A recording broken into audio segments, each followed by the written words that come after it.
If an interpretation technician could please do a quick 10 count on the English channel.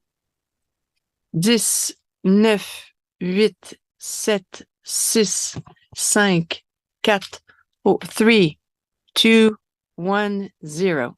This is the English channel.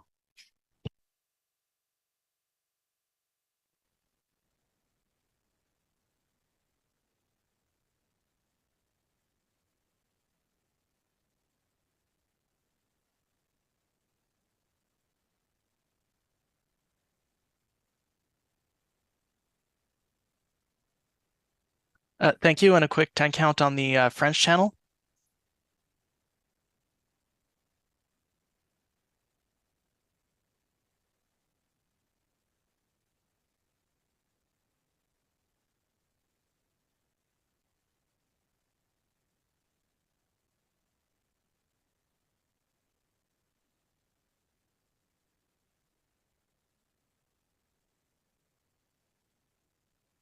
C'est parfait, merci beaucoup.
Check, check, check.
Okay, good morning, everybody. I'm pleased to announce the winners of the City of Ottawa's Rain Ready Ottawa contest. This contest encouraged residents to redirect their downspouts or install rainwater collection systems to help protect Ottawa's creeks and rivers, build resiliency to climate change, and help turn Ottawa into a sponge city that soaks up rain where it falls. The first prize of a new rain garden goes to Hersha Malkani, who lives in Councillor Carr's Alta Vista ward. Hersha is not in attendance today, but I did want to congratulate them. Rain gardens are a beautiful and effective way to manage stormwater runoff. They are designed to capture and absorb rainwater, allowing it to slowly filter into the ground instead of running off into our waterways. The second prize of a rain-ready landscaping plan goes to Dan and Megan Monafu, who live in Councillor Kavanaugh's Bay Ward. So I think I'll invite Councillor Kavanagh up as well. And just want to thank everyone who participated. Your efforts are making a real difference in our community and helping to protect our environment for future generations. By taking these actions, residents are helping to manage harmful storm water runoff, which reduces water quality in our creeks and rivers and can cause flooding. Redirecting downspouts and installing rainwater collection systems are a simple yet effective way to reduce the amount of stormwater runoff that enters our waterways. So I think I'll just make a couple more comments here because we're really hoping this program gets expanded in the future. I know we're working with staff. It's such an important program. I'm very proud to say that Ottawa is leading the way in supporting residents in taking action. We've successfully delivered over 400 stormwater management home assessments to residents to provide them with tailored advice on how to protect their home and the environment. And with the residential rebates, we've supported residents in investing $1.8 million in installing over 150 on-site stormwater management projects, such as downspout redirections, rain gardens, and permeable pavements to address high program demand. The Rain Ready Ottawa launched a series of online learning courses that residents can access to learn practical stormwater management skills they can apply at their own homes. For the business community, Rain Ready Ottawa has supported the training of 20 landscaping firms in sustainable fusion landscape design, diversifying their business offerings and supporting the green economy in Ottawa. Rain Ready Ottawa is just one example of how we're working together to build a more sustainable and resilient city. So I'm happy to congratulate Dan and Megan again in person. And so if Dan and Megan can come up, and we'll just do a few pictures as well. So I'll just present you with the certificate here. Right here is good. There you go. And then with that, we'll just do a couple photos here. Okay. We'll go over there 1 second. And we'll head over there in 1 minute. We can go over here.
Okay, welcome everybody.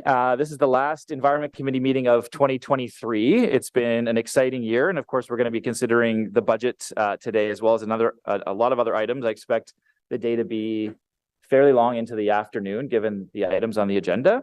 I'll move now. I just want to mention that Councillor Brockington had earlier advised that he would be unable to attend today's meeting, and I'll ask Chris to do the roll call, please. Councillor Brown. Here. Councillor Curry. Here. Councillor Devine. Here. Councillor Hill. Here. Councillor Kavanaugh. Present. Councillor King. Here. Councillor Luloff. Good morning, Chris. Councillor Tierney. Present. Council and Vice Chair Carr. Present. You have quorum, Mr. Chair. Thank you very much, Chris. Are there any declarations of interest? Okay, seeing none. Confirmation of minutes. Has everyone had a chance to review the minutes? And are the minutes of the Environment and Climate Change Committee of Tuesday, the 17th October 2023 confirmed? Fantastic. Thank you very much. So we've already done that ceremonial presentation. We're going to go through the agenda here. There's a council motion that was referred to us on organic waste, banning organic waste from landfill. There are no speakers or correspondents on this item. This motion was referred to committee from the council meeting. There's a report on solid waste that's coming forward today, but this motion really relates to the work that's to come on the solid waste master plan. It's going to return to committee in 2024. So with the will of committee, the vice chair has a motion to defer through that process. So Vice Chair Carr, if you're able to move deferral that motion to be considered at that time, that'd be fantastic. Absolutely. Thank you very much, Chair. If everyone's okay, I'll just read the therefore clause on this. Therefore, be it resolved that Environment and Climate Change Committee's consideration of Council Motion 2023-16-09 be deferred until the final solid waste master plan is before the committee for consideration and approval. Carried. Thank you very much, Vice Chair Carr. Before we get to the other substantive items, I want to recognize that we're on unceded, unsurrendered territory of the Algonquin and Anishinaabe people. And this meeting is being held on lands that have been nurtured by the Algonquin and Anishinaabe people for millennia. Moving on to the Finance and Corporate Services Department, the draft operating and capital budget. We'll hold that item because we have speakers as well as a staff presentation on the budget. For item number 7.1, the draft solid waste master plan, we have a staff presentation on this item. So we'll hold that. There's also a technical motion that Vice Chair Carr will move. The environmental assessment process for the expansion of the trail waste facility landfill. We have no speakers on that, but we do have a staff presentation on the item, and I think important for committee members to hear that report. So we'll hold that. The water rate structure review framework and update. We do have a speaker on this item, and we have a brief staff presentation. So we'll hold that item as well. Streamlining the provisions for distinctive trees in the tree protection bylaw.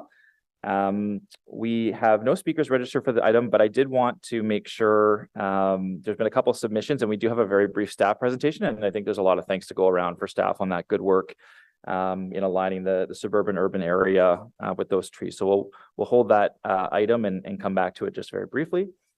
And the status update. So inquiries and motions. There's a number of other motions that have been tabled that we'll get to at the end of the meeting. I did want to make sure that we have no speakers registered for, the status update, and we've received no submissions. So if we're able to carry this or receive, the status update, that would be fantastic.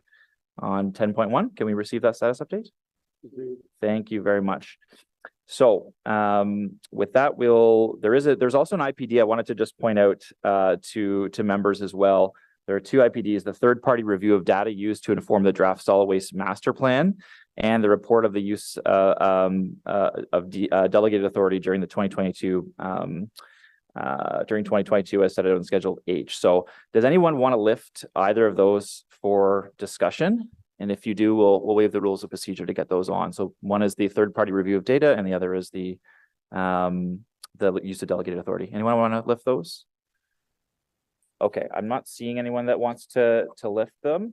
I did just want to thank staff for their review of that data because it came back that staff were doing a good job with that data, made sure that they had verified it independently, and there was 4 recommendations that came from that work. I believe we've got someone in attendance just in case there is anyone that wants to speak to this as well that did the work on that third-party review. And just want to say how much I appreciate staff's work to make sure that data has been verified, given all the work we have to do on the solid waste master plan over the next little while. So thank you to staff for undertaking that. Okay, so we're going to move back now. I believe we're on the budget. We'll cover that. So the Finance and Corporate Services Department, the 2024 draft operating and capital budget. We'll have a staff presentation, and then there's I think there's 4 delegations that will speak to this as well. So we'll start with the staff presentation and we'll get right into it. Thank you.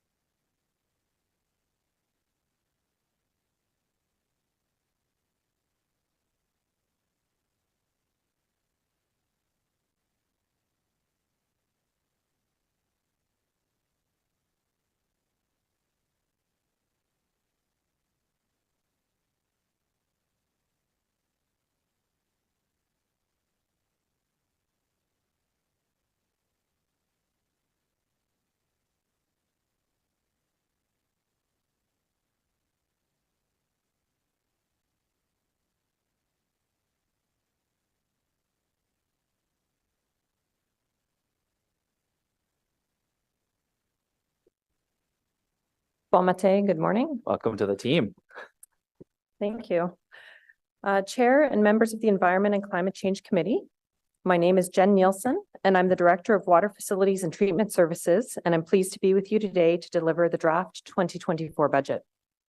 I would like to introduce my colleagues who will be presenting with me today.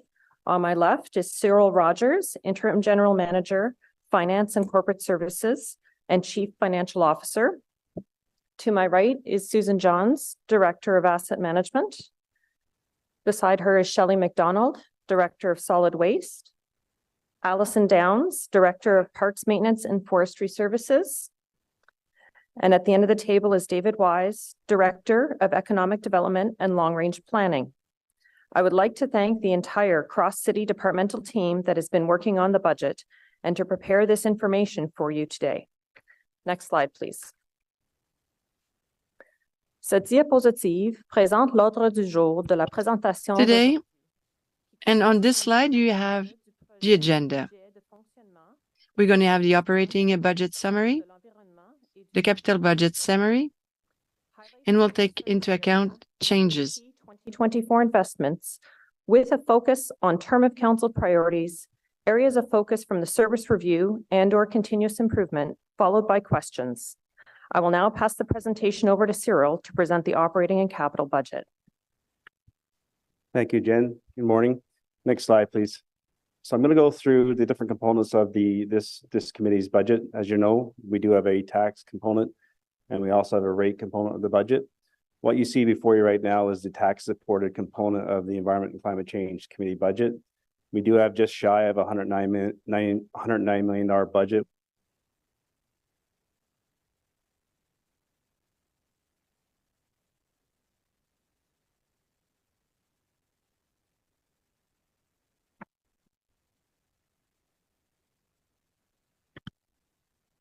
Okay, we're back. All right, back where we started. So again, this is the tax component. We do have just shy of $109 million budget for the tax portion of the budget. Just below 43 million for capital and just below 150 for the operating side. In this budget, you will see 11 additional FTEs. Those are spread across forestry, infrastructure management, asset management. And a very important one to highlight is there is 3 permanent FTEs in this budget for climate change. So making some of those resources, temporary resources, permanent through this budget. We also have over $20 million worth of contribution towards climate change initiatives from a greenhouse gas reduction and a climate resiliency perspective. Next slide, please. As you can see on this slide, these are the various services that's comprised of the tax supported budget. As you see along the bottom, we do show an increase in terms of compared to the prior year budget. The ISO increase there is on the 8.6% for the resiliency and natural systems policy component. And again, this is where you will find the 3 additional resources for the climate change team. Next slide, please.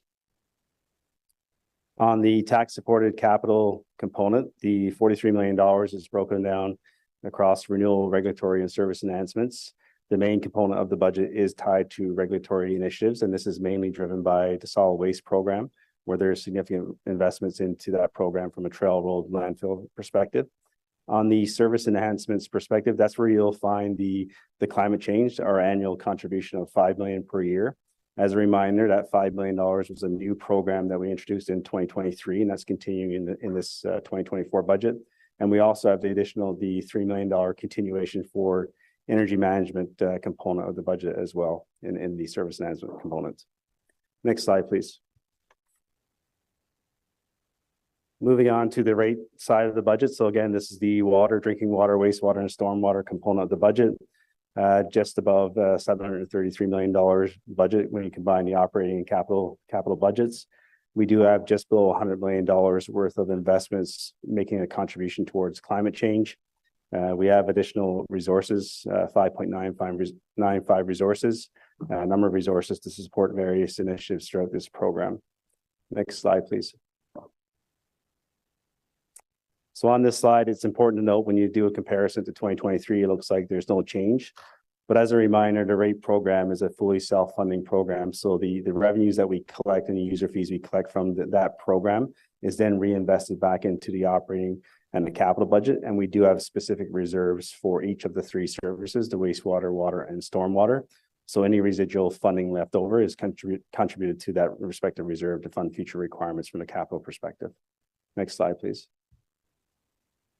On the capital side, just about $250 million worth of investments, mainly on the renewal side. Again, the rate program is a very capital intensive program. So significant investments, most of the investments are contributed towards the renewal of the infrastructure below ground and various initiatives for our ROPEC and other water treatment facilities. I'll now pass it over to Allison. Next slide. Comme Jen a dit, je m'appelle Alison Downs, directrice des services de forêt. I'm the director of Park Services. I would like to provide you with the forestry services budget for 2024. Forestry services has an annual budget of 21 million. Our mission is to preserve, protect, maintain, enhance City of Ottawa's tree canopy. Ottawa has 10,000 hectares of forests and 346,000 street and park trees, all managed and maintained by our forestry services team. The forestry services budget for 2024 is aligned to the council priority of creating a city that is green and resilient. In this budget, investments will be made to support the urban forest management plan's second management period, of which the tree planting strategy is a major component. To support that work, 2 permanent resources and 2 temporary co-op student positions will be added to forest services to advance the recommendations of the second management period. These positions will directly support the development and implementation of tree planting programs focusing on neighborhoods with low canopy cover. 13.3 million has been allocated to forestry operations in 2024. Forestry operations is responsible for tree pruning, removals, stumping, and watering to support our urban forest in thriving. The 2024 budget also includes 1.7 million for our existing tree planting programs, including Trees and Trust, Parks and Streetscape Planting, the Commemorative Tree Program, Schoolyard Tree Planting Grant Program, Community Tree Planting, and Reforestation projects, as well as Green Acres. As part of the tree planting strategy and aligned to continuous improvement, all current tree planting programs will be reviewed this term of council to create programs that more efficiently plant trees in areas that need it most. We will also explore opportunities for new tree planting programs that support the UFMP goal of 40% tree canopy cover. Next slide, please.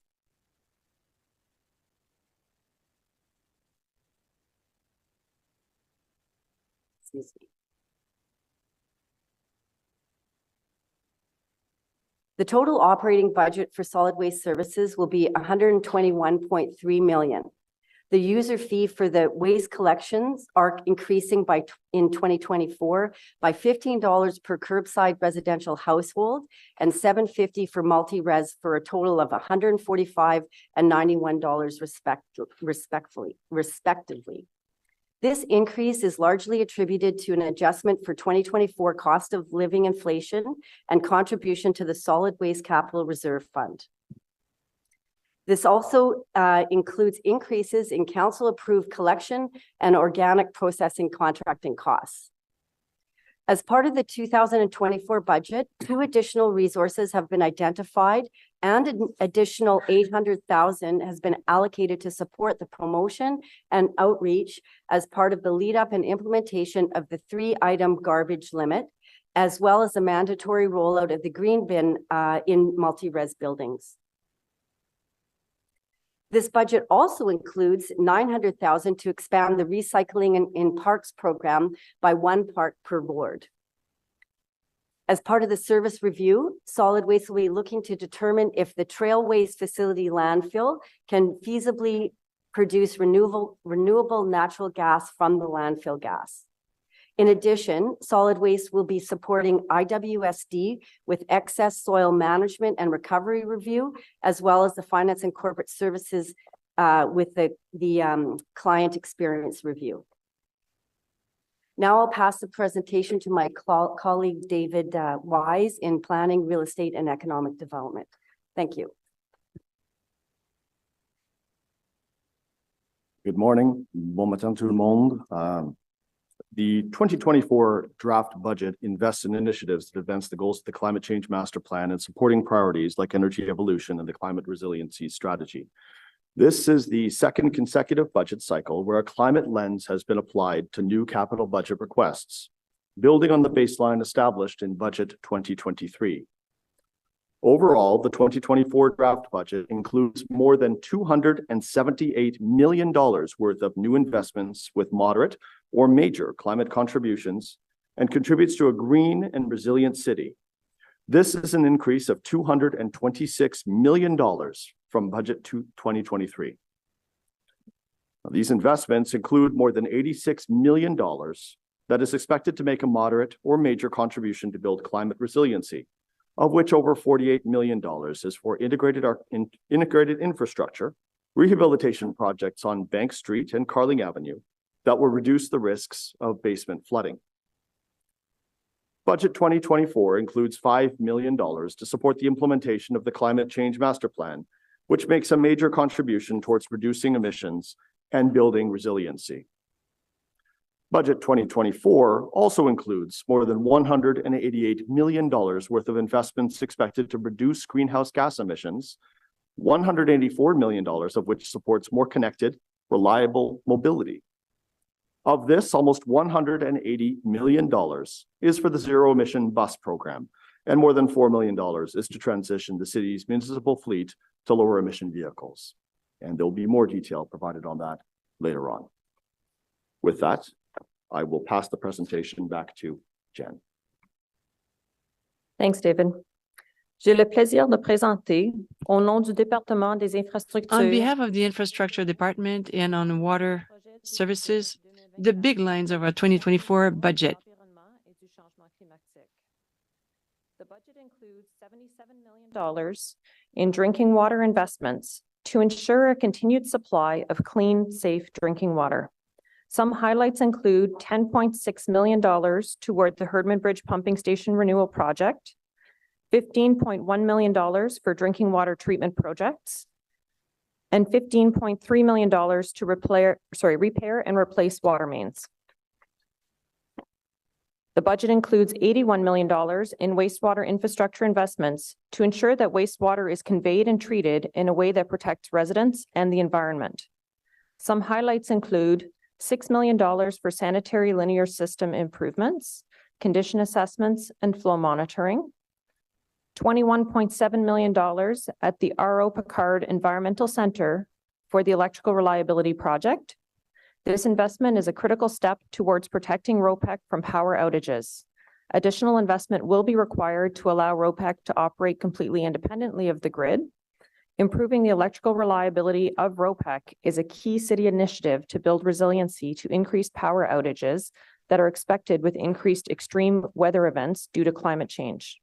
This investment is part of the total ROPEC investment in this budget of $48.1 million. The budget includes $66 million in stormwater infrastructure investments to ensure that stormwater is effectively managed and conveyed.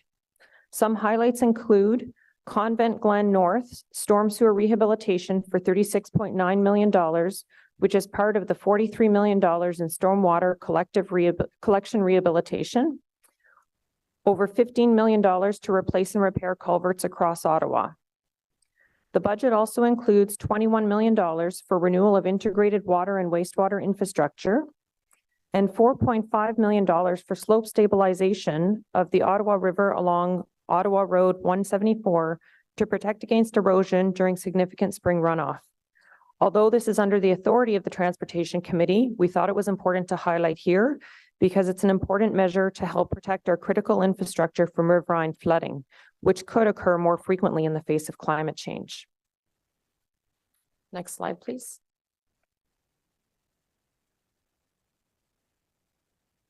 Some of the service review highlights include the bulk water flusher hydrant program improvements, which is a phased approach to implement bulk filling stations to eliminate lost revenues, improve service to permit holders, increase safety and security, and reduce water waste. We also have a sewer cross-connection tracing and remediation review, which is a two-pronged approach to reduce the number of cross-connections within private properties, as well as to reduce the number of cleanups and sewer cleaning charges. We are committed to continuous improvement and always look for opportunities to improve our service delivery. The slide shows a few highlights, and we will continue to keep council informed on these projects and initiatives. Some examples include seeking out and implementing opportunities to reduce our hydro costs and tighten our water and wastewater systems to be as efficient as possible. The budget includes an FTE to focus on developing standards for facilities, including water and wastewater facilities, which will help us drive consistency, quality, and streamline our processes. And the budget also includes $3 million for the wet weather program to continue to develop a coordinated approach to wet weather flow management within the urban area and reduce flood risks. With that, I will conclude the presentation. Thank you to my co-presenters, colleagues, the chair, and committee members. Okay, thank you very much for that presentation. It's appreciated. We have 4 delegations that we'll go through, and then we'll have questions for them and questions for staff following that. So the first delegation that's up is Angela Keller-Herzog, the Executive Director of Cafes. Angela's here with us in person.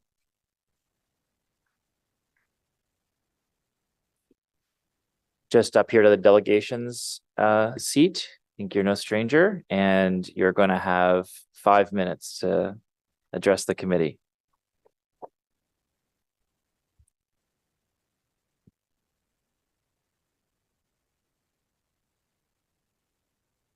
Actually, sorry about that. I just want to make sure, sorry, Ms. Keller-Herzog, I just want to make sure that we have all the motions on the floor first as well. Because I believe there are at least one motion. Is there? Councillor Hill has a motion, and then Councillor Brown has a, no, that's the next item. Councillor Hill has a motion on this item, I believe. So Councillor Hill, can you just introduce your motion just so people have the ability to know what's coming? No problem.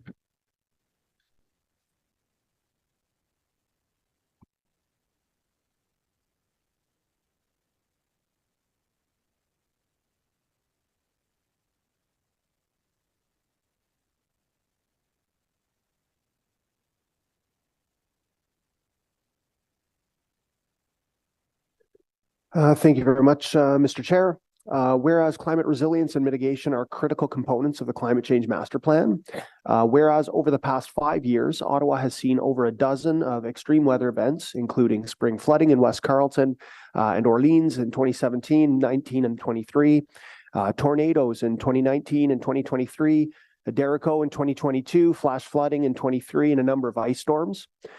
Whereas the city has had to endure multiple days of long outages during recent extreme weather events that have revealed limitations in current city resources that put our most vulnerable at risk. And whereas the municipality is responsible to prepare for and respond to extreme weather events, and as such needs to ensure that appropriate investments are made to enhance the resilience, which will protect our community from the threats and vulnerability created by climate change. And whereas the city prepared a climate vulnerability and risk assessment and were subsequently directed to develop a climate resiliency strategy to address these threats and vulnerabilities. And whereas staff will be coming forward in 2024 and identifying a number of operational and financial requirements to mitigate and adapt to climate-related pressures and deepen corporate and community resilience with respect to extreme heat, flooding, buildings, the urban forest and natural environment, drinking water security, and extreme weather preparedness and response. Therefore, be it resolved that as part of the implementation plan and funding associated with implementation of the climate resiliency strategy, staff be directed to prioritize funds applied towards projects that implement either the corporate actions outlined in Section 4, mitigation of the climate change master plan, or Section 5, adaptation and resilience of the climate change master plan, with a focus on corporation, its assets, and its subsidiaries.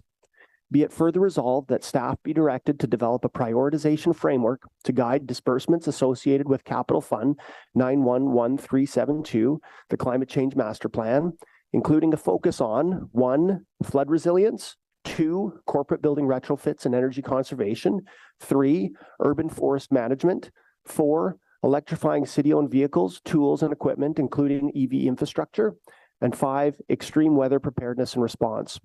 Be it further resolved that staff bring back the prioritization framework for the Environment and Climate Change Committee's review by Q3 2024, and that the framework emphasize projects that will 1, directly impact corporate emissions, 2, prioritize actions that only the municipality can take, 3, can achieve results within the 22 to 26 term of council, and 4, have trackable key performance indicators.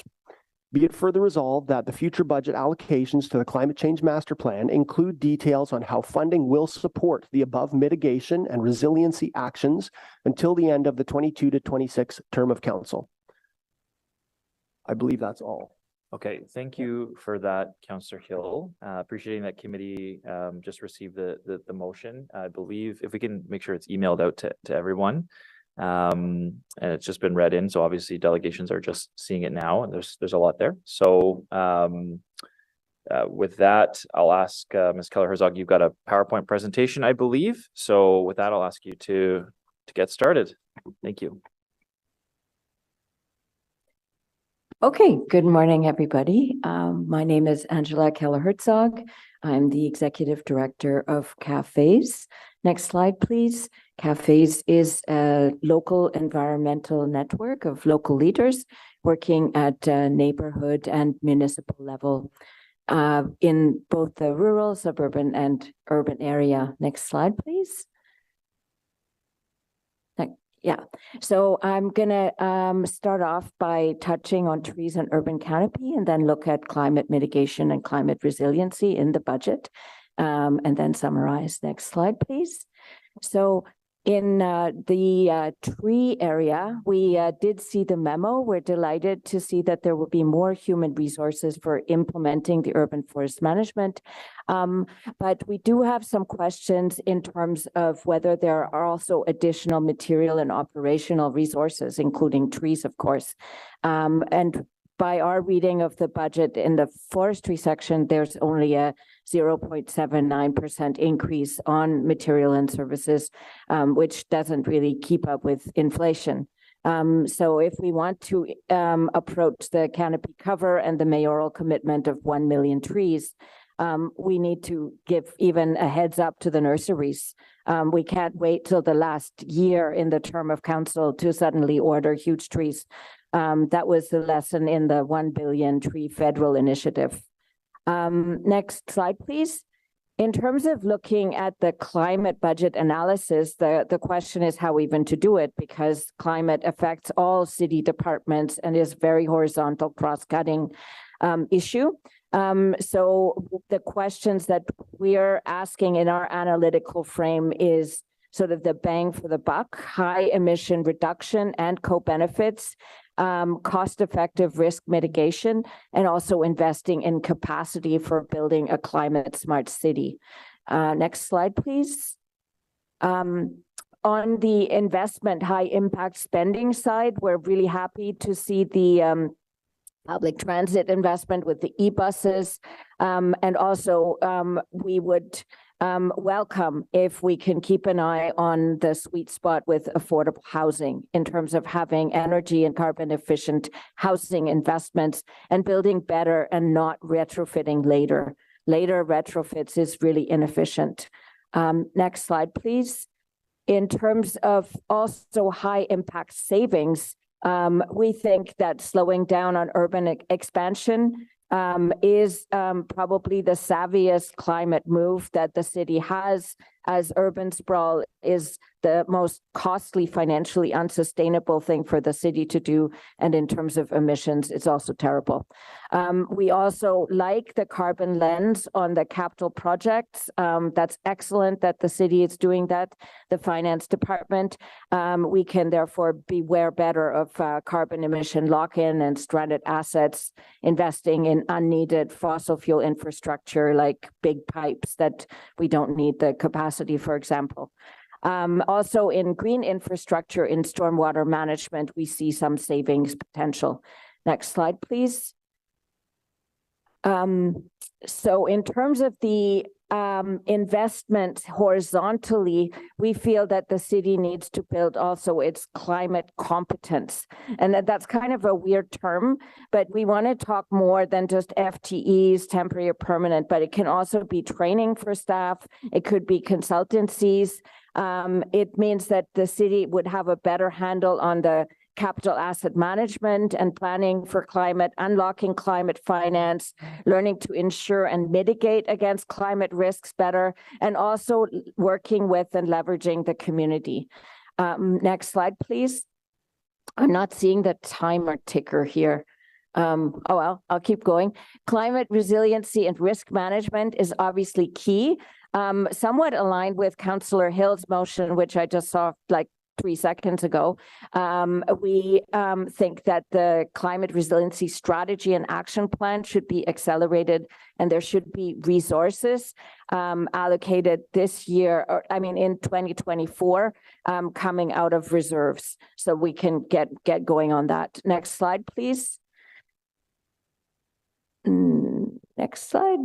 Okay. I think you're all aware the cost of climate risks is sharply increasing. That graph is drawing on the previous annual report. This is city data. Next slide, please.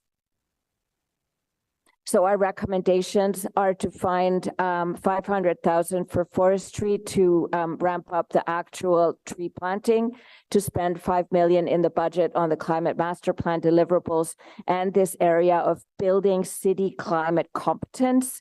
And thirdly, to reallocate 5 million from reserves for the implementation of the resiliency strategy and action plan. Thank you. Thank you very much, Ms. Keller-Herzog. There are some questions for you from councillors. Vice Chair Carr. Hi, Angela. Thanks very much for your continued advocacy and all the work that you do. I just wanted to speak quickly about resources for tree planting. Obviously, tree canopy is something that I think is of concern to every single person around this table.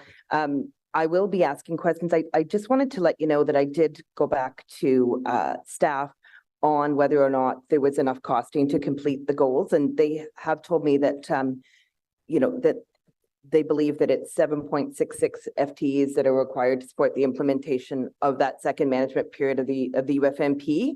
5 of those are already approved, and the 2.66 are in the draft budget to support that 40% tree canopy cover. But they have signaled that in the future, if there are new programs that could be recommended, and I know we've talked about potentially expanding the Trees and Trust program to be more proactive, whatever, that there could be for future budget asks in future budgets for that. But just to reassure you that I'll be asking those questions to staff when we discuss the budget. I know that you and I've talked about this a fair bit, but thanks a lot for coming out today. Yeah, it just, in terms of the term of council timeframe, like if we wait another year for those material costs to actually implement and get action, it seems quite slow when there have been commitments to ramp up. So it just seems very unbalanced that the human resources are being boosted, but the material side is not keeping up with inflation. Yeah, understood. Okay, thanks very much. Thank you very much, Vice Chair. Councillor Devine. Thank you, Chair. Hello. I'm so bad at this. Hello. All right. Sorry about that. Angela, thank you very much for coming out and for delegating. I'm always happy and relieved when I hear organizations such as yours advocating for what you are speaking to. And I'll let you know that if there's any committee, if there's any department that I believe should be taking on the level of financial risk in advancing our goals, it certainly is this budget. I think that every dollar we spend now, to a certain extent, is preventing spending $2 down the road, or so forth. And so I just want to touch in on a few things you were addressing there on the issue of forestry, and I'm very, very eager to support Forestry Services' goal of as we get towards phase 2 or section 2 of the long-term plan. And I do appreciate the fact that an increased staff contingency is one essential component to meeting the goals of our 40% canopy. But so you were stressing in on the fact that a 0.79 increase in materials, i.e. the trees that we're planting, in your opinion, is just not sufficient to meet our goal of hitting that 40% canopy soon enough, I suppose. You would like to see a stronger investment there in materials. Well, I think that, okay, so there has been delay in getting the next canopy cover study report. And actually, we feel that for council and the public to have an understanding of how we're doing on canopy, we should have annual reporting. And we believe that there are methodologies for like a quick and dirty look that wouldn't have to be so hugely costly and in terms of data processing. We believe that we're losing canopy. We believe that the derecho in 2022 took an incredible hit on our urban canopy, and we haven't even like started to remedy that. So in order to even keep up our canopy, even less like to actually increase it and grow it, which is what the official plan says, we obviously need to put some resources. And it could be that the budget is too complex and we haven't read it correctly. But by our look at it, it looks like that side of the budget is not keeping up at all in terms of boosting it. And I should say we're absolutely delighted to see those increased FTEs because yes, we do need more muscle and there is a resource there for greater community engagement. So we're hoping to see action on that. So I'm not trying to just complain. It's just an observation and a question, and it could be that I haven't read the budget correctly. Although I must say that Mr. Rogers has been very excellent in responding to public inquiries, trying to understand the budget. Mr. Rogers, you just got a nickname for the rest of the term. Look at my cardigan. Yeah. He's a very friendly man in his neighborhood. Angela, I do know that when we do finally get to see the aerial topography map of that 22, the most recent study, I think it is going to be a bit of a stark reckoning, especially when we see the loss from the 2022 derecho. And we may then see either this year or in future years that the amount of material spending we'll need on tree canopy will have to increase. The other question I wanted to get back to you, in your slide, were you advocating, because at one point you were saying you wanted, in your slide, you said, let's spend 5 million on climate change master plan, which is on the budget. Were you essentially asking to double it to another 5 million on the climate change master plan? Because you were asking for that to be spent, and I believe that line is there.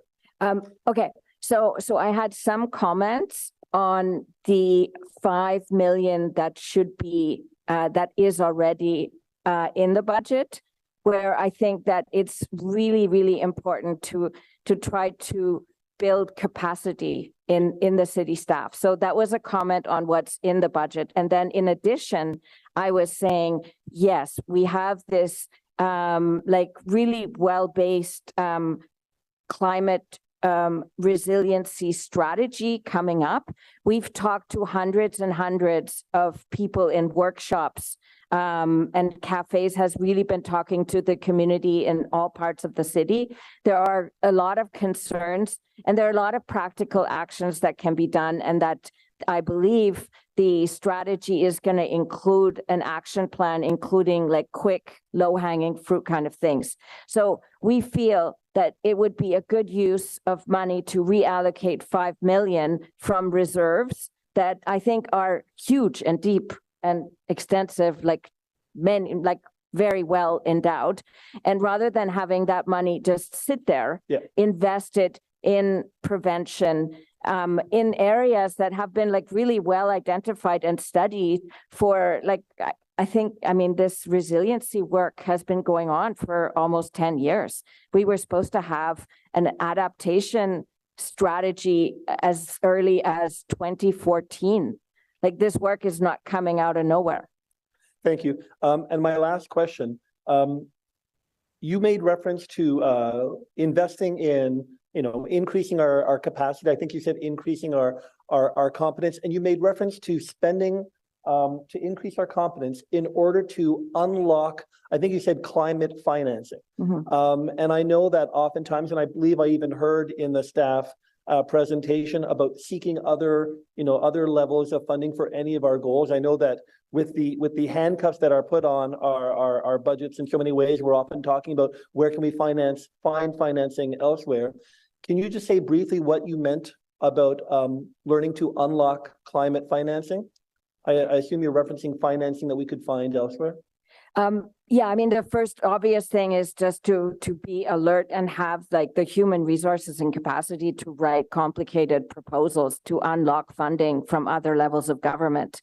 But it goes well beyond that, because I mean, there's international conferences. Like the other day, there was a whole little summit at the Ottawa Conference Center, attended by Chrystia Freeland, but people from all over the place, on climate finance. So how to commingle funds, how to leverage, how to have revolving funds, how to do the life cycle analysis and distribute risk. So for example, the purchase of the electric buses, the city of Ottawa got like a really good deal. And I think in that government to government partnership, I think that the risk is staying with the infrastructure bank, right? But these things are complex. And I think that one of the things that the municipality can do is also to have a longer time perspective, right? So if something has a financial return of like 10 years in terms of life cycle investment, that's something the municipality can take on. I think that Councillor Hill's motion actually takes too short a time frame, because the municipality has the capacity to spread over time and help the residents and our infrastructure, whether it be corporate or community. So there's a lot of knowledge and technicalities there.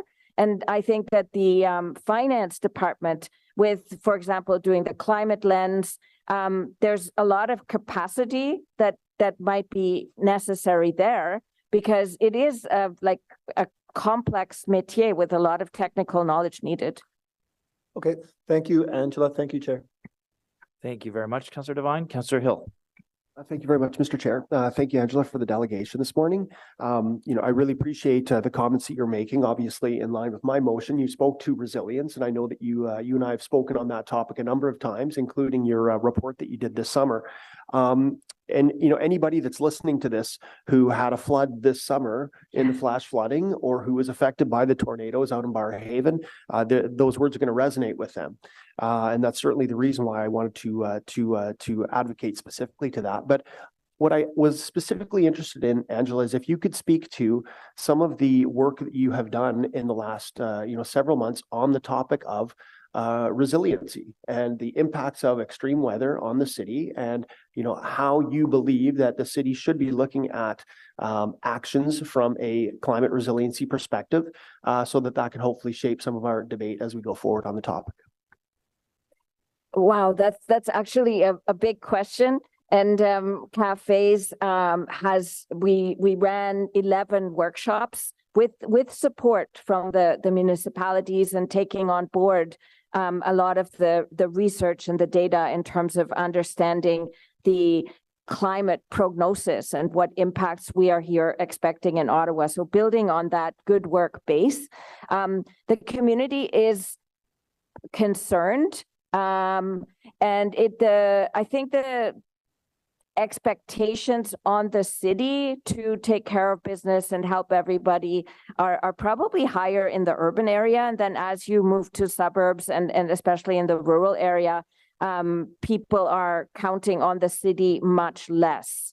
The whole idea that everybody should be self-sufficient for 2-3 days without any public support, any emergency services, if there was sort of multiple crisis emergency, I think that hasn't sunk in at all.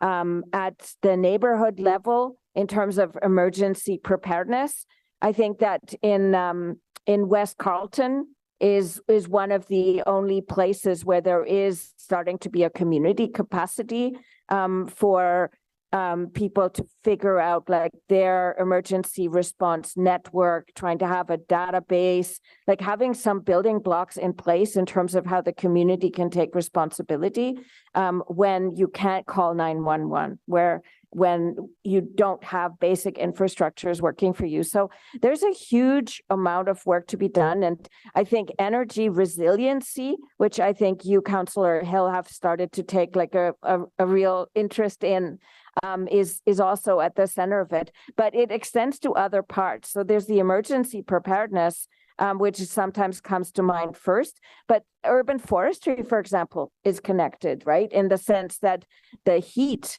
can have fatalities, right? We had in British Columbia with that heat wave, we had, I think, over 600 deaths that were attributed to heat concentrated on seniors. So it's complex, but the city has actually been doing like a lot of great work. So I have high hopes that this coming climate resiliency strategy is going to be very substantive, very well-grounded. And I know that the input from our community consultations has been considered. I mean, I haven't seen the strategy, but I think it makes so much sense to try to pull some resources from reserves. And as I said, rather than have that money sitting, being actually applied to prevention. And I think the payoff on prevention, when you ask the insurance sector, it's huge. It's like 1 to 10 at least, if not more. I could do the research for you if you like. No, thank you very much, Angela. Thank you, Mr. Chair. Thank you very much, Councillor Hill. Thank you, Angela, for your presentation. The next speaker is Dan Rudabingwa Gakar with Ecology Ottawa. Thank you for this opportunity to speak to you. My name is Dan Rudabingwa, and I've been with a climate campaigner with Ecology Ottawa for over 4 months now. I'll be speaking on climate and air quality, and you will later hear from my colleague who will speak about the CCMP and trees. Next slide, please.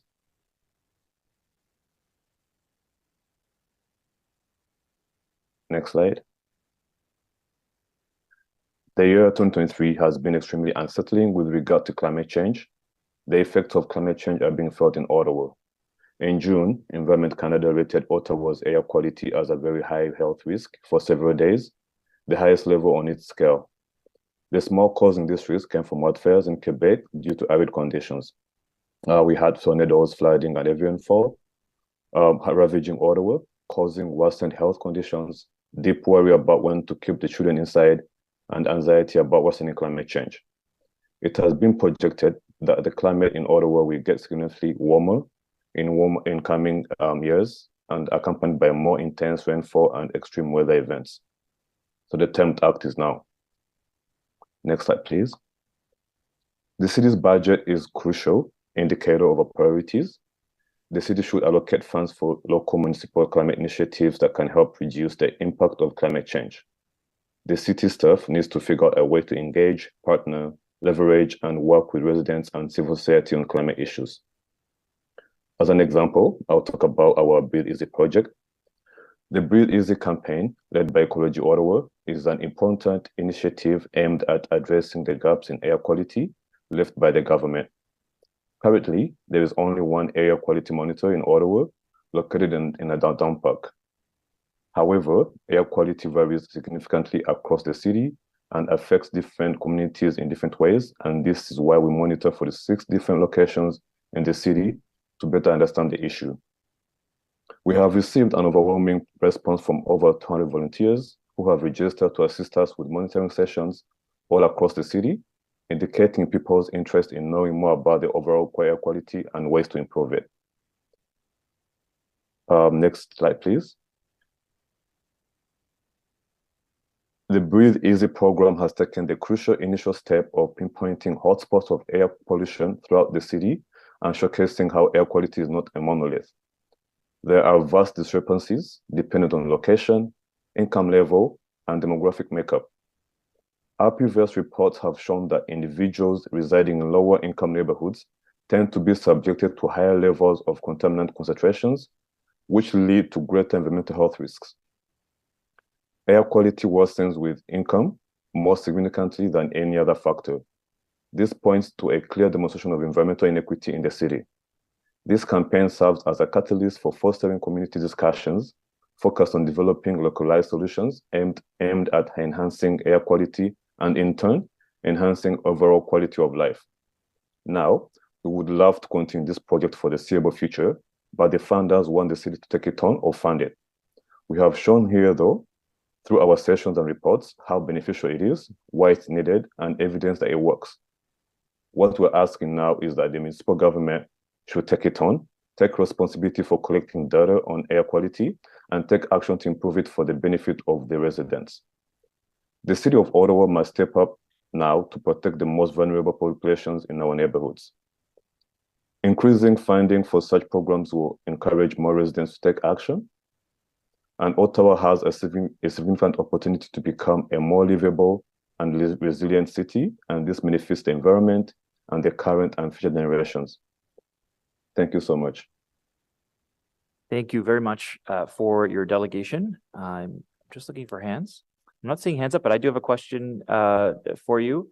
I guess what are the main risks of bad air quality in the city, and what would you propose the municipality should be doing to improve that air quality? Sorry about that. Okay. Yes, thank you for your question. The main risks include health risks like asthma, bronchitis, and other various forms of heart disease. And also a particulate matter, which we measure, can contribute to regional haze and visibility deterioration. So what I would suggest, the main reason I would suggest would be increasing affordable housing, so that we don't have these many population of residents staying in one area that has bad air quality. We need to spread out.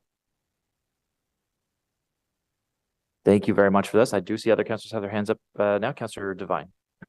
Thank you, Chair. Hi, Dan. Thanks for your presentation. Nice to see you again, and thank you for coming out to my neighborhood, to Ward 9, and doing that Breathe Easy test. I was happy to see on your map there that the air quality in my ward fared better than others. But of course, now my concern and my sympathy is on the areas in our map where it seemed like the air quality was not as strong, because that truly is an equity issue. The level of severity of warnings that we had during the wildfires of just how dangerous it was to be out there breathing, that quality there was severe. And I can only imagine that if that low air quality is persistent year round, that it's having a detrimental impact on the health of those residents. So my question, in your map there, and I think I heard you make reference to the fact that the higher percentage of poor air quality can be tied to lower income areas. Is that what I heard you say, Dan? Yes. Because I can imagine that there are many factors that contribute to lower air quality, including, how much of the canopy is there, the tree canopy, what's the percentage of, how much car congestion is there in any particular area, but of course also tied to quality of housing. Have you shared, or do you have any kind of map that to a certain extent can create links between where you found the worst quality air to be and tie it directly to areas of low income? Yes, we have those maps from previous reports, and we also creating our final report is coming out next year, and we will be able to indicate that. All right, because as we as a city look to advance equity issues and particularly health issues, if there are ways that your information can help us look at other reasons to address financial equity issues, if we can take into consideration the fact that the air surrounding these low income areas might not be as high quality air as in some of our other areas, I think that might help influence our decisions. So please do share that information, Dan, and thanks for doing your study. Thank you, Sean Devine. Thank you very much, Councillor Devine. Councillor Kavanaugh has a question for you. Thank you very much, Dan, and thank you for your team coming out to Bay Ward. That was great that you were in that community. We have different communities in Bay Ward. You happen to pick an area where it's fairly treed. It's an older area. So we probably did pretty good there. But other areas may not be so good. But we're doing a lot of change. In fact, tomorrow night, I've got a meeting on a secondary plan and on Lincoln Field. I've got another one coming up on Queensview and Pinecrest. So these are our opportunities to get it right because we are putting in a densification. So do you have any words of wisdom that we should look at when we're talking about to the future? Because we do have to have more housing, particularly near stations. We're putting them near the transit stations, but we got to keep that balance. And it's something that always concerns me because I know how both are very, very important. Yes, you mentioned how we only measured in that one specific area, and this is where we're advocating for the municipal to fund this project, because then we'll have more air quality monitors measuring at more stations across the city for the future if we get funding for this project. So yes, that's one of the recommendations I would give you. Okay, I can see your point, but yeah, we do need some information and need to make correlations on why it is so. I think we can intuitively know that less trees, et cetera, less green space is problematic. But definitely these are things to look at as we do our changes to our city. So anyway, I appreciate the work on this. Thank you. Yeah, and one other suggestion I would suggest is 15-minute communities where everyone can access everything they have in a 15-minute walk or bike ride in their communities, instead of having to go into their cars and creating all these other emissions and going to get something elsewhere. So, thank you. Thank you very much for your delegation. Thanks to Councillor Kavanaugh. The next speaker is William Van Geest with Ecology Ottawa. Thank you, Chair. Are you able to hear me? We can hear you, and you've got 5 minutes. Thanks so much. And yeah, thank you so much for the opportunity to speak to you. I, as the previous speaker, am speaking to you on behalf of Ecology Ottawa, although to slightly different matters. I do have a slideshow, as you can see. They'll largely consist of quotations further on down the line. Last April, this committee received its annual update on the Climate Change Master Plan. I was struck by a few things when I read this update. First, this line: "It is not expected that Ottawa will achieve its short-term target to reduce community emissions by 43% by 2025. This isn't good.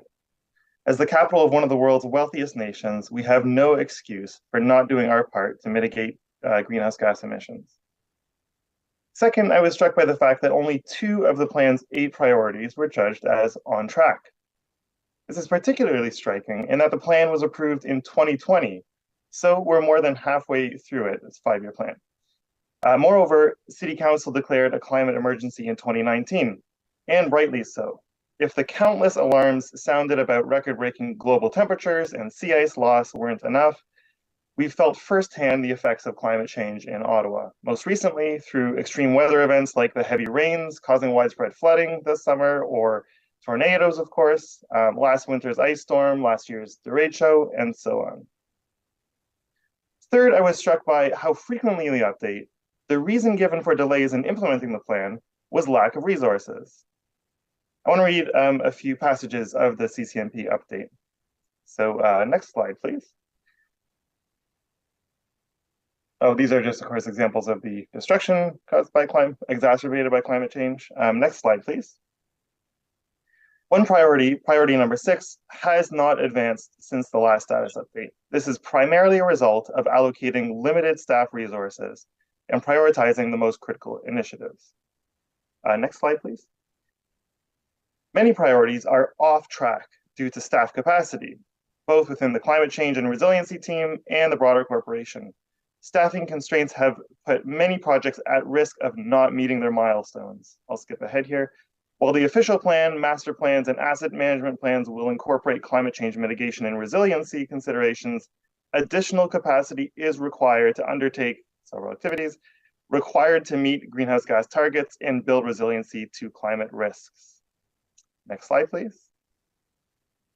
Many key plans and strategies that support the goals of the Climate Change Master Plan have had to extend their timelines past the initial completion date. This can be attributed to the need for further analysis and consultations, etc., the amount of staff and resources available, the pandemic, and so on.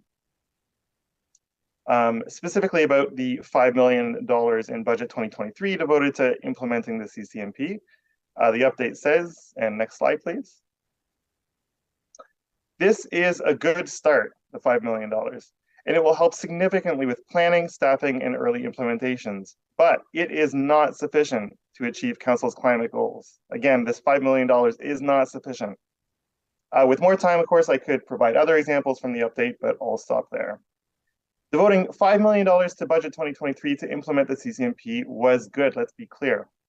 But the city's own update on the CCMP says it's not enough. And Ottawans want greater climate action from the city. Almost 1,000 people signed our petition urging council to take more decisive and immediate action. And almost 1,000 emails went to councillors and the mayor. Climate change will affect us all, and we must act now to prevent the most serious catastrophes. I urge you, therefore, to increase funding for the CCMP.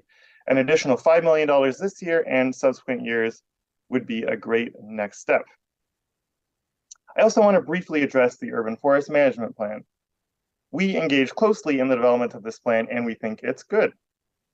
As with the CCMP, this committee received an update on the UFMP this summer. And again, as with the CCMP, the update listed a number of ways in which implementation of the plan was hampered by lack of resources. Next slide, please. So I'm quoting from the UFMP update. The implementation of the first management period of the UFMP came with several challenges and lessons learned. The biggest challenge was that staffing capacity did not match the work plan. Current resources provide capacity to manage one large project at a time. Next citation is, so same slide. The work plan for the first management period was quite large, and it was not possible to complete all the items listed within the available resources. The UFMP update also identified the obstacle of extreme weather. Next slide, please. Quoting again, in the case of the derecho, many staff in forestry paused their regular work for months for storm recovery efforts. We all know the necessity of trees in our city, whether to support the ecosystem, filter air, mitigate the heat island effect, soak up stormwater, and so on. The mayor ran on a campaign promising 250,000 trees planted every year.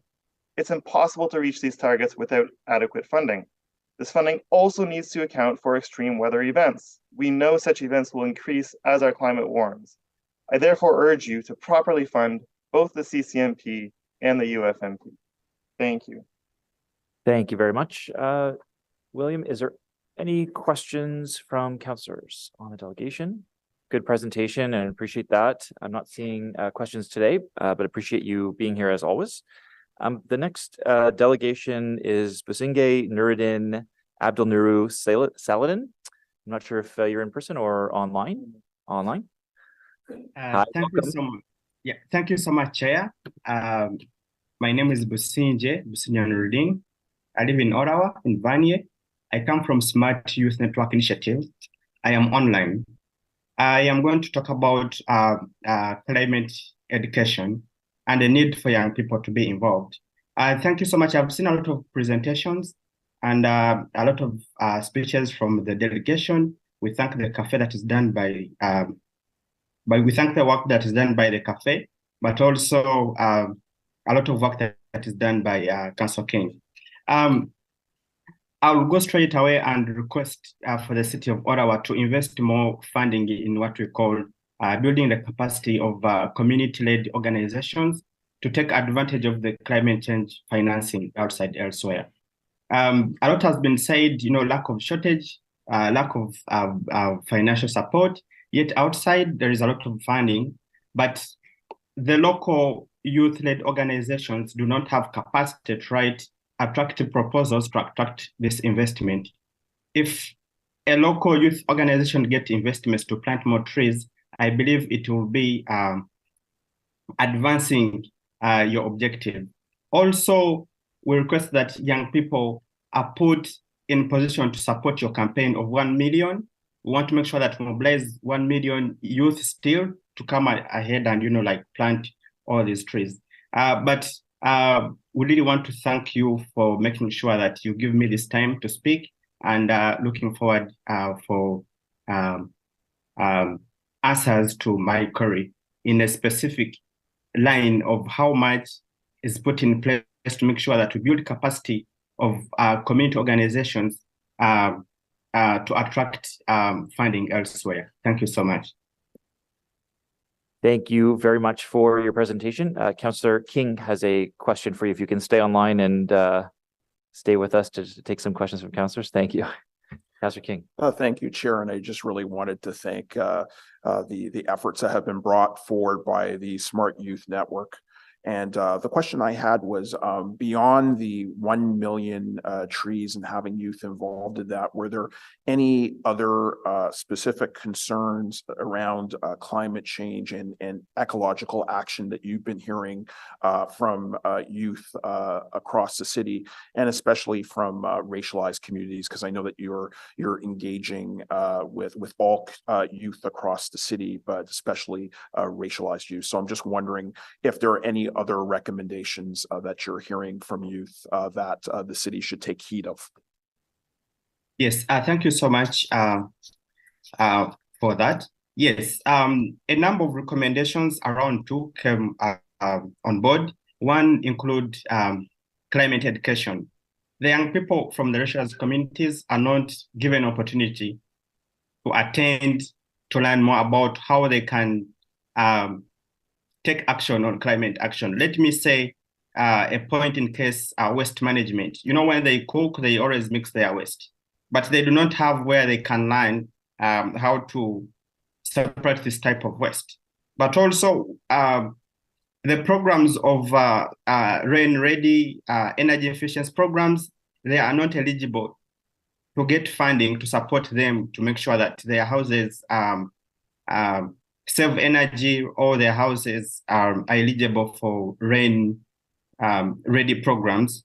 But also they are not given room to participate in some of consultations, some of these meetings, because they lack specific support to make sure that they are mobilized, they are enticed to make sure that they participate in some of these engagements. And one of the recommendations that we put in place is to make sure that we have a program on climate change education. Climate change is a science. A lot of people don't know mitigation, adaptation, emissions and everything, but then they have local solutions to make sure that they take action on this. And what we say that the cities should come up with a program to make sure that they educate people on climate change and how they can take actions within their small means. Thank you. Thank you, Chair. I appreciate those comments, and I appreciate the work that the Smart Youth Network is undertaking to have more people from across the city engage in the budget process. So I really want to thank them for all that work, and thank you, Chair. Thank you very much, Councillor King, and appreciate you being here. Thank you very much for your delegation. We are going to be moving now to the discussion amongst councillors for the draft operating and capital budget. So I'll ask councillors just to raise their hand if they have questions or comments on the draft operating and capital, as well as Councillor Hill's motion that's been put forward. Councillor Curry. Thank you. The one question I want to focus on here right now is during our working group meetings, our service working group meetings that we went to, Hydro Ottawa presented that they would, my understanding is, foot the bill for a lot of the deep retrofits that we need to do to our buildings. And we sent out an email explaining, what Hydro Ottawa's suggestion was. And just so we're all clear, is my understanding that this work, the discussions with Hydro Ottawa, will take place over the year 2024. So there's nothing in this budget that indicates that, because I don't want to find out later on that we went ahead and did things without understanding the deal, basically, that Hydro Ottawa is offering us for them to pay for them. Through the chair, so correct. There's nothing specifically earmarked for that initiative. What we're doing as staff is working together, mainly myself and Dan Chenier and Don's team, looking at, okay, where are the opportunities that we can go back and work with Hydro Ottawa to invest in those strategies? Because Hydro's real deal is, aggressive payback plan. So we should be able to self-finance much like we did with street lighting. So that's the work that we're undertaking now, effectively starting that process now in terms of where are those buildings or opportunities that we can do that without impacting programming, et cetera. So that work is to be done. Okay, so let me just be rude and say, was everybody listening? Okay, good. Because to me, I think this is such a huge opportunity for us with Hydro Ottawa's, like the streetlights, right? And how much money we made from the streetlights. So let me just repeat. I'm a teacher, we do this all the time, but I just want to make sure we're not wasting any money now doing something that we could put into the deal that they're offering us. Chair, I would say, I agree with that comment. I would say we're not. I think I forgot to mention Tammy's team as well, that we're working closely collectively to make sure that as we look at that opportunity, is there an opportunity for a broader investment if we're going to go invest in our own money into a certain facility? Is there an opportunity if we're going to go in and shut that facility down? Can we broaden that scope where we leverage the opportunity at Hydro to go big or go home, if you will, and then do it that way? So we're working together on that. Okay, I'm reassured. I might have more questions, but that's it for now. Thanks very much, Councillor Curry. Councillor Kavanaugh. Thank you very much, Chair, and thank you to the whole team. This is a budget that works across departments very much, and not so straightforward as others. And so I wanted to know about something that may be in another budget that I missed it, but in terms of ditches and culverts, that's a big thing still in Bay Ward and in other communities as well. I know Councillor Johnson has the same issue, and this is something that saves us money. They're pre-existing, so this is not stormwater systems, but I just want to make sure that we're budgeting to keep them up to par, because we do get a lot of complaints that because of over the years they have been ignored. They are not efficient, and they're problematic, and people have had things like water in their basement and stuff because they're not working. It seems like we're just starting to get to work on them, and I've had that a little bit in the neighborhood. Had some incidents where we didn't tell the residents, but that's another story. But we have to have a more coordinated plan because they're workhorses in the community in terms of absorbing water. We just heard about the rainwater program to be ready.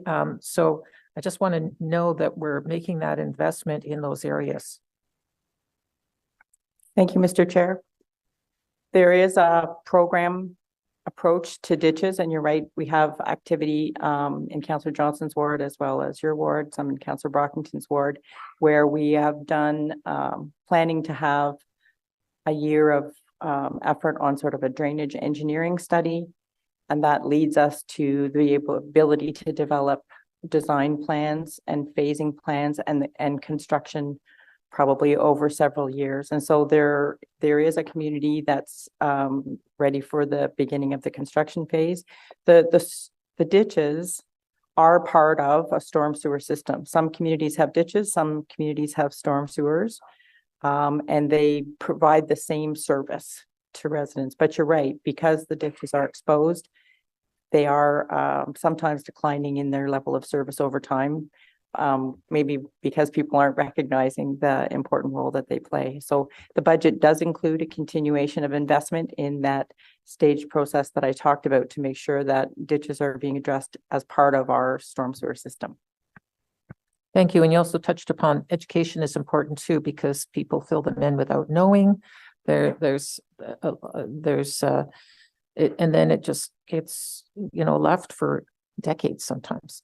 So we have a lot of work to do on that. And as we know, they're a lot less expensive than putting in a stormwater system with pipes and et cetera. But education is definitely needed on that. So I look forward to more. In terms of the water infrastructure, it's a separate bill for our water going to our houses. I always get concerns about incentives to use less water, because being now that, and I understand the logic of having a separate section on the bill to pay for that infrastructure. I know how expensive it is. We've seen it being built in our neighborhoods. But is there any way to offer incentives so people don't waste water?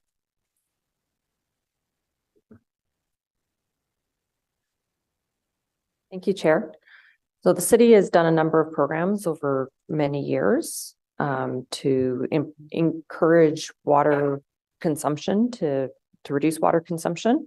And those programs have been effective. We've seen that despite the growth in the city over many number of years, that the actual consumption has declined, which has made a huge difference from an infrastructure perspective, because those are major plant expansions that we can push off in time, which are very, very costly, and other infrastructure investments that we haven't had to do. So there are programs available, and we can get back to you with more information about where to find them. Okay, thank you. Right, where was I? Oh, yeah. Incentives for retrofits as well. I'm hoping there's going to be an economic statement today by the federal government, and hopefully, too bad this meeting wasn't tomorrow, so we could talk about that. But hopefully the federal government is offering us incentives as well for our own buildings to do more retrofitting. I just want to make sure that that remains a priority. I think we know that that's one of the biggest losses of energy, is the inefficiency of older buildings. And do we have someone who's just working on the fact that, that we need to work with the other levels of government on those incentive programs and make sure we capture everything for our city? Yeah, through the chair, I could say probably just someone in every department has always got their eye or their finger on the pulse for any opportunity that's out there. I know the infrastructure team looks at it regularly. I know David's team as well. We do have the Better Loans program within Don in the Pred department. So across the network of the city, we're always looking for those opportunities. We have regular updates from our media team as well whenever anything's announced. So we're always closely looking for any opportunity that we can leverage from any funding agreement. Thank you. In terms of education, I'm finding for waste management, there's still a long way to go. I only have to walk around, my neighborhood to see that, and I'm, just flabbergasted. And I may turn into a Karen and just go up to people and talk to them, but I don't want to do that. I want people to know what is the best thing for their city, because they're just not getting it. We could spend a lot of money on all kinds of things, but we've got to educate people better on what's the best way to divert, and that is the biggest savings. Hallelujah. Absolutely, Councillor. And through the budget, we've identified through the capital program some additional funding to support greater education and outreach, and also trying to assess the effectiveness of that in order to ensure, so to your point, that the message is getting out and is being received, and trying to identify different tactics, and certainly leveraging members of this committee and council on their reach into their communities, and so wanting to ensure that we're developing councillor toolkits. So whether it be for engagement series 3, which we'll be talking about shortly with the master plan, with the implementation of the 3-item limit, with our regular programs, ensuring that we're providing councillors with tools to be able to use and share with the residents. Yeah, and giving packages to schools in terms of information as well, I think would be very helpful. I bet Councillor Curry would agree with me on that one, because kids are a great way to teach adults as well. Thank you. And yes, that is part of our outreach, to be engaging with the school boards in order to ensure that we're providing them with that information. The other piece that I neglected to mention is that part of our review back is reporting back on the effectiveness of our programs, which we hope to see in increases in our diversion rate. So that'll be coming back on an annual basis to members of committee and council. Thank you. If I have time for one more question. I'm working on secondary plans. I've got 2 major ones in Bay Ward, and that's because we're getting transit stations. We're getting 7 transit stations in Bay Ward. It's a huge game changer. And I can't help but think, are we planning with those planners, with our environmental team, to make sure we have that green space, that we have that tree canopy, that we have, we're getting the intensification, that's for sure. Those are going to be very helpful. But are we working with those teams to make sure that in the future that we have that balance? When we heard the presentation about air quality, I want to make sure that the air quality around those stations is excellent because we planned it, we worked on it. We got the balance of the green space when we had that opportunity. So I just want to know if there's outreach from the environmental team to work with planners on these very major projects.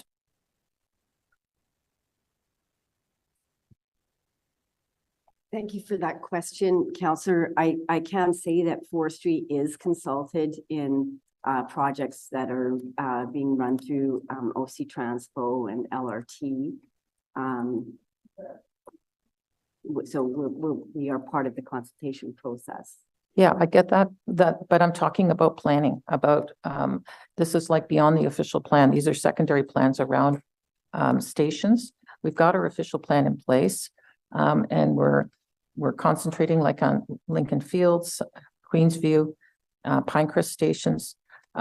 We've got to make sure we've got that balance, and I just want that assurance that we've got that lens on it, that we're planning for the future. For obviously having less cars and having transit stations is a good thing, but also the balance of tree canopy, I guess, is probably the biggest worry. Thank you for that question. I'll pass it over to GM Laurier. Thanks for the question, Chair. Certainly, when we're doing those secondary plans, like our own natural systems and forestry team are a big part of it. We work with parks planning, and we're always trying to strike that balance between development and preservation of green space, appropriate adding new parks and green space. So it's definitely embedded in our planning process. Thank you very much. Thank you, Councillor Kavanaugh. Vice Chair Carr. Thank you very much, and thank you for the presentation. I just have a couple quick questions. First of all, just I was wondering if we have any mechanism of tracking rates of uptake on the Better Homes Ottawa loan program at all. I don't think we get updates on that through the Climate Change Master Plan update. Is there anything available on that? No, Councillor, sorry, through the chair, we do have regular tracking of the Better Homes loan program. That's not information that I have currently right with me, but that's information that we can compile if so desired. Okay, perfect. Thanks. I wanted to follow up on the delegations on the tree canopy and the urban forest master plan, and whether or not staff is of the view that there are sufficient resources in the budget with respect to tree planting, maintenance, community outreach, and being able to achieve that second phase of the UFMP with the current budget ask, which I understand would bring the total FTE count to 7.64 FTEs. I think everyone around the table has a goal of hitting that 40% canopy cover. And I know the challenges that we're up against with still replacing from the retro and all, but I wonder if you could speak to that, and as well the point about whether or not there's sufficient budget in the materials portion of the budget to get to our goals. Chair, I'll start the response, and then if my colleague Ellison has any further commentary, I'll turn it over to her. We did come forward with the urban forest management plan we did come forward with that urban forest management plan earlier this year that laid out what would be included within phase 2. We also went through and talked about where we came from urban forest management plan phase 1 and the work that needed to be done in order to get us to our objectives. That's also being followed up with, of course, that resourcing plan that we've submitted and provided for council's discussion as well. So within the ability and the budget framework that we have and the prioritization that we're available to it, we've laid out what we think is the resources that we need in order to achieve those objectives. Thank you, David. I will add that we have in forestry services, in public works, we've put forward pressures that are sufficient for the approved forestry programs for 2024. With respect to the resourcing plan, so the resources that were outlined in the IPD, as well as the 2.66 FTEs that we are requesting with this budget, that is going to create capacity for us to support the recommendations in the UFMP. And I will mention that the feature project is the tree planting strategy. And with that, we will be looking at our existing programs, developing potentially new ones, looking at different ways of funding tree planting programs such as sponsorship or grants. And we'll be bringing those back to committee as we develop them so that we can hit the ground as soon as possible with respect to increasing our ability to plant more trees and trees where they need to be planted. So increasing tree canopy where it's needed most. Okay, you don't have any concerns about the materials portion of the budget then at this point? No, through you, Chair. No, thank you. Okay, thank you very much. If I wanted to ask a question on Councillor Hill's motion, would this be the best time or do you want me to get back in line? You can ask, I believe you have some time left. Okay, perfect. I just was wondering, a staff assessment of Councillor Hill's motion, if there's any concerns with any of the wording in the motion as it is, or if staff feel that it's implementable. Yeah, staff did work quite closely with Councillor Hill, and we appreciate and thank him for the collaboration between us. Unfortunately, we were not able to get to wording that we can both agree on, so staff do have concerns. Okay, I'll pick that conversation up in another round. Thanks. Thanks very much, Vice Chair Carr. Councillor King. Thank you, Chair. And I'd like to thank staff for the report and the budget that they put before us. I know in your report, we had heard that there would be $77 million in overall drinking water investments, $81 million in wastewater, $66 million in overall stormwater infrastructure, and $21 million to renew integrated water and wastewater infrastructure for a total of $245 million. I just wanted to ask, I guess, the perennial question. Are we spending the appropriate amount of money to assure the safety of our water supply and distribution as required under the Safety Drinking Water Act?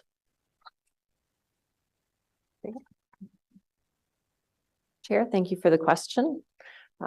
So we prioritize our needs against the budgets that are available. Our drinking water is safe and clean.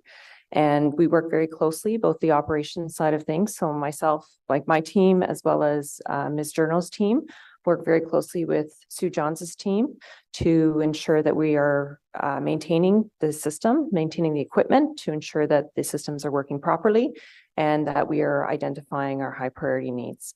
So we have what we need within this budget for this year to address the most critical concerns, and we will be coming forward with an updated long-range financial plan as well as asset management plans in 2025. Thank you.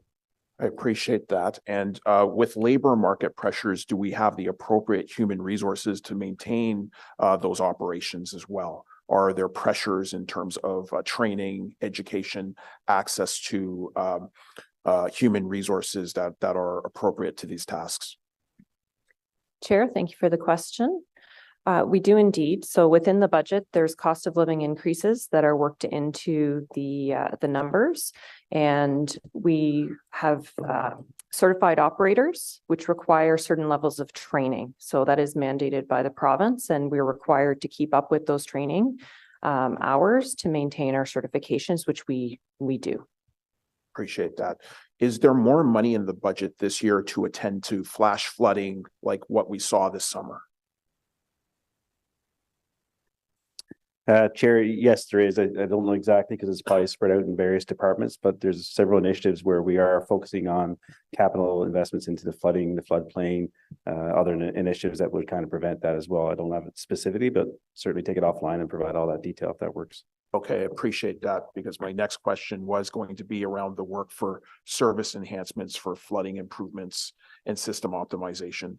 So we definitely, I think, want to generally as a committee, and I'm sure as a council, since we're seeing increases in these events, we definitely want to obtain some more information on that. So Chair, I'll just confirm that myself and Sue and the team will get back to you. Excellent. Thank you. I don't know then if you can address what sort of a breakdown there will be for areas that are frequently flooding. Not just from big storms, but from smaller incidences where we see flooding consistently in certain areas. I think of Claude Street in my ward, which sees flooding consistency through thawing periods and during large and heavy rainfall. So I'm just wondering, will there be more maintenance on infrastructure as a whole to resolve these types of consistent problem streets? Mr. Chair, everybody is seeing a lot more effect of flooding. And I think the types of issues that you refer to, Councillor King, point to not just our extreme events, but it's the performance overall of our drainage system and compared to what our community expects. And I can assure you that within the work that asset management does in recommending this budget and in coordinating on the operations and maintenance side, as well as long-term planning, that those factors are taken into consideration, because as well as being able to evaluate hard facts like how old is this pipe, is it full of gunk, does it need to be cleaned, things like that. The goal is really how well that pipe and that system is providing service to our community. Is it meeting its needs? We had quite a conversation about flooding at council a little while ago from Councillor Carr's motion. And I think it kind of boils down to 4 things that we want to share with the community, because communication with the community, hearing from them what they have suffered. The one thing with water is it's there and then it's gone. And so the input from our community to help us understand how well the system performed is critical to the work that we do. We want to be able to prioritize investment to make sure that we have a robust system, that the system is meeting those service needs. And we're in flood situations, big or small, it's an integrated response. I made reference to our friends in public works, but certainly in extreme events, we start crossing broader than that in terms of our emergency response. There's a role for residents to play too. I think that's one of the things that came out in our recent, there's a lot of things that can be done on private property and public property. So it's a joint effort.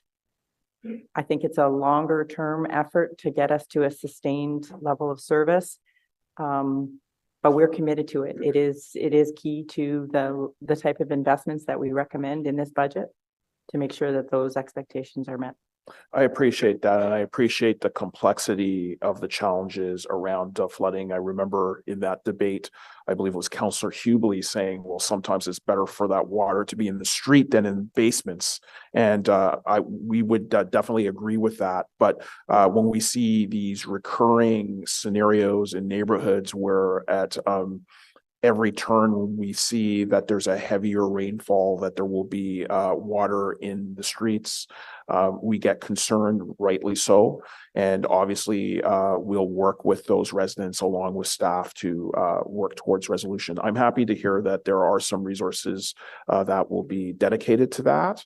And at this point, I think I will let other members ask questions, and I might just get back on the list, but I appreciate the answers from staff. Thank you, Chair. Chair, can I just apologize, just jump in quickly. On page 38 and 39 of the transmittal report, we do list several initiatives and projects related to flooding.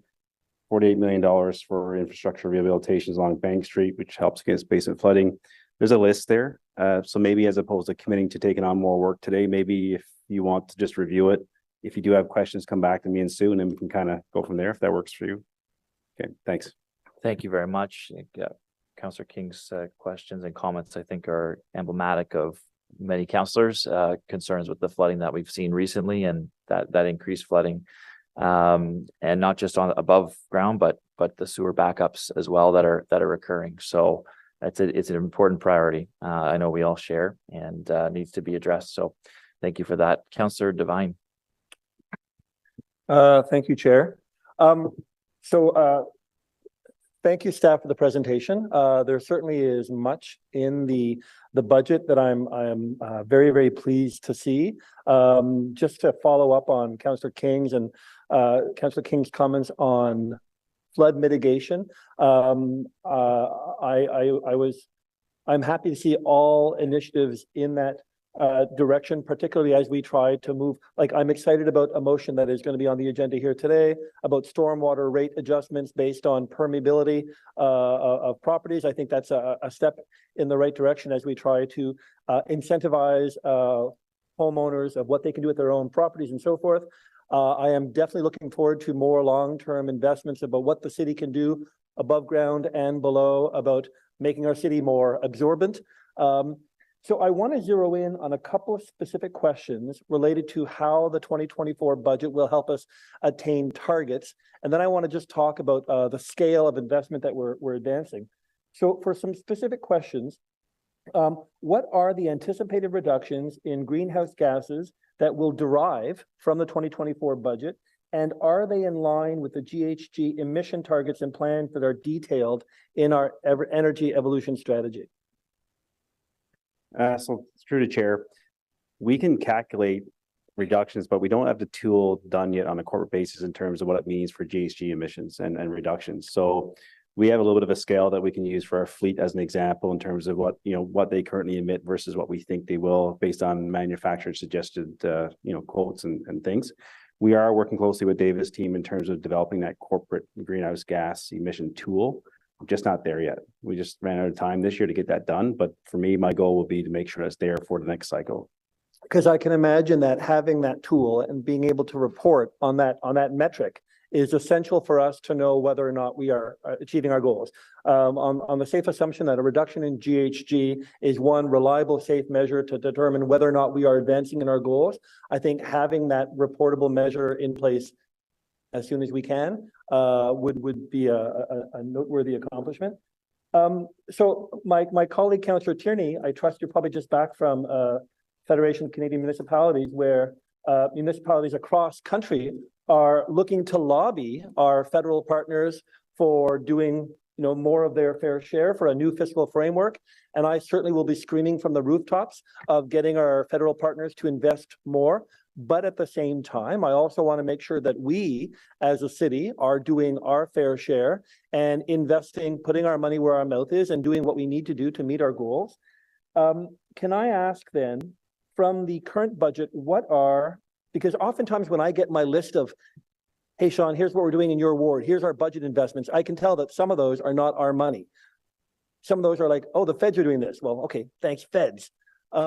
So in terms of the funding sources for climate investments in the 2024 budget, how much of those investments are municipal spending, like money from our coffers, and how much of that is from federal and or provincial partners? Through the chair, like off the top of my head, I would have to take that away. But every capital project, if you go through the details, which I can circle back with the summary for you, but every capital project details identifies the funding source. So you will see in there if there's a revenue source or a funding stream from upper tiers. The biggest component that you see in this budget of the is related to the zero emission buses. So that's the $180 million investment into those buses. We do have that agreement in support of Infrastructure Bank Canada and that alignment there. So there is some significant funding with our partners above us to kind of support that initiative.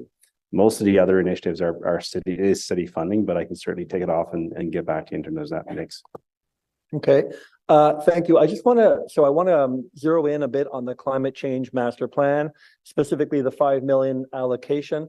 And so from hearing from a few delegates that spoke earlier today, they're looking for a greater level of financial boldness and how much we spend there.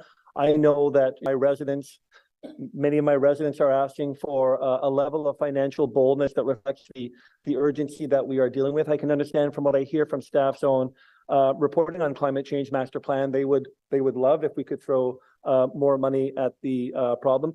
And I know that when I spoke in my closing remarks about Lansdowne a few weeks ago, I expressed a level of frustration that the city does not appear to be taking the same level of boldness in financial risk when it comes to meeting, whether it be our transit or our housing or our climate resiliency strategies, as we are on other measures. So if right now we are allocating $5 million for our climate change master plan, same as 2023, and I can only surmise that there had been, if we were going to make our targets, there was going to be a scalable growth in that climate change master plan annual allotment. So can I only, then I'll direct my question to Mr. Rogers. Cyril, are there tools that are at our disposal, whether it be through new debt or through dipping into our reserves? Are there tools that can be explored, not should be explored, but can be explored, where we could see a year-to-year growth from 23 to 2024 for our climate change master plan? If we are stagnating at the same $5 million, are there other tools that we as a council could explore? Through the chair, I think it's important to not focus on the one piece of the pie, the small piece of that 5 million. As you know, we do have $278 million worth of investments that contribute aggressively to different climate change initiatives. So the 5 million is focused on one component. We also have the 3 million that we have for our energy management demand strategy and those parcels. But again, we're trying to integrate the climate change holistically across the system. So when we update our IMPs, our AMPs, what does that mean operationally? So there's a much larger investment than just the 5 million. So that 5 million was new in 2023. Again, now it's there again, another 5 million for 2024. For me, I would like to see, okay, what are we doing with that? Where's the best return on investment for that? And say, should we be investing more there? Or does it make it more sense to invest more over here on the infrastructure side, where we can get a better bang for a reduction in terms of GHG emissions or energy retrofits? Much like what we're going to be doing with Hydro Ottawa, exploring that opportunity. Okay, where can we aggressively approach that? From a debt perspective, again, that 5 million, that would not be eligible for debt, because we need an asset to kind of put the debt to. So that's why it's more important to look at the system holistically in terms of what we've done in our budget in the past 2 years and have net climate change lens applied. So again, it's 278 million, almost $300 million, not 5. So just look at it that way. Thank you. And I'll just wrap up because I think we're using this opportunity now to speak to the Hill motion.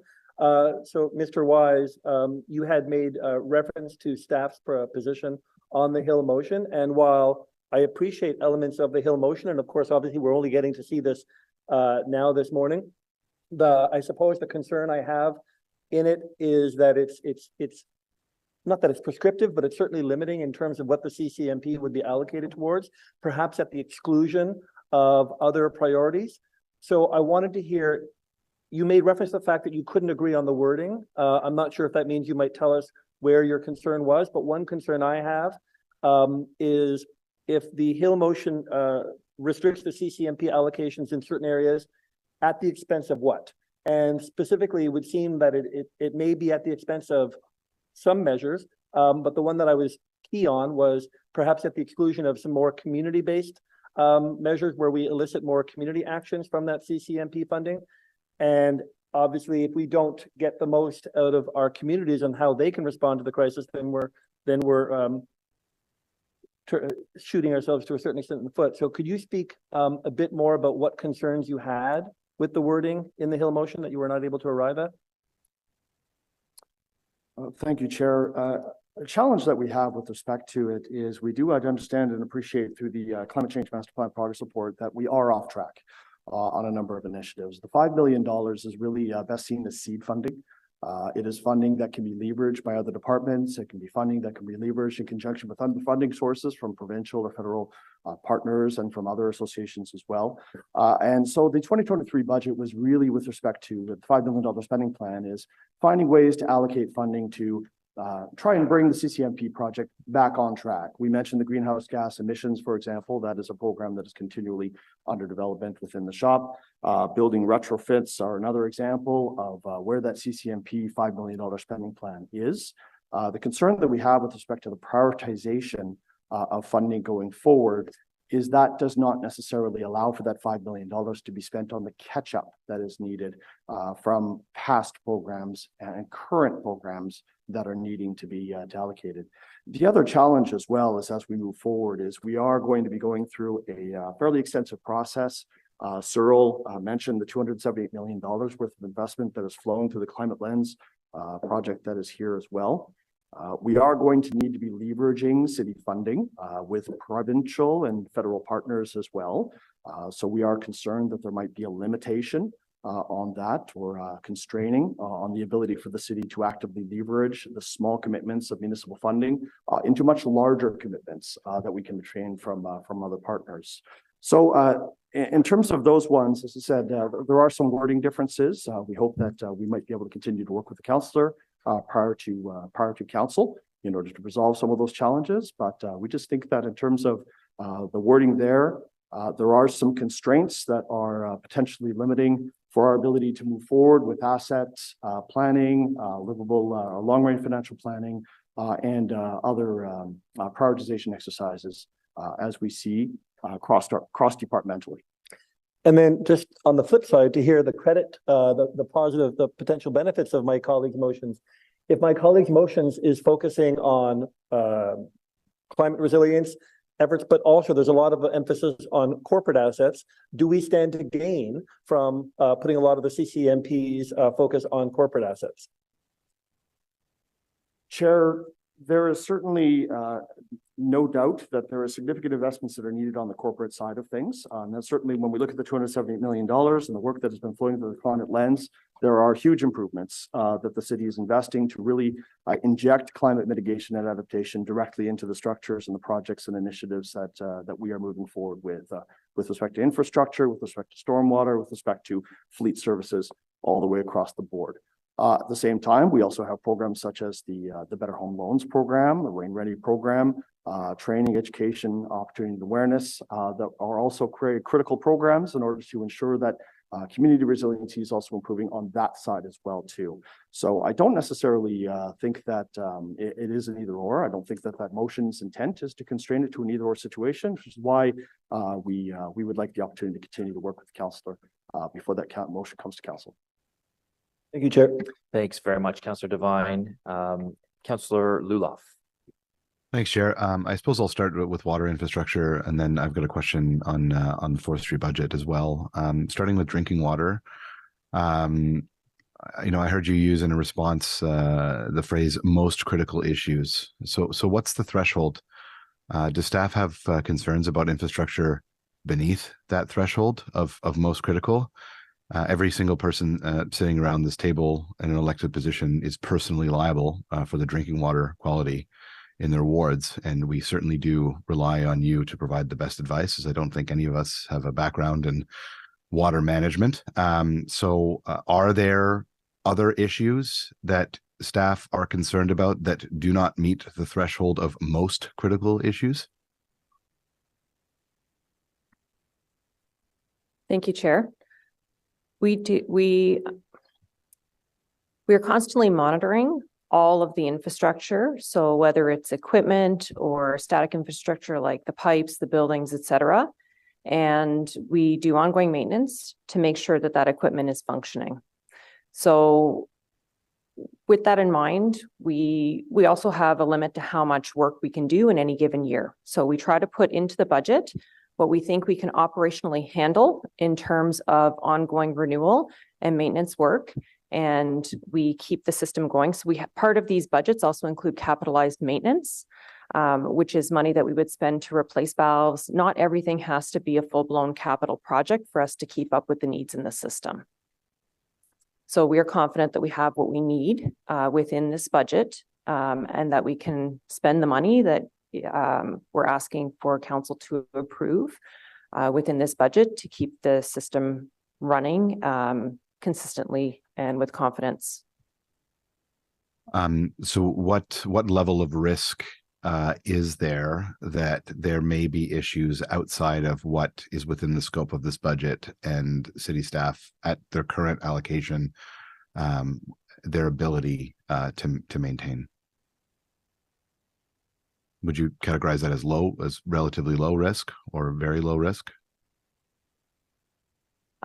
Chair, no, I wouldn't characterize it as low. It's variable. And where we treat different risks with different approaches.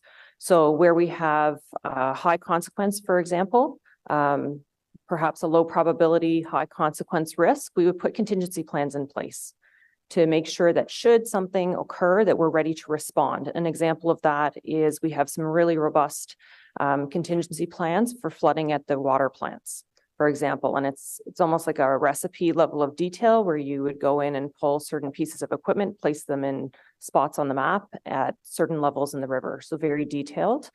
We also, where we have lower risk, we are prepared to respond. I'll pass it to my colleague Sue to add as well. From an asset management perspective, our responsibility to council is to ensure that your legislative responsibilities are fulfilled. We have a role in ensuring that under the Act as well. I hear in your question the seriousness that you accept that responsibility. And if there were any issues where we felt funding was an obstacle to achieving the delivery of safe drinking water, the safe service for all of our infrastructure, we would tell you. It would be our obligation to identify that pressure and to recommend additional funding to make sure that all of our obligations are met. We are not in that position today. And as Ms. Nielsen spoke about, risk is always relative. And that's the basis of the recommendations that we make for you to hear today to make sure that we are preserving service to our community. I really appreciate that comprehensive answer. Thank you very much. Like even low risk for me when the penalty is $5 million is high risk. So very, very much appreciate your candid response. You know, I've really appreciated the rebuilding of some of the ditches in my ward over the course of the last year, particularly in and around Cumberland Estates and in the Prizeau district, which is a very suburban area that is still on a ditch system, along with streets like Gerald in my ward as well. Is there an allocation in this budget to sort out the issues leading to the completely blocked culvert crossing Old Montreal Road near Cumberland Estates that staff have investigated alongside my team and I, and identified solutions for pending a budget allocation? Yes, Mr. Chair. Thank you very much. That's wonderful to hear. I really do appreciate your attention to that matter. In this budget, is staff looking at things like collapsed corrugated culverts that are on city land along Market Street in Cumberland Village? You know, these collapsed culverts, well, before they were collapsed, were lifted, you know, due to flooding and frost heaving, and then were later crushed by utility vehicles, which is exacerbating some of the flooding issues in Cumberland Village. Mr. Chair, I'm not locationally familiar with all the culverts. I'd be happy to check the list. We have more than $15 million investment in culverts. I'd be happy to check the list and provide the council with that answer. Really appreciate that. If you wanted to come and join me for, an Equator coffee and a delicious baked good at the Black Walnut, I'd be glad to show you this particular culvert. I suppose I'll move, and please do take me up on that. It's wonderful. It'll change your life that day. I'll move on to trees as my final question, Mr. Chair.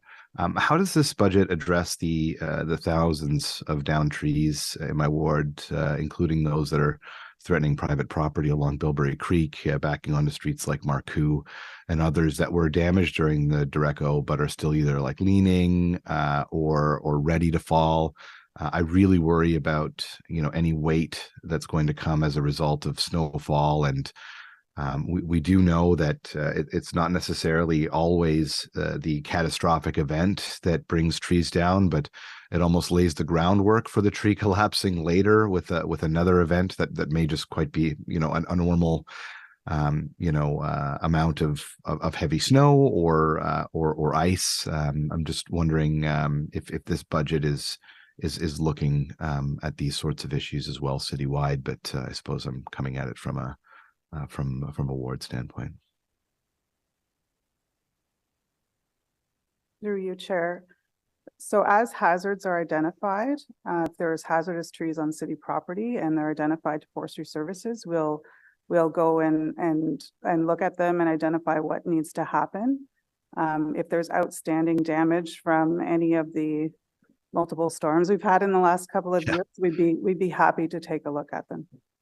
Okay, great. We'll continue identifying those to staff. I do want to thank staff in forestry and infrastructure services for how responsive they are to my team and I when we bring forward these issues. This is a wonderful group of hardworking people on the ground that are there for us every single day. We appreciate you and your teams so much, and very pleased to hear that the investments that we're making in this budget are going to deal with some of the critical issues that we've identified over the course of the last year. Thank you, Mr. Chair.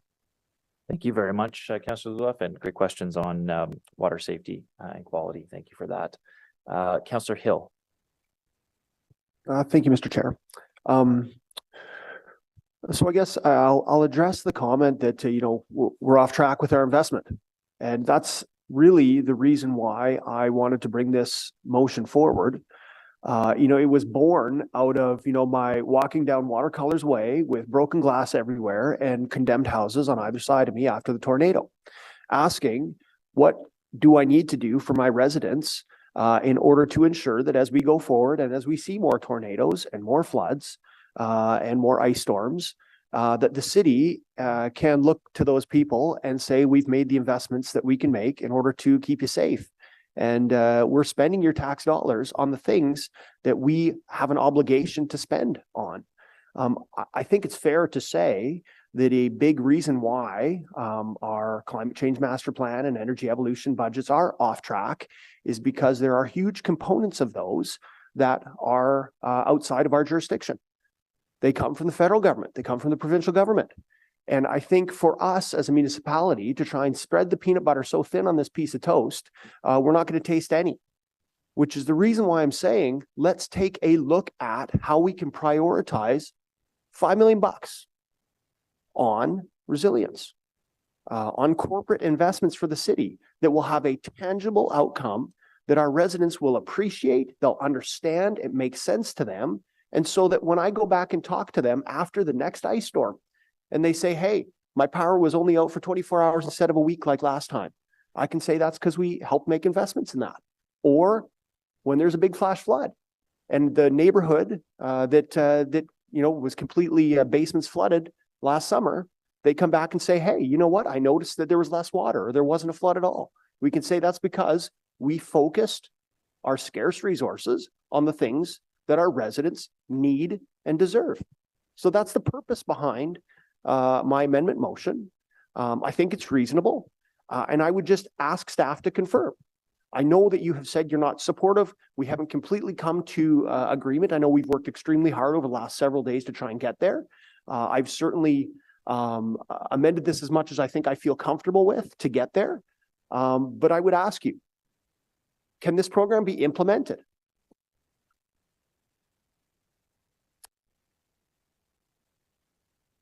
Chair, we certainly agree with many elements of the Councillor Hill's motion. Certainly the prioritization framework and the clear linking between funding and the linking towards the priorities that are expressed in that motion. Those are things that certainly staff feel are implementable and can support. Staff do have concerns that there are portions of the motion that may presuppose future spending plan processes that are going to be coming through the climate resiliency strategy, long-range financial plan, asset management, and do have other implications. Those ones, I cannot confirm if they are implementable at this time. Again, I do think that staff are fairly close to a wording agreement with the councillor with respect to that motion. And we think that there might be an opportunity again to clarify that as we work towards council. So I appreciate that answer. I would just highlight, I don't think we should look at presupposing anything. The motion is quite clear, saying that we will look at options to prioritize, and you will come back in Q3, which gives, three quarters to come back with some options. So there's no presupposition of anything. We will be looking at options at that time, and we could make decisions at that time if we wanted. But certainly what I'm saying is, I have been told loud and clear by my residents, we need to focus the spending of our scarce resources on the things that are going to directly affect them. And from an environment perspective, ensuring that they are protected against a flood or an ice storm or a tornado or all of those kinds of things, I think are reasonable. So with that, Mr. Chair, I would ask for my colleagues' support on this amendment motion, and that's all for me. Okay, thanks very much, Councillor Hill. Councillor Curry. Thank you. I just have 3 other comments. So as has been told to me because of the stormwater issue we've had in Canada, the former provincial government, so not this one, but the one before that, had created standards for the engineers to go by that have been 20 years out of date for longer now than 20 years. But that's what we always say, they're 20 years out of date. So we don't understand why the new provincial government came in and did not update these standards. They're sitting there, I gather, waiting to be updated. So I've had that verified by a number of people. But if they were to update these standards for the engineers to use regarding stormwater, how would that impact our budget? Does somebody know?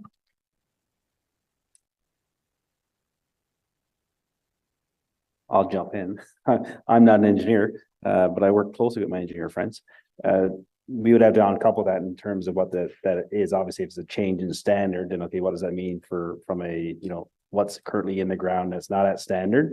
And then, of course, the cost of that new standard. So would it be a pretty robust analysis in collaboration with myself and the infrastructure team to figure that out? I ask because I understand the engineers want those standards updated because they don't want to be approving things that are 20 years out of date. So they're asking for them. They're sitting there waiting, and this provincial government's not releasing them. But I have to think there's a reason why this provincial government's not releasing them. And it seems to me it would be because of money. I just want to understand what it actually means. So you're saying, if I understand you right, Cyril, that this would be quite a complex undertaking to figure out just how much money it would cost? Yeah, Chair, I mean, I don't want to speculate into what the upper tier governments are doing, but I can imagine that smaller municipalities would even be more constrained given the cost, because the cost of that underground infrastructure is the same here versus a smaller municipality. So they would probably not be able to adhere to those standards. So there's probably something behind the policy and rationale there that I don't want to provide my opinion on. Well, that's what we're thinking as well. Sorry, Sue. Mr. Chair, I think I would just add new standards apply to new construction, and most of the new construction that happens in the city is done by developers for new communities.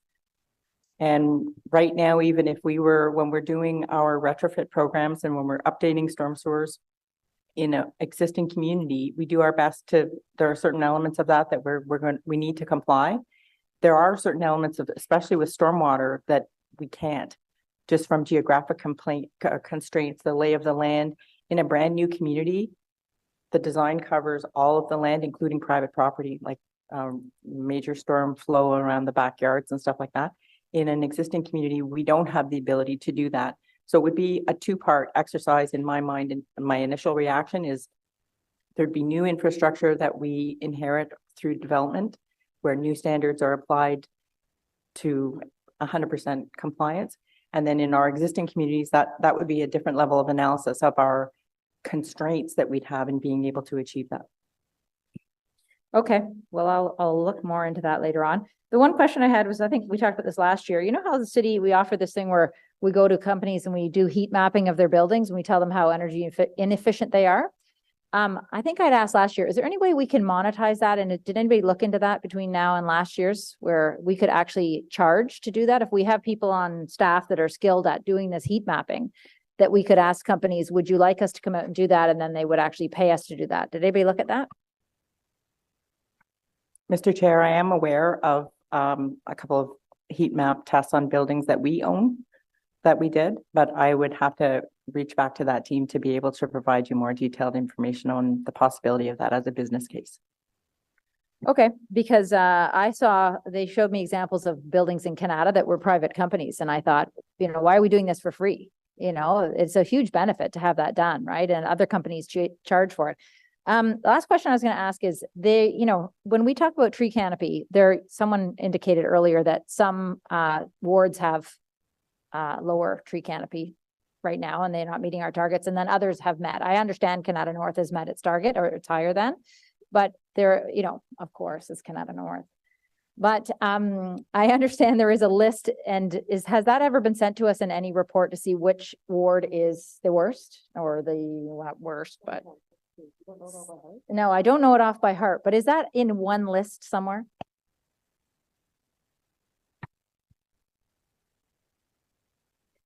Tracy, would you like to take that? Yeah, sure. Thanks. Through you, Chair. So the last iteration of the urban forest canopy assessment is online.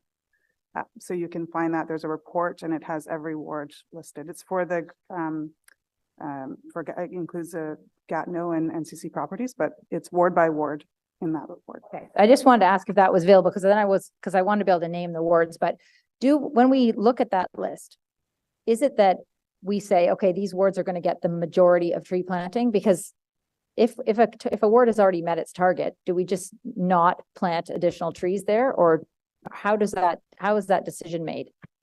So part of the tree planting strategy will be to look at areas that we want to target for tree planting. It doesn't mean that we won't be tree planting in other wards. We'll still have a suite of tree planting programs across the city. We'll still receive requests for tree plantings in parks along streets. Our Trees and Trust program will likely still be citywide. However, we're going to look at those areas that we need to target for tree planting and see how can we do that. So in areas, say in the downtown core, where there's a lot of rental properties, they're not owned by the property owner, is not living there. How do we plant trees in those locations? So it's going to take some different thinking about how do we target those areas for tree planting where the homeowner is not there to request a tree. But our other tree programs will continue citywide. We're going to be reviewing them, looking at our tree planting lists, looking at how we administer those programs. We still have some paper floating around for our Trees and Trust program. I'd like to be able to move all of that online. So there's a lot of work to do, but it'll still continue citywide tree planting. Okay, well, I mean, maybe you think I was going down the road of saying that I want to make sure none of the rest of the programs stop, but I actually was going to say the opposite, that if there are wards that the canopy hasn't been met, I mean, I would say we work on getting those up to the percentage before we bother with wards that already have. I understand there are reasons for trees, many different reasons, but still, I mean, I would think if we focused more of our time and effort and money into those wards, and we would bring the percentage up faster, would we not? Yes, so we'll still have replacements to do as well in citywide. If there's storms, we'll still have to go in and do replacements for storms, but certainly we'll be targeting those areas for more intense tree planting in the areas of low canopy cover. Okay, but these are decisions that are just made by staff as you determine. There's nothing that guides you in terms of focusing on it. And thinking about Councillor Hill's motion that's saying, let's focus on this. There's nothing that's directed right now to say, let's focus on making sure all wards are at their canopy target first. In those specific words, I don't believe so, but the urban forest management plan goals are 40% canopy cover citywide, and our priority is planting where trees are needed most. So that will be our priority. Okay, thank you. Thank you, Chair. Thanks very much, Councillor Curry. Thanks to staff for those answers. Councillor King. Thank you, Chair. And I just have a few additional questions about two items on the budget. I guess the first set of questions are around the protective plumbing program, which I know is categorized as conceptual. But I'm just wondering, and I know that the timeline for completion is 2026. I'm just wondering if staff can elaborate on what we're doing now for residential protective plumbing options. Thank you, Mr. Chair. We're actually looking at updating that program and coming back to committee in 2024 with some new ideas and options on how to enhance that program. I appreciate that. Will residents be involved in the conceptual process? I could take that away. We haven't actually laid out the plan on how we're going to move forward, but I think that would be advisable. Thank you. I appreciate that. And I was just wondering if you could provide a little bit more information on what we're doing with new builds, specifically infills in the core, to ensure that residents are protected, or whether that would be part of the review.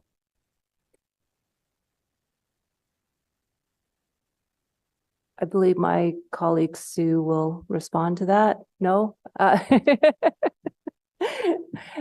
We're collaborating together on working through these issues, and so infills are definitely a part of the approach moving forward that we will be looking at. I appreciate that. And my last question just revolves around wet weather infrastructure, the management plan there, and it involves development charge money. And I'm just wondering, what do we capture now with DCs to reduce sewer surcharge, specifically to infill projects where infrastructure can be older? Mr. Chair, Development Charges Act lays out what services are eligible for collection in our bylaw. We have the bylaw, and actually it's the coming one day soon, the infrastructure master plan that lists out all the projects that would feed into the development charges bylaw in terms of infrastructure to meet the needs of growth for both intensification as well as greenfields growth.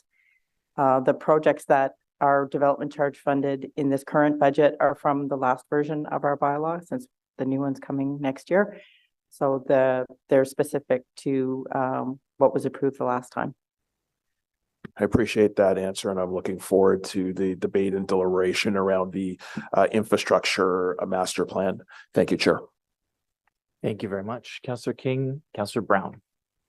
Thank you very much, Mr. Chair. And I just wanted to have a supportive statement of Councillor Hill's motion. I think this will allow the city to move forward on actioning our climate goals within the corporation. I think we have to take ownership of the GHG emissions that our corporate assets emit.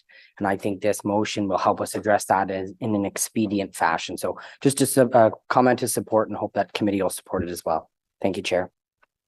Okay, thank you very much for that. I just wanted to say thank you so much to staff for all your work in bringing this budget forward. This is a tax-supported program of infrastructure services, asset management, resiliency and natural systems, solid waste services, and forestry services. It also includes the rate-supported core infrastructure like drinking water, wastewater, and stormwater services. So there's a lot here, and you've all come together very well with this budget. There's a few things I'm excited about in this budget that I want to mention. The service would add those 2 permanent staff, 2 temporary co-op students in our urban forest management plan for that tree planting strategy. We're going to be reviewing current tree planting programs to plant more trees efficiently in areas that need them most. The service would also add additional resources to support community education and implementation of the 3-item garbage limit and the rollout of green bins in multi-residential buildings. We're also going to see more money allocated for expanding the recycling in parks pilot program. So I know councillors like that program. We have parks that we want to see that expanded in. Staff have listened to councillors and included that in the budget. So that is very appreciated. I know we're also doing a good job at our corporate climate change targets. Those we're really getting close to meeting those. Where we need to work on more as a city is that community side, that partnership with other orders of government, the community side. We're seeing the flooding, we're seeing the heat waves, we're seeing the power outages, and so that community side is really where we need to improve. And that's certainly my concern going forward, but I want to thank you for how much work you've done to get us to this point. There's still more work to be done in that community side. I know Councillor Hill's motion, I appreciate you working with staff. I do just want to mention, I think, this kind of came quickly. We saw the motion today, and I think there's a lot of work to be done with staff between now and council and a future council. There's some potentially big changes in here. We don't want to, we want to keep working with provincial, federal. We want to make sure that community side is focused on as well with staff. And so I think if the motion can be adjusted between now and a future date, along with staff support where they're not supportive right now, I think we'll get to a better place on these pieces. So for that reason, I'm not supportive of the Hill motion, but appreciate the work you've put in looking at these issues. So I think so, Chair, with that, or Clerk, with that, I think I'll go to yays and nays on the Hill motion, and then we'll move to the budget roadmap afterwards. So, Vice Chair Carr, did you need some clarification? Yeah, I just wanted to clarify on the Hill motion. So is there an opportunity for the language to be changed prior to it coming to council? I think that's the idea, either before council or a future meeting. Obviously, we just saw it today. And so the idea is, I think staff have been working collaboratively with the councillor, and that in its current form, it's not supported, but that it could be changed in the future to be more supported. So I think that gives us some good indication. Okay, perfect. Yeah, because it's a budget motion, though, I would expect that we would want to have it changed prior to budget. So just, so from my perspective, we're gonna vote yays and nays on the motion as it stands right now, and then we'll take it from there. Yes? That's correct. Yeah. So just given staff don't support it now, and there needs to be some changes, I'll be voting no on that motion, and then hopefully we'll see some more changes to it to get to a better outcome.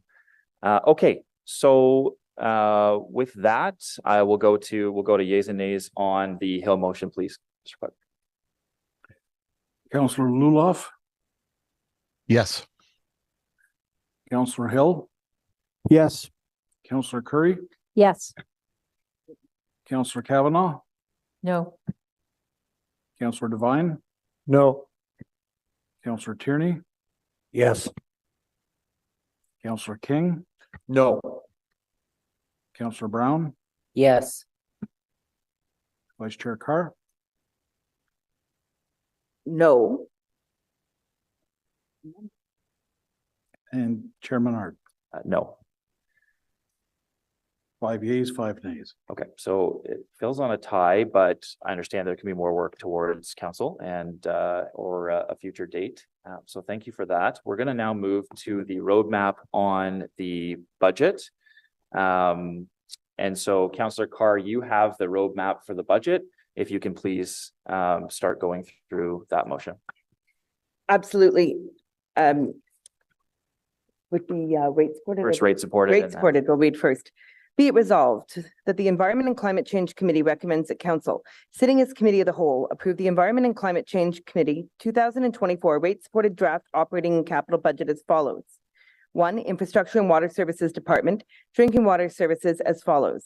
A, user fees. B, operating resource requirement. 2, wastewater services as follows. A, user fees. B, operating resource requirement. 3, stormwater laboratory and municipal drainage service as follows.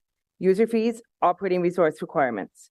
4, the Environment and Climate Change Committee rate supported capital budget on pages 17 to 19, individual projects listed on pages 32 to 62, 64 to 68, 70, 90, and 92 to 116. I should have read that. And tax supported now. Yes, please, Vice Chair. Thank you. Be it resolved that the Environment and Climate Change Committee recommend that Council, sitting as Committee of the Whole, approve the Environment and Climate Change Committee 2024 tax-supported draft operating and capital budget as follows. Infrastructure and Water Services Department operating budget as follows. General Manager's Office and Business Technical Support Services. B, Infrastructure Services, which includes user fees and operating resource requirement. C, Asset Management Services, user fees and operating resource requirement. 2, Planning, Real Estate and Economic Development Department, Resiliency and Natural Systems Policy operating resource requirement. Public Works. Number 3, Public Works Department operating budget as follows. A, Solid Waste Services, user fees and operating resource requirements. B, Forestry Services, user fees, operating resource requirement. 4, Environment and Climate Change Committee tax supported capital budget on page 19. Individual projects listed on pages 39 to 42 and pages 44 to 50. Okay, thanks for that, Vice Chair. So we'll vote first on the rate supported budget. Is that carried? Okay, and now on the capital, I actually wanted to check with the clerk's office. Do I need to do each individual item, or am I okay to carry it as a whole? Unless a member requests for a divided vote, you can carry it as a whole. Thank you very much. So on the capital budget, is that carried? Great. Thank you so much for that. So I think we might let's just see what item is next, because I want to make sure we get a break in today at some point. It's a long day. It's the solid waste master plan. Let's take 5 minutes. Sorry to the solid waste master plan team that's up there, eager to go, but let's take 5 minutes and come back and we'll start that. Thank you.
Okay, so we're going to get started in 1 minute. If members can please make their way back to the table, we'll get started in 1 minute.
Okay, so I think we're going to get started back now.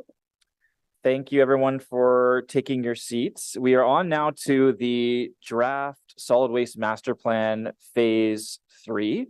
So for this item, we're going to have a staff presentation, and then there are 5 delegations that have also signed up.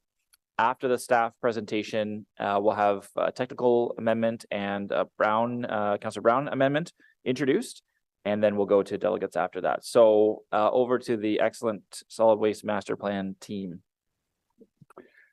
Merci, Monsieur le Président. Bonjour aux membres du comité. I'm proud to be here to reintroduce some of our amazing solid waste staff as they present Ottawa's new long-term plan for managing waste in our community over the next 30 years. Avec moi aujourd'hui, nous avons Shelley McDonald, la directrice de la... With me, Shelley McDonald, director of the project, as well as Nicole Hoover-Benes, program manager for the programming team for the long-term solid waste plan. Nicole have been certainly the face of the solid waste master plan. There's a dedicated and solid team that has also been supporting them through this journey. The development of this plan has been 4 years in the making. And we're really excited to be here at this juncture in terms of the planning process. The draft solid waste master plan has been built on a solid foundation of extensive research, stakeholder input, industry best practices, and also a lot of technical expertise. And I think that everyone can appreciate that waste management challenges are universal. The safe, efficient, and sustainable management of our waste directly affects the health, the safety, and also the cleanliness of our communities. What makes it even more complex is the fact that our population continues to grow. Industry trends are changing, life cycle trends are changing, and those are all changing basically both the volume and also the composition of the waste that we have to manage. But the waste plan really aims to tackle these challenges by supporting Ottawa and effectively managing its waste in a safe, affordable, and also environmentally sustainable manner. So today's presentation will be about 15 minutes long, and it's going to highlight some of the key aspects of what the plan is proposing. And as we get into the presentation, I want to reiterate the fact that what's before you today is the draft master plan itself. No decisions are being asked of you today. The intent is after we've tabled the draft with committee and council, we are going to be engaging in our third series of a public engagement with key stakeholders to get resident and stakeholder feedback so that we can bring that back to you as part of a final approval in Q2 of 2024. And I know that many of you have attended the technical briefing that took place in October, and I want to thank you for that. We've also had a lot of follow-up questions with the team, and the engagement is very much appreciated. There is, the technical briefing was a much longer presentation. So for those that are still interested in seeing the full details, that is still available through the City of Ottawa's YouTube channel. So we appreciate your continued engagement as part of this process, and I'm sure that the next 6 months before we bring the final report back, there will be ample opportunities for that continued engagement, and that very much is appreciated. Avec cela, je vais maintenant céder la parole à Shelley. I'll now give the floor over to Shelley. Thank you, Alain. So just wanting to confirm that the presentation is up. Oh, here we go. Excellent. Thank you so much. Next slide, please. Wonderful. So as you are aware, the city has a complex and integrated waste management system that maintains public health and supports environmental sustainability by offering a number of programs and services to our residents. The city provides waste management services to 7 sectors, as shown on the screen, all of which fall within the scope of the Solid Waste Master Plan. As previously explained, the majority of Ottawa's waste collection services are provided to curbside residential properties as mandated by the province of Ontario. This includes the collection of garbage and organics only. Services provided to other sectors, including multi-residential properties, parks and public spaces, schools and businesses, are all provided as a result of council direction, but actually fall under provincial jurisdiction. There are numerous reasons why previous councils have chosen to collect from sectors we, as the city, are not mandated to collect from, which included streamlining services and collection efficiencies. For this reason, all sectors currently serviced by the city have been considered within the scope of this draft waste plan. Next slide, please. By way of a quick recap, in July 2019, Ottawa City Council approved the Solid Waste Master Plan Roadmap Report. This included approval for the scope and framework to develop a new waste plan for the city and the establishment of a councillor sponsors group. The waste plan was developed using a phased approach, with each phase being based on a solid foundation, as Alain mentioned, of research, data, best practices, and extensive engagement with key stakeholders and the public. Phase 1 is highlighted in blue on this timeline and provided council with key baseline information and data on the city's current waste management system, available mechanisms to influence waste reduction and diversion, an overview of detailed international research on emerging policy, program and technology trends, and provided council with an overview of the proposed engagement approach. This phase was received by council in June 2020. Phase 2 as shown in blue and green on this timeline, involved engaging with stakeholders on the vision statement, guiding principles and goals that will provide a framework for the waste plan. This phase also involved identifying future waste management needs, the long list of options to be considered to meet these needs, and the evaluation methodology to evaluate each option to develop a short list of options for consultation. This phase ended with the second engagement series seeking public and stakeholder feedback on the shortlisted options. Council received phase 2 in July 2021 and approved the vision statement, guiding principles and goals for the waste plan. And finally, phase 3, as shown in green and orange on the screen, has involved developing the draft waste plan with recommended actions and associated implementation plans and timelines. We are very close to the completion of this waste plan, and I am sure you are as excited as we are about what is to come. As a reminder, Council approved the vision for the waste plan, a zero waste Ottawa achieved through progressive, collective, and innovative action, with the goals of the waste plan primarily following the 5 R's waste hierarchy framework that places top priority on reducing or preventing as much waste as possible, followed by recycling, recovery, and finally disposal. Zero waste is a philosophy and a call to action rather than an absolute target. It means working towards a future where nothing is wasted, ultimately leading to the conservation of natural resources and eliminating discharges to land, water, or air. Zero waste cannot be achieved by a municipality on its own, but requires a concerted effort and coordination between all levels of government, as well as industry, businesses, and consumers. Next slide, please. As Alain mentioned, waste management is a universal challenge, and there are various factors that go into developing a waste plan. Specifically speaking, for Ottawa, 8 considerations were identified. First and foremost, decisions must be made regards to waste management this term of council.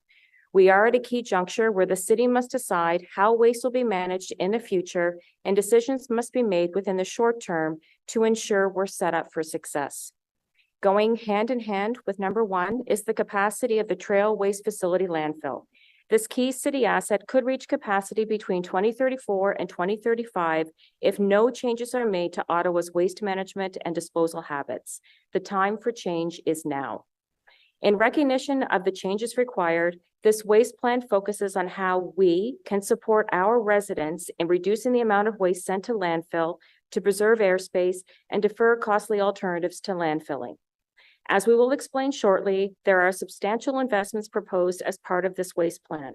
To prolong the need for large investments, short-term actions are required that will provide the runway needed to implement longer-term solutions for waste management, whether that be for a new landfill or an alternative technology for waste management.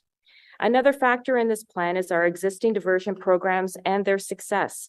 At this time, they are not being fully utilized, leaving ample opportunity to increase diversion of materials from landfill and sending them to more appropriate processing facilities.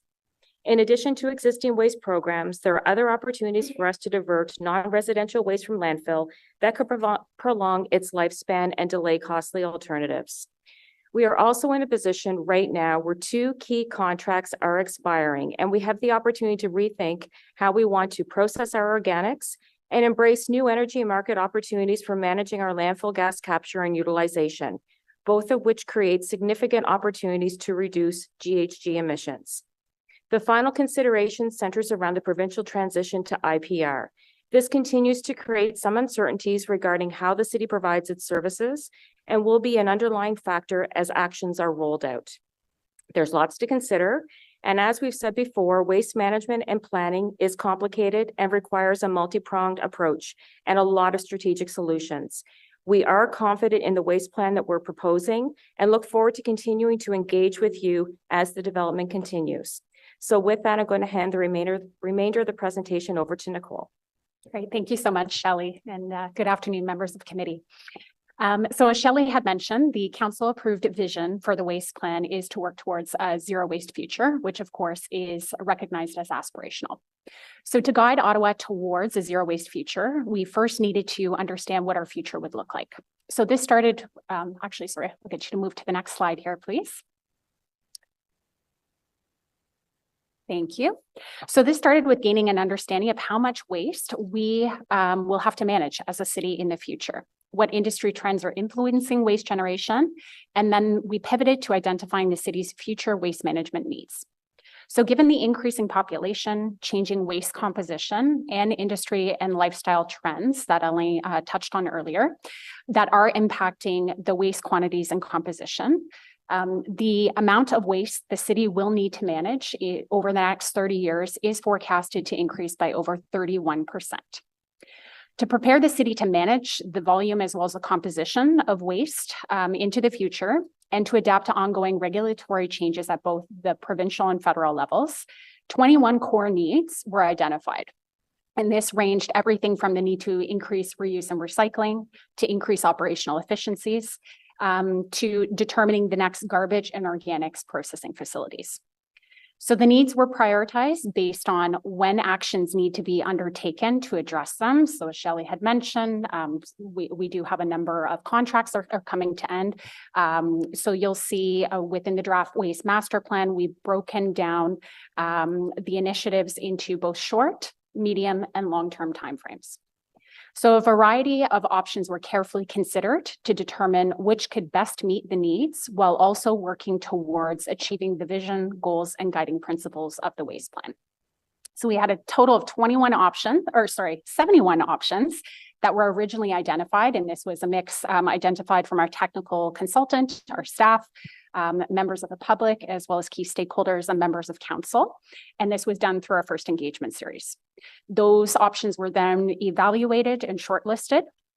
So the recommended actions were then grouped together within action suites that are made up of collective actions working together towards achieving the same common objectives.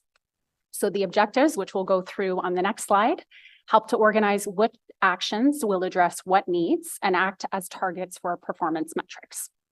So public and stakeholders also had an opportunity to provide input during our second engagement series to help provide input on the different recommended and shortlisted options, but also to help us in prioritizing options. And of course, their feedback heavily influenced the recommendations that you're seeing today within the draft solid waste master plan.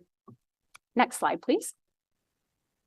So 50 actions are recommended for implementation that capture what needs to be done to reach the council approved goal of the waste plan goals, and work towards the zero waste vision.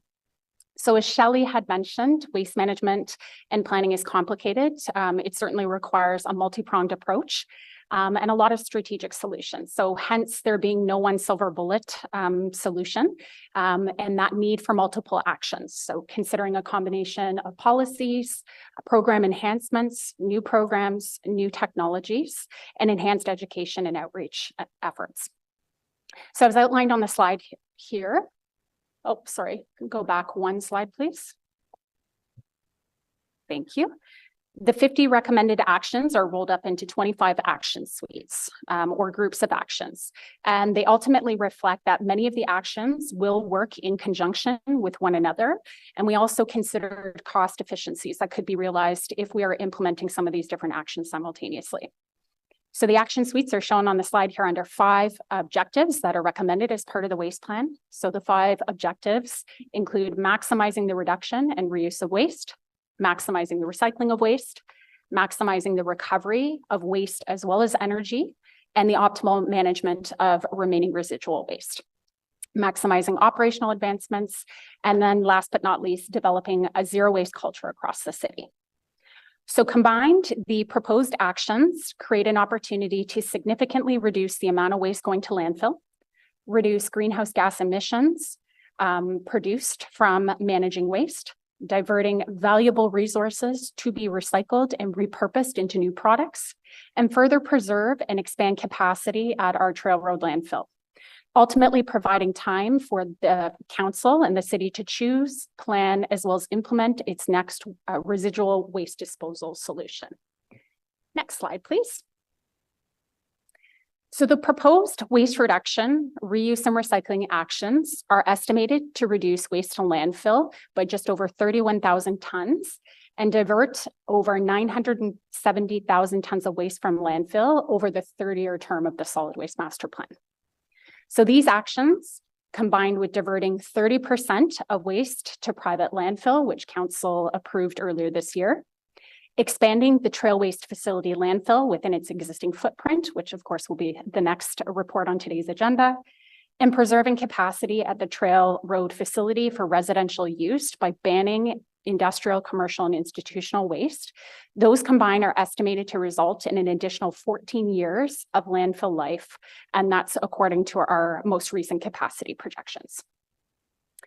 In terms of greenhouse gas emissions, we anticipate that in combination, these actions have the potential to reduce GHGs emitted at landfill by an estimated 4,620 tons of CO2 emissions per year, and that's on average over the 30 years of the waste plan.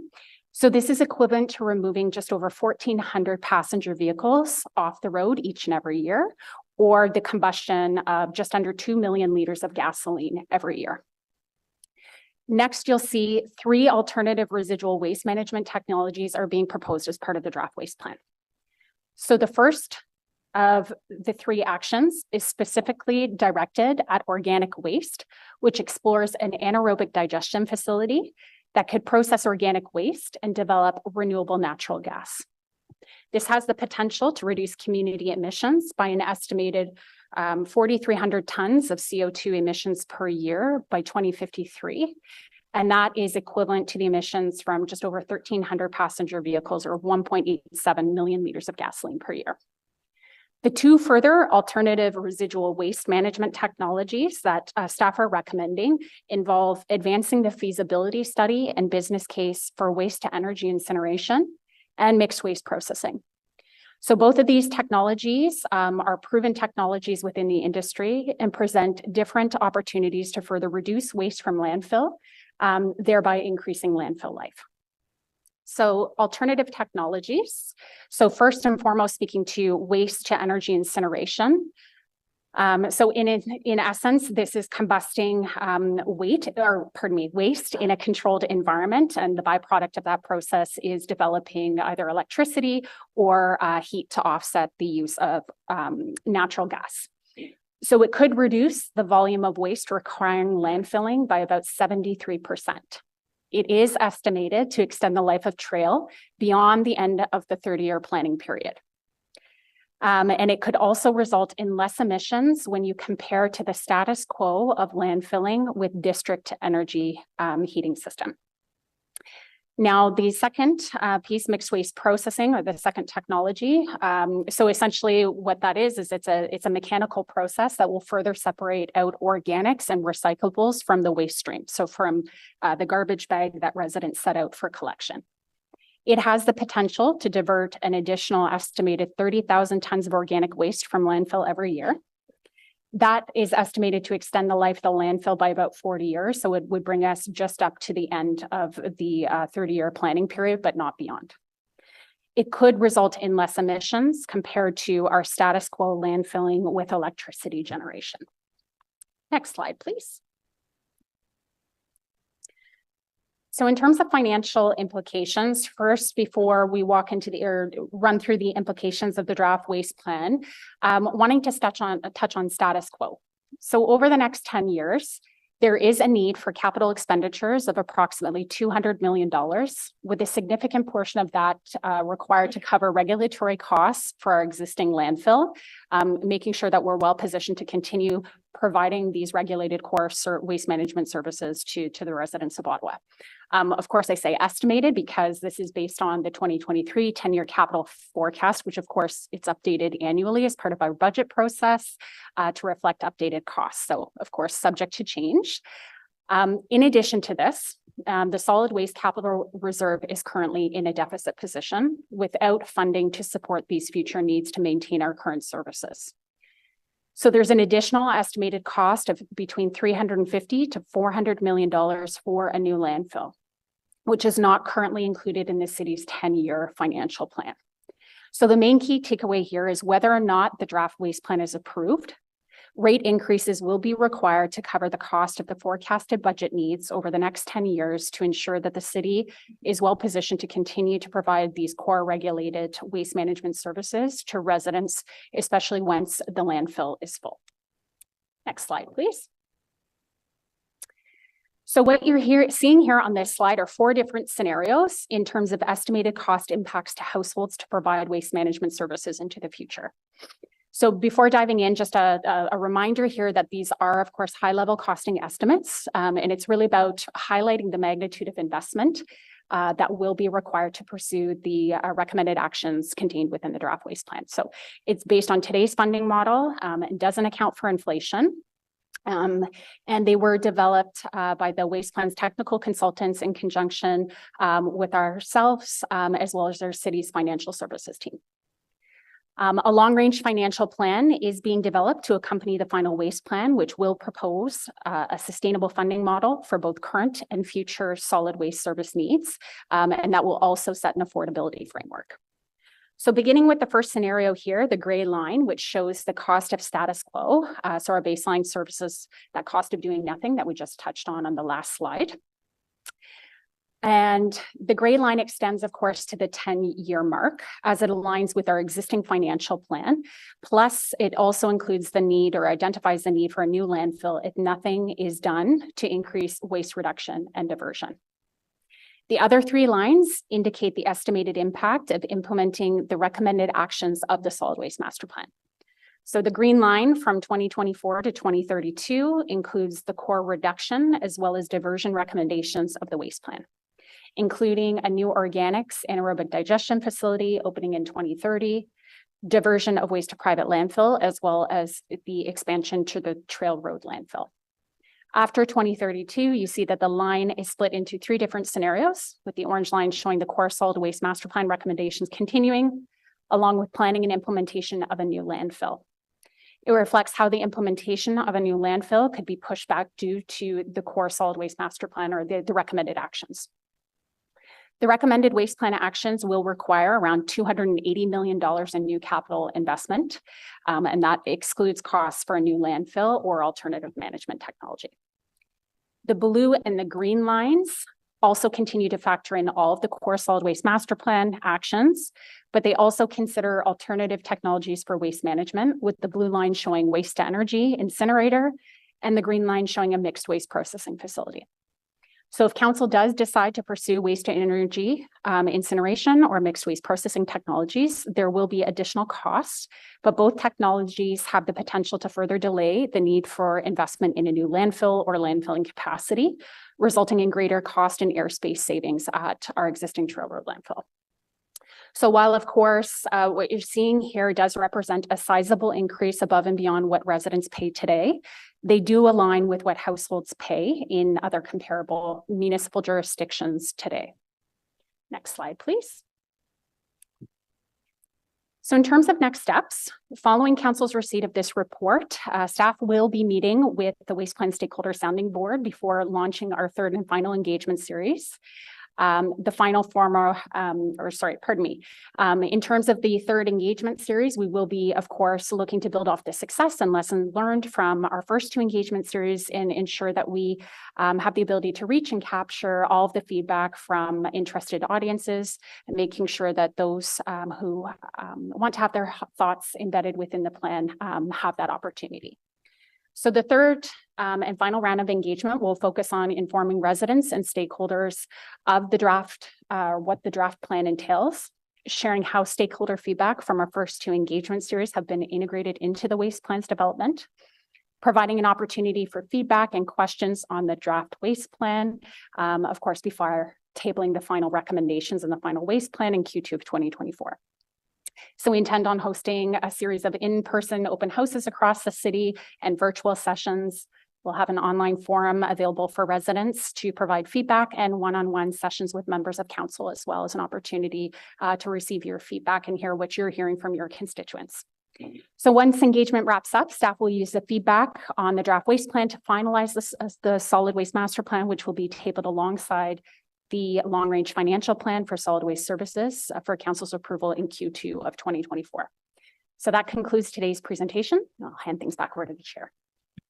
Thank you very much for that presentation and all the work that has gone in. I know there's a couple of motions that we wanted to put on the floor before delegation, so we'll do that. And Councillor Hill, is your hand up with regard to that, or can I come to you after?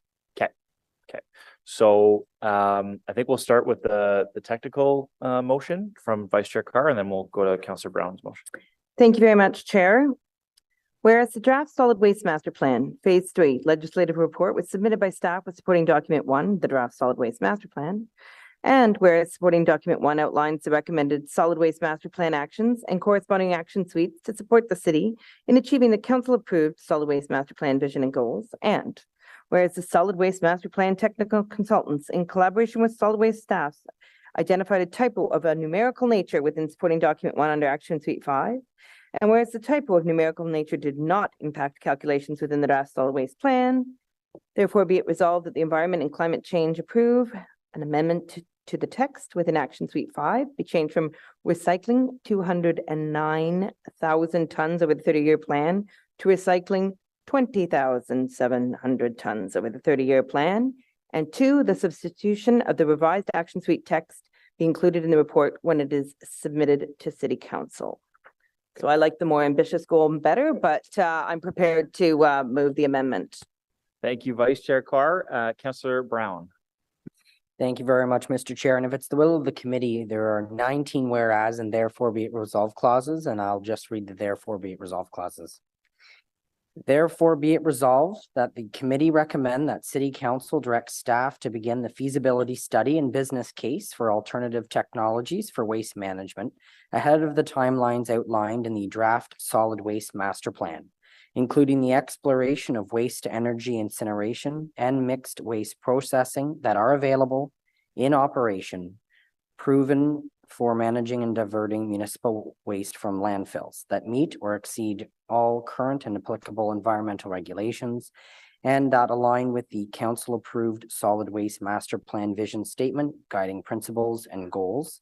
And be it further resolved that the feasibility study and business case include a fulsome triple bottom line evaluation of the environmental, including climate, social, including public health, and financial considerations of each alternative technology, and that the city engage members of the public and key stakeholders on the completion of the terms of reference for the feasibility study and business case development. And be it further resolved that notwithstanding the need to study and fully consider a wide range of alternative technologies, staff be directed to prioritize waste to energy technologies that have the greatest impact on reducing GHG emissions for the feasibility study and business case development. And be it further resolved that council directs staff to begin preliminary consultation and issue scoping with the Ministry of the Environment, Conservation and Parks during the feasibility study and business case development to ensure any considerations and concerns are incorporated into the feasibility study and business case. And be it further resolved that as part of the feasibility study, staff specifically seek to learn from the experiences of other municipalities in Ontario that have implemented waste to energy incineration solutions. And be it further resolved that staff be directed to take advantage of any opportunities that may exist to expedite the feasibility study or business case for a waste to energy technology, so as to encourage shorter timelines without compromising the rigor and quality of the overall analysis. And be it further resolved that up to $500,000 from the capital account 909431 long-term planning be allocated to fund this study pending council's approval of the 2024 capital budget. And be it further resolved that staff report back through committee to council as to the timeline for the feasibility study and business case during Q2 of 2024. And be it further resolved that staff report back through committee to council on the feasibility study and business case during Q2 2025. And be it further resolved that staff provide updates to council upon request as to the progress of the feasibility study and business case and report back through committee to council if additional time is required to complete the feasibility study and business case. Thank you, Chair. Okay, thank you for that, Councillor Brown. So that's on the floor now in advance of delegations. Our first delegation on the plan is Miles Jones, and he's the President Data Protection Officer with Recherche Solutions Matérielles Résiduelles. Hi, everyone. Thanks for having me. There is a slideshow presentation. If we could bring that up.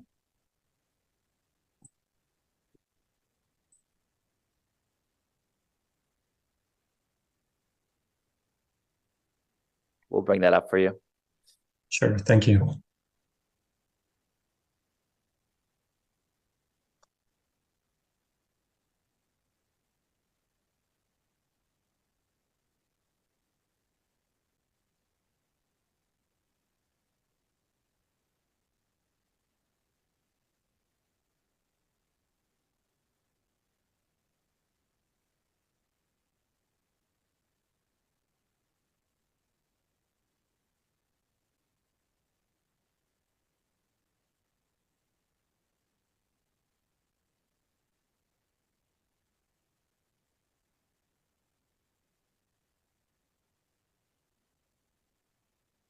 Okay, great. Can everyone hear me?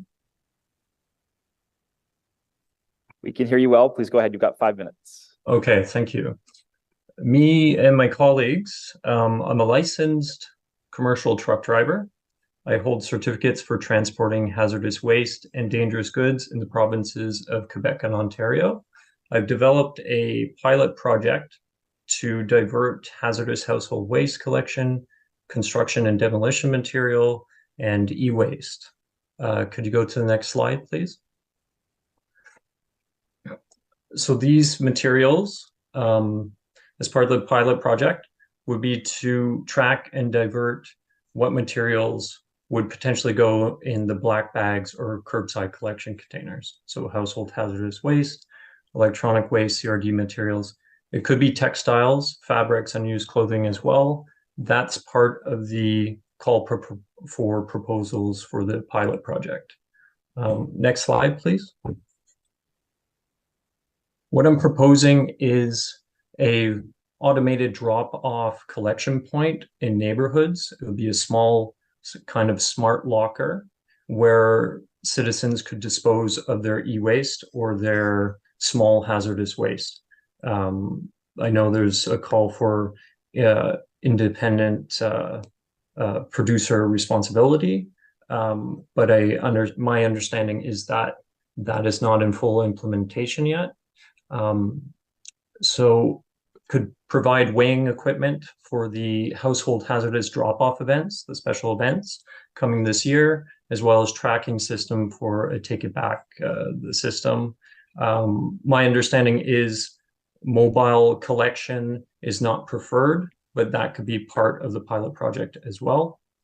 Next slide, please. So this is what a drop-off location would look like. It just looks like a smart locker similar to an Amazon locker. Next slide, please. So at drop-off events, special drop-off events could measure each citizen's weight and by category so that we could project it in a data analysis form to collect data. Next slide, please. This would be a feasibility study to see if a mobile collection management system would be best suited for the city of Ottawa. Next slide, please. This would be the suggested area for electric charging vehicle or to drop off the materials once they're collected. Next slide, please. This is what I initially suggested at OC transpo stations, but looking at the AS 17, looking at piloting containers and parts. So I think that would be a good idea to put an e-waste bin in the parks in Ottawa instead of the OC transpo. Next slide, please. Next slide, please.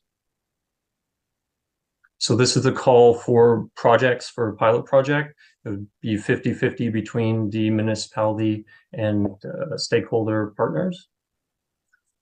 Next slide, please. So that's the overall, is to create an infrastructure to analyze the data, to bridge the gaps, so we can make more data-driven decisions effectively. Next slide, please. I believe my presentation is done. Thank you. Okay, thank you very much. I'm not seeing hands up right now, but I just want to ask you a question. Have you been working with staff on some of these ideas? Obviously, there's a lot changing in Ontario with individual producer responsibility, and some of that overlaps with what you're discussing here today. Have you had discussions with city staff?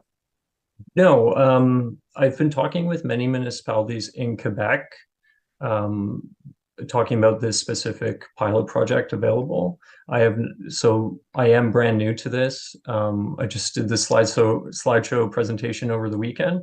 So this is my initial contact with the city of Ottawa. Okay, well, thank you very much for presenting, and certainly a challenge for every municipality, I think, that hazardous waste piece. So appreciate that. Sorry, Councillor Devine has a question for you. Hi, Miles. Thank you for your presentation. I think you got a few heads nodding and some curious eyebrows raising on both sides of the table here. I think staff would be interested in having a conversation with you about this. So if you haven't reached out to them, feel free to reach out to. You can send an email my way, and I'll gladly arrange an intro. I'm appreciative of the innovation that you put into your presentation there, and I think a lot of people would like to hear more about it. So would you mind reaching out to me and sending me that presentation, and I'll hook you up? That'd be great. Thank you so much, Sean. Thanks, Miles. Okay, thank you very much for that. Our next presenter is William Stewart.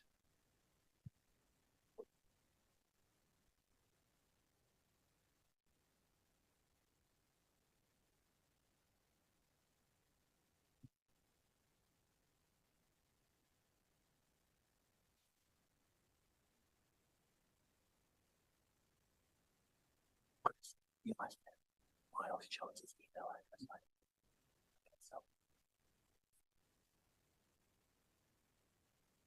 We're not used. Push that button. Am I on? You've got 5 minutes.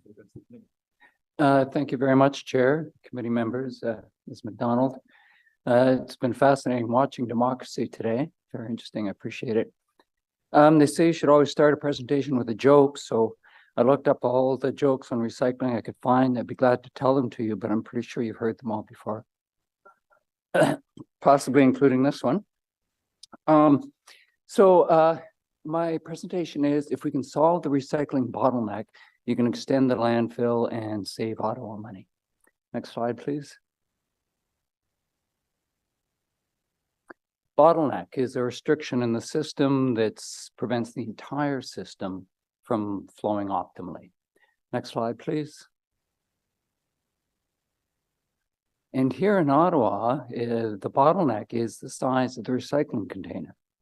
According to the Ottawa website, the recycling container shall be between 45 liters to 60 liters. Here's the 60-liter size right here, fairly small. I did a walk around on garbage day in Sandy Hill, and when my light bulb went on, I noticed that everybody was using the small recycling bins. That's the bottleneck right there, and only one per household. Nobody was using more than one, and almost nobody had the larger size bins. So if you have an HVAC tech or a plumber into your house, you got a flow problem, the first thing they'll tell you is you got to find the bottleneck. So there's your bottleneck. Next slide, please. The solution is the 87-liter size bin. That's the size bin right here. Provides almost 50% more recycling capacity, and it's still quite small. It's only 22 inches high. That's a pretty small bin. Next slide, please. There's also a wonderful apartment size bin. This is also almost 50% more recycling capacity than the maximum size the Ottawa city provides, but the form factor is such it can go absolutely anywhere. Go in the corner of a kitchen, it can go by your front door, and immediately you have 50% more recycling capacity. So people are human. They will only recycle to the capacity they have. They'll fill their small bin. They'll say, well, I've done my job, and the rest goes into the garbage. If we can unblock the blockage, then we'll get a better result. Next slide, please. Here's my own solution. I have 4 of the totally illegal 87-liter size bins. Don't tell anyone, they're completely illegal. And because sometimes I need 3 of them on blue bin day. Next slide, please. Larger bins are also safer and cheaper for contractors. The taller bins require a lot less bending at the waist to pick up, which over a long morning makes a big difference to a contractor. A lot less repetitive stress injury. And one larger bin takes less time, therefore cheaper to pick up. Win-win-win city, citizen, contractor. Next slide, please. Looking across the province in Toronto, the smallest bin they have is 75 liters. Medium is 120, and they also have 240 and 360. In Hamilton, the standard size bin is the 87-liter size bin. In London, I couldn't quite tell, but they say if you have one, please ensure it's not larger than 95 liters. Next slide, please. So in conclusion, if we have larger bins, that's going to provide the ability to have more recycling, extend the landfill, and save Ottawa money. And that's the business case, of course. It'll cost money to get these larger bins out to people, but surely that'll be way more than offset by the savings in extending the landfill, not just this landfill, but also extending the life of any future solution. This is the solution that will help the most, the fastest. I saw the reference to the ramping up enforcement of the 3-bag solution earlier on. Maybe you need that. But if you do need that, I respectfully suggest it should be a second step. The first step is to unblock that blockage between the household and the rest of the system by giving people the ability to recycle more. So I hope you'll make this very, very high up on your list. This is the thing you could do that'll have the biggest difference, the fastest and the cheapest. So please be the heroes Ottawa needs. Thank you. Okay, thank you very much, Mr. Stewart, for that presentation. We do have a hand up. Vice Chair Carr has a question for you.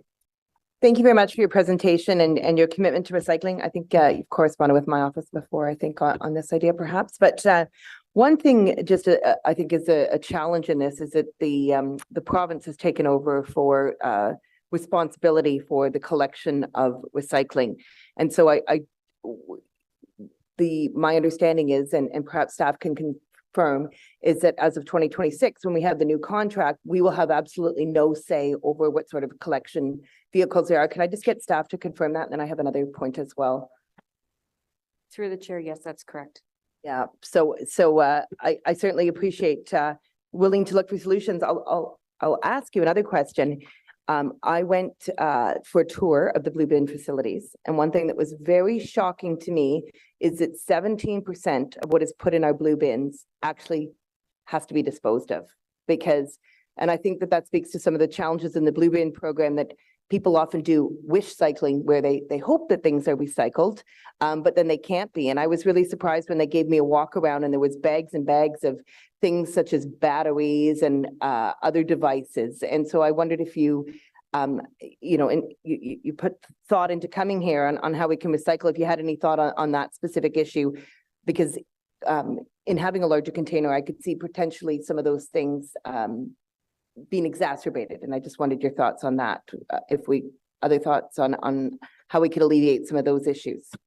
Well, I'm just one citizen, but I do know that Best Buy will take batteries, and there's a website online where you can find places that'll take your batteries. So I always go there. I also know that the hazardous waste pickup the city organizes are an absolute marvel. If anyone's ever been through them, they're just conducted like clockwork. If we ran the world the way as efficiently as those are run, we wouldn't have any problems. Those ramp down a little bit. They're back up. I was at the last one. I think those are great. I think you should publicize those.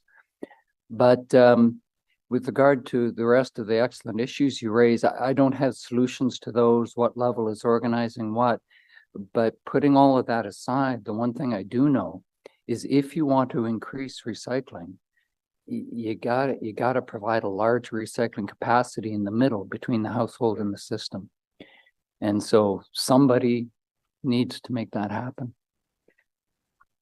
Thank you very much. And I agree, we need to do more education and outreach on where things can be recycled. But thank you for coming out today. It's appreciated. Really appreciate you being here. There are no further questions, but thank you again for your presentation to us. And it's a simple solution and one I think we all appreciate. Thank you. Thank you. Hope you do something with it. Kate Reiki is next up with cafes.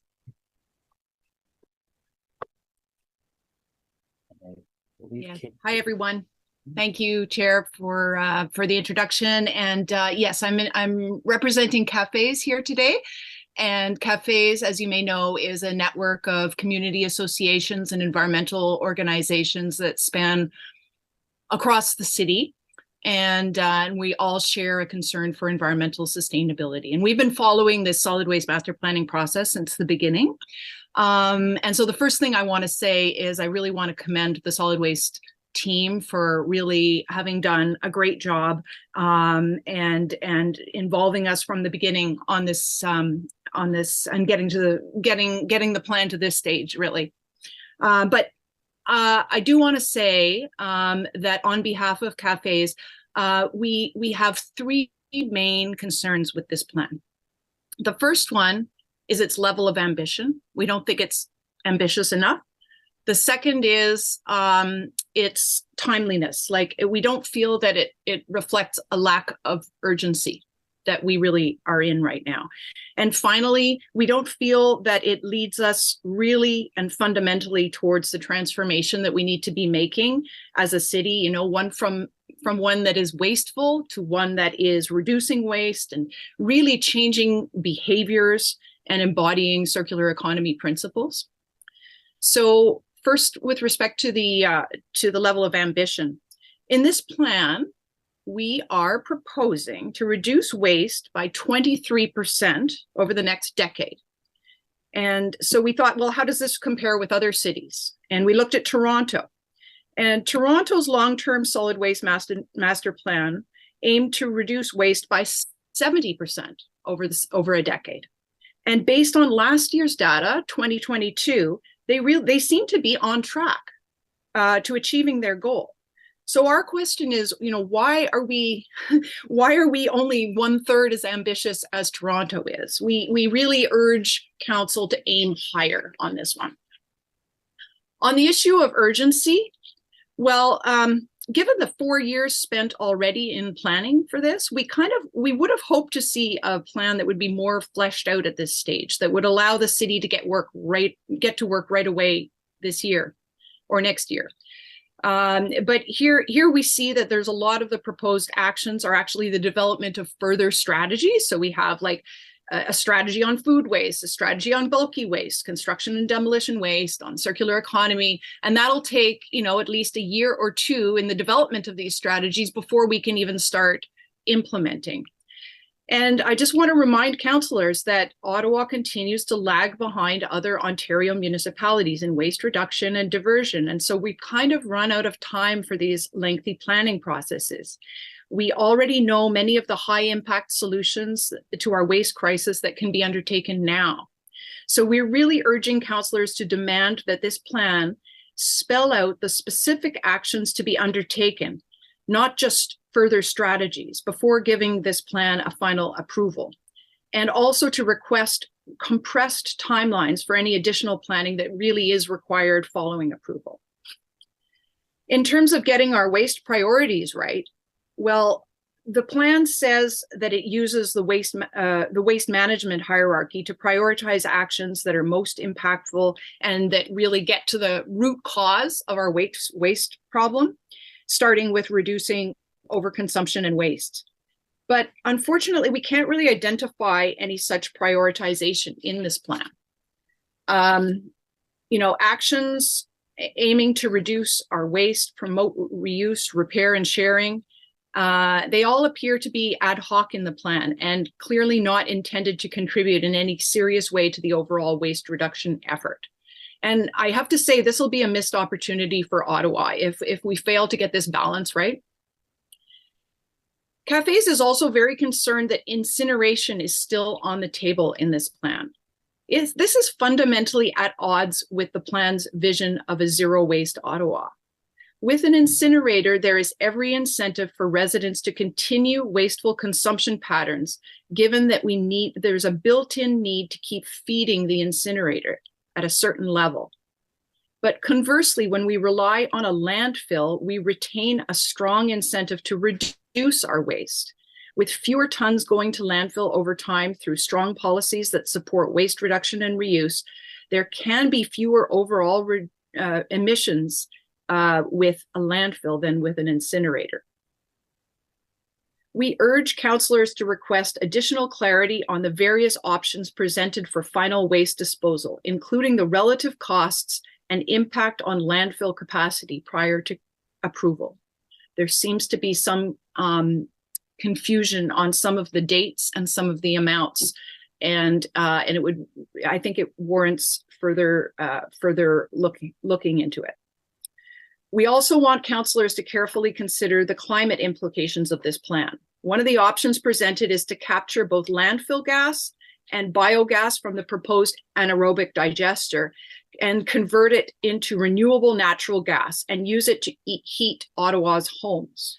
However, so-called renewable natural gas is actually identical to the fossil-based natural gas in its composition, and it needs to be combusted in furnaces in exactly the same way. So it'll incur the same operational emissions as regular natural gas by logical extension. And we think that using residual gases to create electricity would be a far better option. Overall, we want to commend the waste management team, which has worked really tirelessly and really done an excellent job in public engagement and engagement of stakeholders over the past 4 years.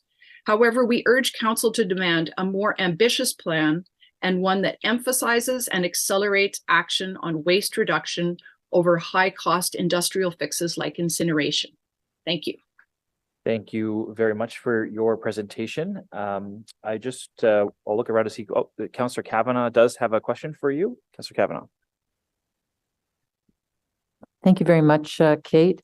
I appreciated your comments and comparing us with other municipalities. Of course, those are the, something that's realistic for us because it's tried and true. I'd like to hear some good examples and particularly with the incineration idea, of what's out there, because we hear that, a certain municipality had an incinerator and whatever. But I don't know what the long term is. And of course, we do know there's costs involved as well. So give me some feedback on that. Yeah, well, we do know that in the Toronto area, I think it's Durham region, sort of the outskirts area of Toronto, there is an incinerator that is even just in the trial stage, they've already been noting that there's lots of problems with it. They say that it's closed loop. They say that it's going to retain all the emissions and all of the nastiness, but in fact they're finding toxic leakage. There's many environmental problems with that, and the Toronto Environmental Alliance is sounding the alarm bells on this. That's the one that I know most pertinently, but there and I do know that in Europe, where incineration is used more commonly, they're starting to realize that this is not the solution, and they're because they're having to import waste to feed that because it requires a certain amount. It's a minimum amount of waste to make them work, and it needs to be a certain composition of the waste. So there needs to be a certain amount of organic matter in it to make it work. So if we're trying to get rid of organic matter, we're sort of going in the wrong direction. It's a sort of last ditch solution, and I think they're starting to realize this in Europe. So they've already been through this along this road, and they've come to the conclusion that this is not the way to go. So it seems funny that we are at this stage considering it. What about costs as well? I mean, obviously, we want to do the right things, but but are we getting a bang for our buck, as it were?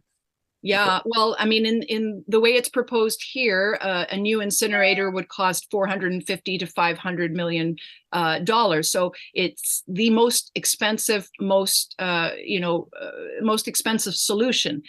In the graph that shows the anticipated costs over the time, I find it a little bit misleading, because it makes it look like it's not the most expensive option vis-a-vis mixed waste processing, which is a much less involved technology and costs. I mean, you know, the capital cost is actually much greater than with respect to mixed waste processing, and really the thing about the incinerator is it still will require a landfill to cover the remaining 25% of the toxic ash that it produces. And when they say that it will not need a new landfill within the time frame of the plan, that may be true, but just after that, there will be need for a new landfill. So the timeline of 30 years is a little bit arbitrary. There will still need to be a new landfill, and that will increase costs still more, making it the most expensive option. Great. Thank you very much. Appreciate that. Okay. Thank you, Councillor Kavanaugh. Councillor Brown. Thank you very much, Mr. Chair, and thank you, Kate, for your delegation. I can appreciate that there's a wide variety of opinions on waste to energy solutions opposed to landfill, reducing, reusing, and recycling, reducing waste going to landfill. But my ward houses the Trail Road landfill, and I can understand that some folks might not want to move towards a waste to energy solution, but my understanding from city staff is the landfill will fill up eventually, regardless of the efficiencies that we make, being better at our waste management processes. And I'm just wondering if cafes could tell me where the next landfill in Ottawa could go, because I can assure you my ward doesn't want the next one. Well, where landfills are placed is obviously very sensitive, and we have examples all over the world of landfills and waste to energy incinerators being placed in places where people do not have the social mobility to advocate against it. There's sometimes an element of environmental racism that comes into play in the siting of these things. So I definitely agree. We want to be transparent, and it's not fair if one part of the city houses bears the brunt of it all. I do think it's a very important principle, and it's in the solid waste master plan, that we look after our own waste within our borders. I think that's a very important principle, and I know that there is discussion with the Pontiac, and perhaps you are actually aware of this, because we have heard that the Pontiac is actually coming with a feasibility study precisely for an incinerator that would be for Ottawa's garbage. And so they're already planning in this regard. And that would be right along the Ottawa River. And that would be, first of all, environmentally precarious because it's right by the river. Second of all, it's in a location where people may not, the levels of poverty are much higher there. And third of all, it's in another province, which means we're exporting our waste, which I don't think it may not even be legal, but I don't think it's ethical. Okay, well, thank you very much. I don't see any of that about the Pontiac and the information in front of us today, so I can't really speak to it. But again, I'd like to know where the next landfill goes. Like, has Cafe decided where that should go, or what's your input? Because again, I know our landfill will fill up eventually. I think it's an asset to the city, and I think it plays a very important role in the everyday lives of residents. But if we're not going to go forward with a waste to energy solution, which I don't think it's a secret, that's certainly my preference. But what are we going to do longer term? I think the main issue is to reduce our waste, so that we have to put the money behind reducing our waste. We can't just give it lip service. We need to really do it, and do it now. Because if we do it, in 3 years after we've done the circular economy strategy, that won't do much, because these things take a long time to change. Public behavior is really what it's all about. And that takes a long time. But your point is very valid. We do need to have a discussion about the siting of the next landfill. And regardless of any of these options, there will be another landfill at some point. The solid waste master plan is very good at optimizing the current, like, let's see how we can build it up, fill in the troughs. That part is very positive. But realistically, we're going to need another one. And so somewhere down the line, and we need to think about an equitable situation that is within our own borders. Thank you very much. Thank you, Chair. Okay, thank you very much, Councillor Brown. Thank you, Ms. Ricky, for coming out and speaking with us today. Our next delegate is Lisa Gander with the project lead at Enviro Center. Lisa, here with us today.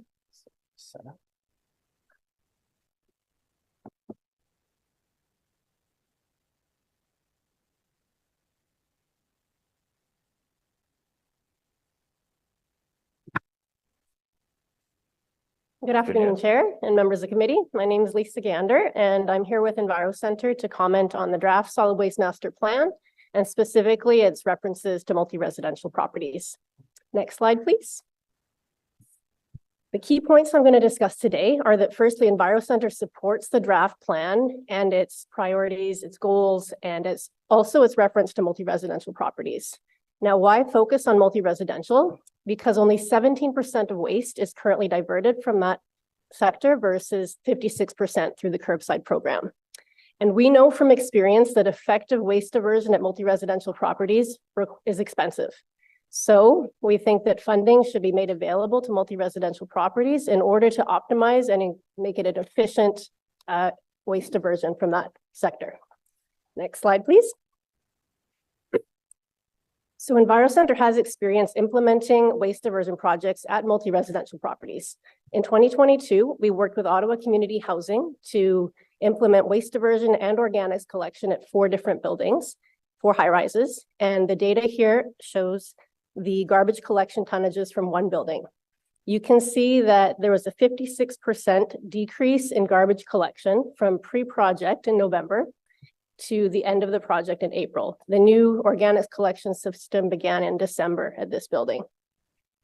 Next slide, please.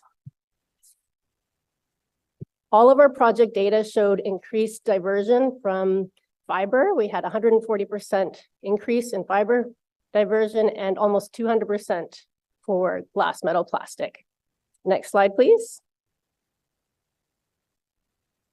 And this is what effective waste diversion looks like. So this is some of the infrastructure upgrades that we implemented at one of the buildings, and they were done at all the buildings. There were garbage chute closures because leaving them open, the recyclables end up going down the chute, and it's best to close them. And we did compactor removals. We created a clean, convenient indoor waste room offering all 4 waste streams in one place. We painted, we added signage, we upgraded the lighting, and we made sure the room was accessible to all residents and all mobility devices. And the retrofits for these buildings cost between $10,000 and $20,000 for a full retrofit. Next slide, please. This is an example of one waste room before we worked with it. Next slide. And afterwards. Next slide, please. So it's not enough to just do the infrastructure upgrades. Effective waste diversion also requires the resident engagement. So Enviro Center staff were on site for 10 consecutive days, doing 2 hours of engagement, supporting residents through the transition, and then also distributing resources door to door to help them through the process. Next slide, please. Now, what does the solid waste master plan say? So action suite number 5 has the points on the left specific to multi-residential. And it's great that green bins are going to be required at multi-residential buildings, and that some buildings will pilot chute closures. But what we're wondering, is this going to be enough to increase diversion rates? Because placing a green bin next to a dumpster out behind the building is a lot cheaper than the projects we implemented, but it will not be as effective at increasing diversion rates. Next slide, please. And this table outlines the capital costs estimates associated with the plan's action suite number 5. So $235,000 is expected to be invested over 30 years, which equates to about $7,800 per year. And that's expected to create an offset of about $2 million from the avoided cost of waste going to trail.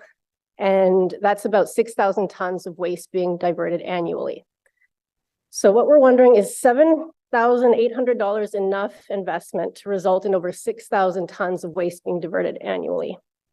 Recall that the infrastructure upgrades we implemented at the buildings cost between $10,000 and $20,000 per building. And this proposed funding provides less than $8,000 per year for the whole city. Next slide, please. In conclusion, multi-residential properties need funding to effectively divert waste. So funding should be provided for infrastructure upgrades and resident engagement. And the city could perhaps engage with the provincial government as it would help meet provincial targets as well.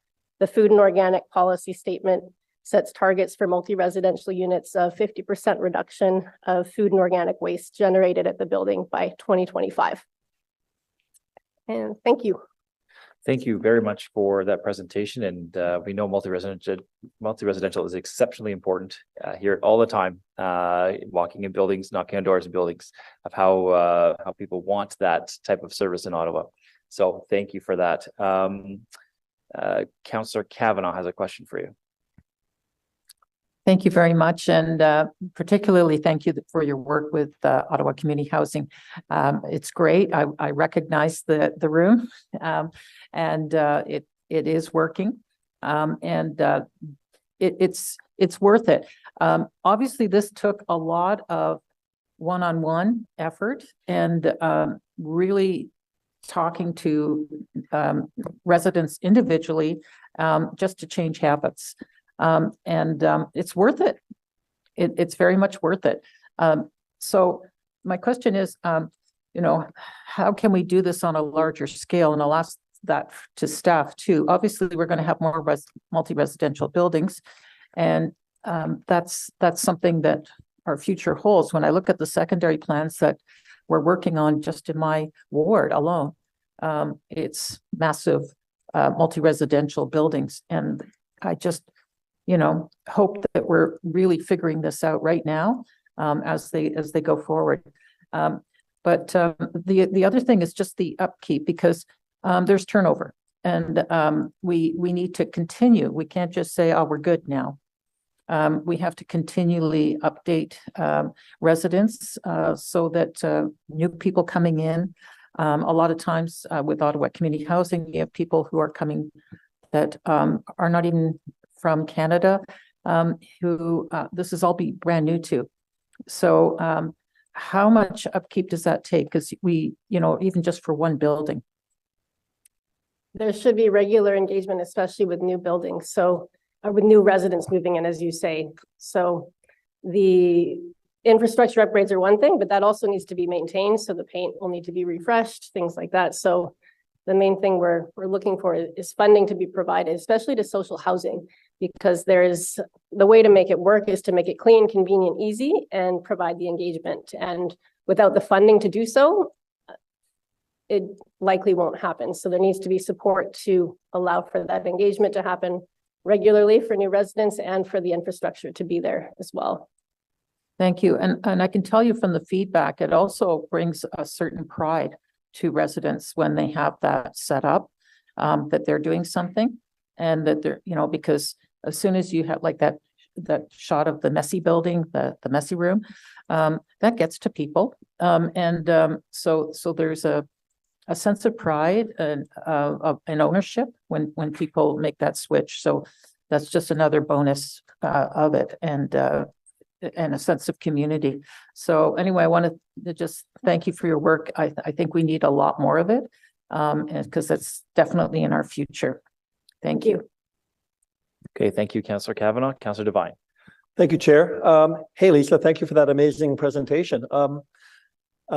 This is certainly something that I would like to hear more about and try to advocate and support for. I only know that as I talked to, you know, the majority of residents in my ward, single family homes where I am very, very eager to impose upon them tougher conditions and limitations so that they can play their role in our waste diversion strategy. When they say to me, well, what about the multi-residential units? Why not bring forth as ambitious programs towards them? I'd like to point to what you're talking about there and say, well, here's something that we can perhaps advance. And to follow up on what Councillor Kavanaugh was saying there, even just in seeing your slides, I could imagine that there would be a certain amount of residential pride in seeing this kind of program as a means of incentivizing residents to take part. And if those kinds of standards were adopted citywide, then it'd be a bit of a, you know, we're all on board this together. The questions I want to ask you,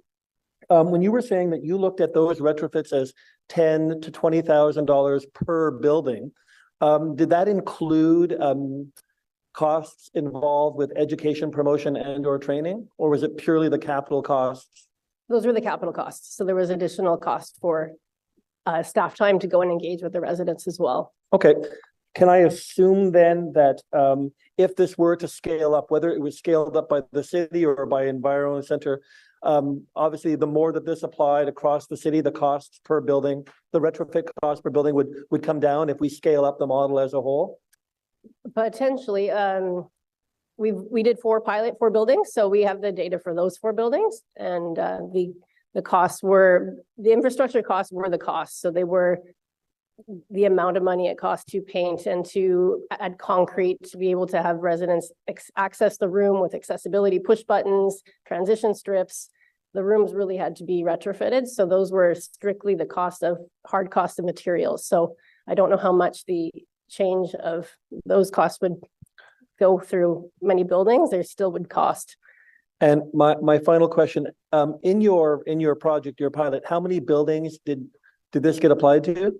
4. 4. And was there any kind of audit on your part of what other buildings might be eligible, or what might be the minimum requirements for a multi-unit building to be able to participate in this kind of program? Or can we assume that most multi-unit buildings could have this kind of program applied to it? With funding, they could. That's the issue. It's expensive to do these retrofits, and it is cheap to just add a green bin, but to make it a clean area where everything's in one place, painted and nice, it's not cheap. So, but likely pays off in the long run. Yeah. Thank you very much, Lisa. Very thought-provoking. Thank you very much. And Lisa, just are you part of the solid waste master plan working group? Yes. Okay, fantastic. That's great. Thanks for being out here and appreciate your presentation. Thank you. Okay, next up is our last delegation on this item is Brian Tansey.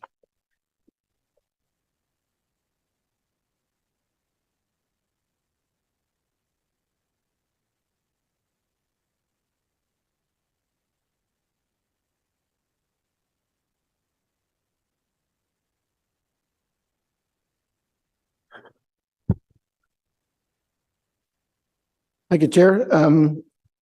So when I left the house this morning, my wife shouted after me, "Are you trying to qualify to be one of the earthly assistants of the patron saint of hopeless causes?" Here you go again, is what she meant.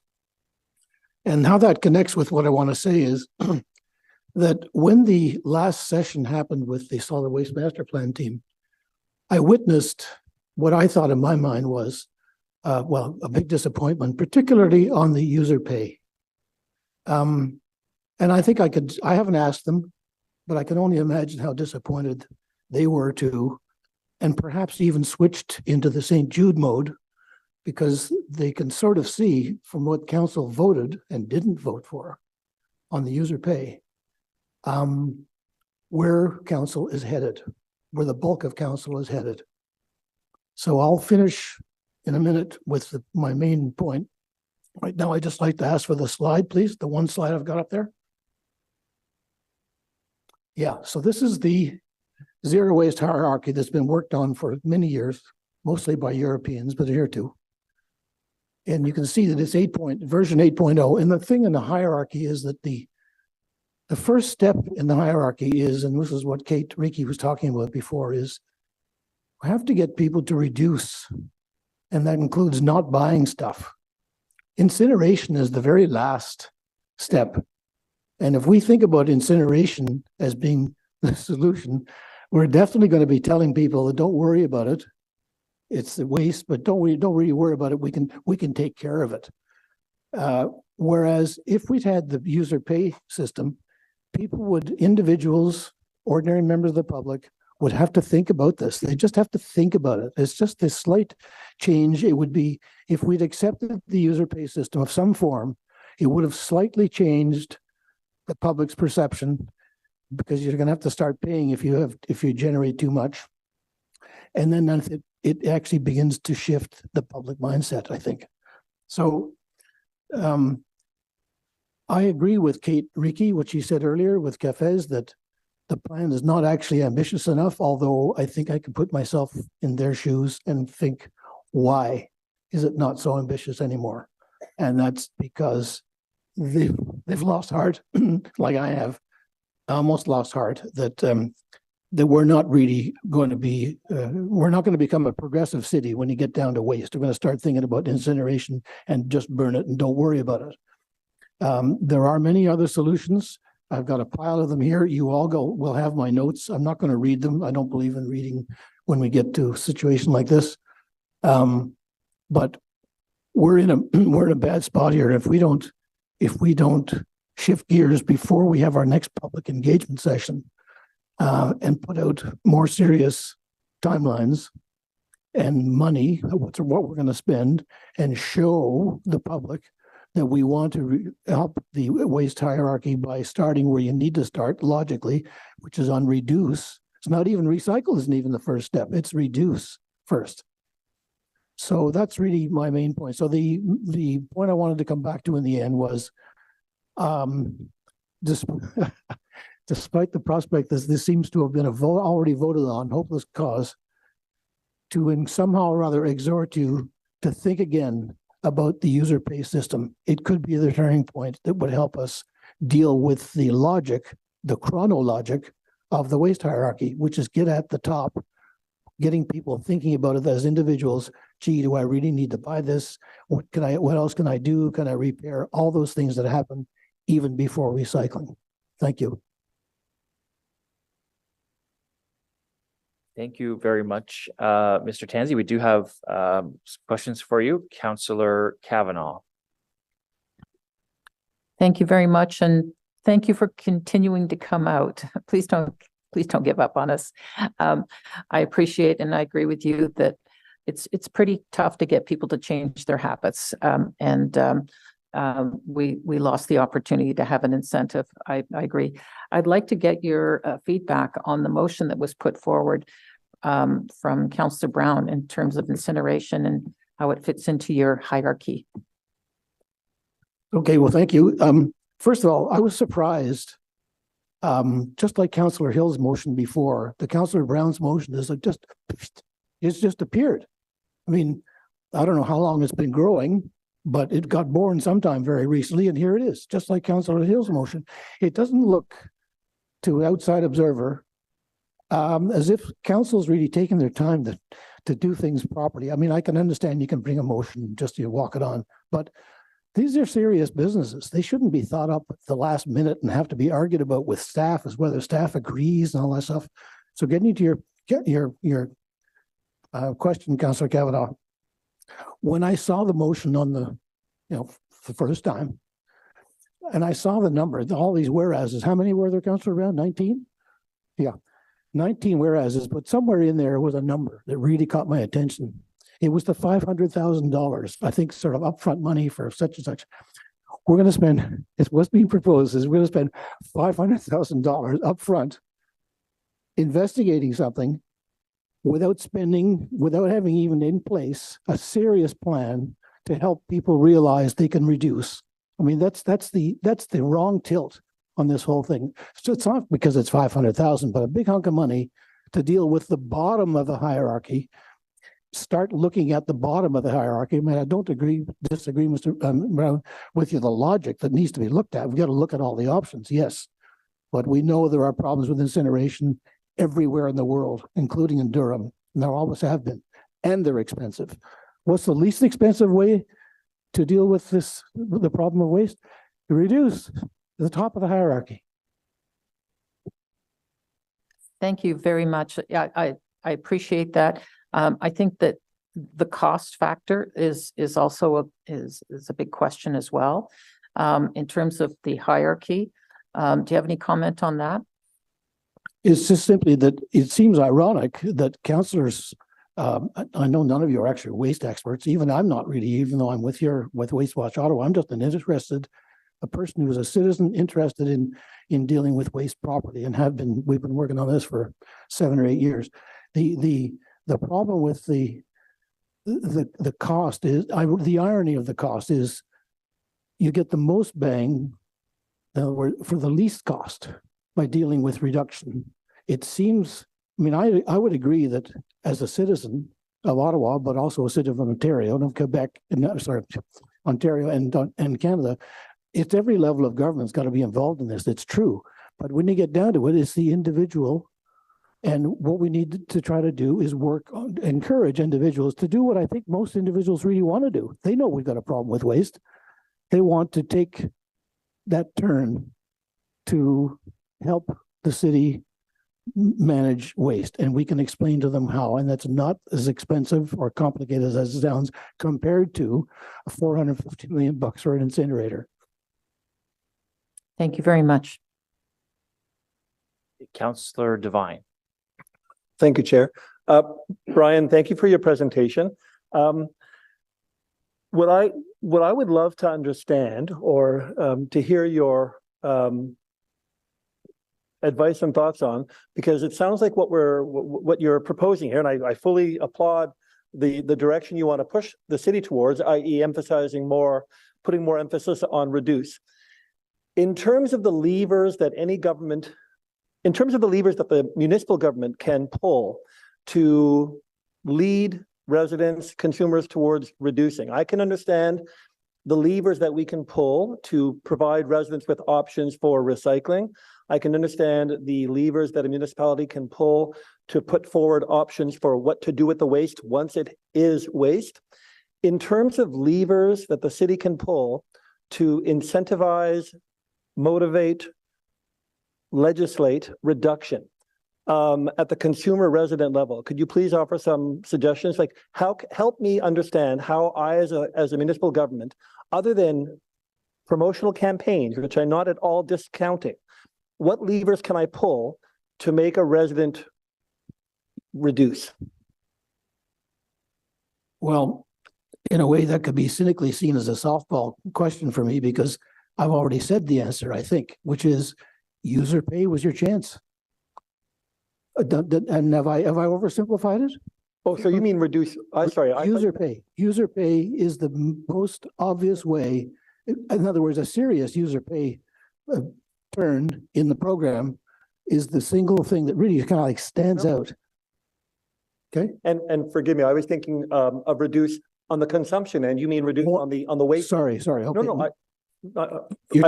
The consumption side. No, that's a very good question and needs to be worked out because in the end, it all gets down to us as individuals, wasters or buyers or whatever, and we need to do a much better job. And now I say we, I mean as Canadians, as Ontarians, as municipalities, because we've all got the same problem. Whether you live in Ottawa or Sherbrooke, it doesn't matter. You've got the same problem. So commonly, we share this problem, and we share probably even the common desire to fix it. So the way to do that is to help people see, and you did talk about promotion and basically education. That's right. I don't have any immediate idea to offer you right now, which is what I think you're looking for. I'm sure there are some, and I can bet you that when you consider how many municipalities there are in Canada, large and small, who thought about that very question. Maybe Councillor Terry can help us with through the FCM. There must be, I'm sure they've got a waste group. There must be all kinds of experiments, some very successful, some not, that have gone on to deal exactly with that. Because my putting the zero waste hierarchy up there, this is not new. It's not my hierarchy. And people do understand the logic of it, ordinary logic of it, of the hierarchy. And forgive me for not having phrased the question properly, but yes, I do understand that on the waste production level, there are tools that we have had or have still at our disposal for incentivizing reduction. But thank you very much. Thank you for coming out, Brian, and please do keep coming out. It's nice having you here and you're appreciated. So thanks for being here. Okay, so that's our last delegate on this item. So we're going to move to questions and comments for staff. And first up, I have Councillor Curry. And I know Councillor Hill, you were first up previously, but Councillor Curry got her hand up there. No, you're up there. You go, Councillor Curry. I only have a quick question and you guys can guess what it's starting with. You know, Hydro Ottawa. So in this motion, or yeah, I could talk about my teaching career. In the second, be it further resolved, it talks about how feasibility study and business case include a fulsome triple bottom line evaluation and financial considerations of each alternative technology, and the city engage members of the public and key stakeholders. Would the key stakeholder be Hydro Ottawa? Yes, Councillor. Wonderful.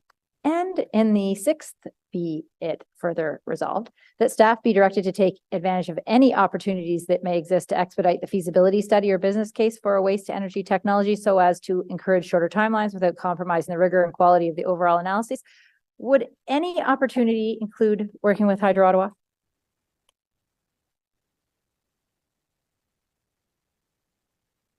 I would say yes, it's included, Councillor. Okay, that is my number one concern. Thank you very much. Thank you, Councillor Curry. Councillor Hill. Thank you very much, Mr. Chair. I appreciate the presentation. One of the key things that I'm interested here is understanding the totality of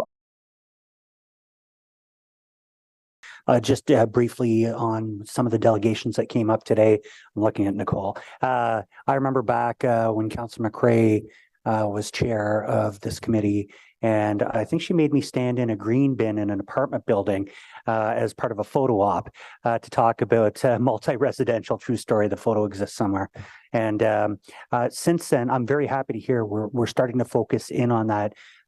Do you consider between then, I think it was probably 2011, 2012 versus it's far more ambitious today, starting today than it was over the last decade? Excuse me. Through you, Mr. Chair, certainly, Councillor. And I think just speaking to that, I know back in April of 2022, Council, of course, approved the multi-residential waste diversion strategy, which actually advanced the mandatory requirement for green bins. So beginning July 1st of 2022, it's now a mandated requirement to receive service from the City of Ottawa for any new building being onboarded. And we'll be back to committee in Q1 with an update on that mandatory implementation. But to date, we have just about 50% of all buildings and all units across the City of Ottawa that have access to a green bin program.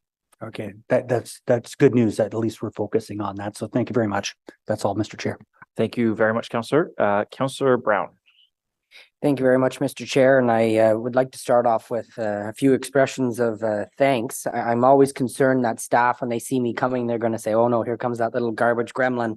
But I always appreciate the collaboration, certainly between staff, the mayor's office and Councillor Hubley's office on bringing this motion forward today. The intent of the motion, Mr. Chair and colleagues, isn't to cut any corners, but it's to allow staff with that flexibility that they may need to help us move a little quicker on the feasibility study and business case. I'm sure I only mentioned it in just about every therefore be it resolved clause. This really is so we can start getting to that point where we can make decisions as to how we're going to move forward over the next number of years when we look at solid waste and how Ottawa deals with it. We're interested in seeing what options are on the table, what works, and really what only works. And that's why this motion is very specific, that we look at success stories so we can make a more informed decision. I'm happy to answer any questions that colleagues have, but certainly, again, a big thank you to city staff on working with this motion over the last number of weeks. I take the point of the previous delegate that these appear to be just walked on, but I can tell you this particular bun has been baking in the oven for quite some time, and I appreciated the time it took and where we ended up. Thank you, Chair. Okay, thank you, Councillor Brown. Councillor Kavanaugh. Oh, thank you. I saw a list of people there that got caught off guard. Multi-residential buildings. I really appreciated the input from Enviro Center. And it's been a great collaboration with Ottawa Community Housing. Absolutely. It's just, just a touch of what I'd like to know how we can continue on that. Obviously, it takes intensification of reaching out to residents on a very tight basis. So that costs in terms of having staff that do that. And also about going forward, because I'm looking at the secondary plans and how many multi-residential buildings we're going to have in the future, which are, going to be needed near transit stations. But I have no idea how effective they're going to be for the waste management. Can you give me an indication of how we're working in the future and expanding those programs? Thank you, through you, Chair. So just back to the budget piece. So in the capital budget that this committee approved, our funds in order to support promotion, education, outreach for the multi-res sector. So we do have 2 temp staff that are basically engaging with property managers in order to make live, I dare say, the use of the green bin. So certainly going beyond placing a green bin and hoping that things will change. And we've even gone to expand the material, so it's not just in English and French, but in other languages, recognizing that the residents who live in these multi-residential buildings are new Canadians, which with English and French not their primary language. So those are 2 areas where we are continuing to onboard, to continuing to educate and continuing to ensure that the residents can be successful in utilizing the green bins in our multi-residential properties. Thank you. I really liked Brian Tansey's triangle, upside down triangle. I just wanted to get your comment on that because to me, it's a very, very basic logic of what we should do and how we're following that. Yeah, through you, Mr. Chair. Great comment, Councillor. Thank you. So if you will recall, very similar, the 5 hours waste hierarchy is the policy framework that staff have used to develop the draft solid waste master plan. And that was the policy framework that council approved when approving the roadmap report in 2019. Thank you. And I asked Mr. Tansey about where incinerators fall in that. And it strikes me that we still have to do a lot of work before we can get there. That diversion is really, really important. So I just wanted to get your comments on that. We 100% agree that diversion is important. And again, I'll just go back to my colleagues in water services that spoke this morning about the fact that by having less water being consumed, it pushes the need to expand our water plants. Trail Road is no different. So by diverting more, by using some of the other programs through the organics, through the recycling, it does then leave less garbage that needs to be processed, whether it be a trail or an alternative technology. So getting people to change their habits is the best bang for your buck. Is that correct? That's correct, Councillor. And just to add on to Shelley's point, so you will see through the draft waste plan, again, speaking to some of the comments from the delegations, historically as a city, we have not focused heavily on investing in waste reduction initiatives. So there are a whole new suite of actions that are being recommended. And again, they're more of those foundational pieces that are important to kind of kickstart some of those important conversations on waste reduction in the community. A significant amount that you're seeing in terms of investment recommended for enhancing diversion, both a mix between enhancing our existing programs, because we know there's an opportunity to enhance participation, whether it be in the green bin programs, recycling, the Take It Back program, but also looking at what's remaining in that waste stream.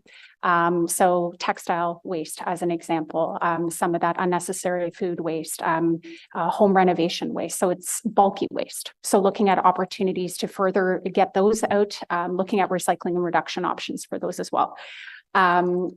but I think one important thing that I do want to highlight and kind of bring us back to is even with the whole host of action suites that we are recommending, we're only looking at a potential additional 14 years of landfill life. So that still will be that requirement within the 30-year term of the waste plan to come up with an alternative or to implement an alternative solution to managing our waste, whether it be a landfill, whether it be introducing waste to energy incineration.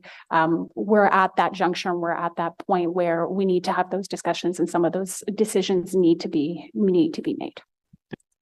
Okay, thank you. Thank you, Councillor Kavanaugh. Councillor Devine.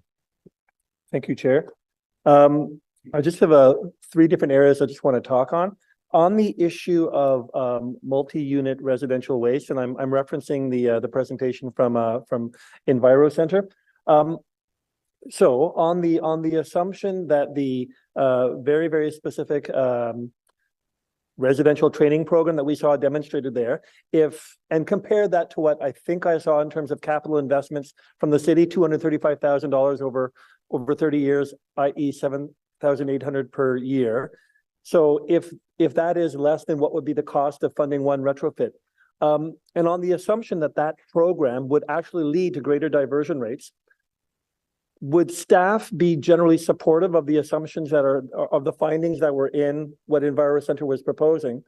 And are we limited by the fact that if staff is generally supportive of what that direction would lead towards, are we limited by the fact that we would prefer that those investments come from the buildings themselves than us? That's it, right? You're nodding your heads.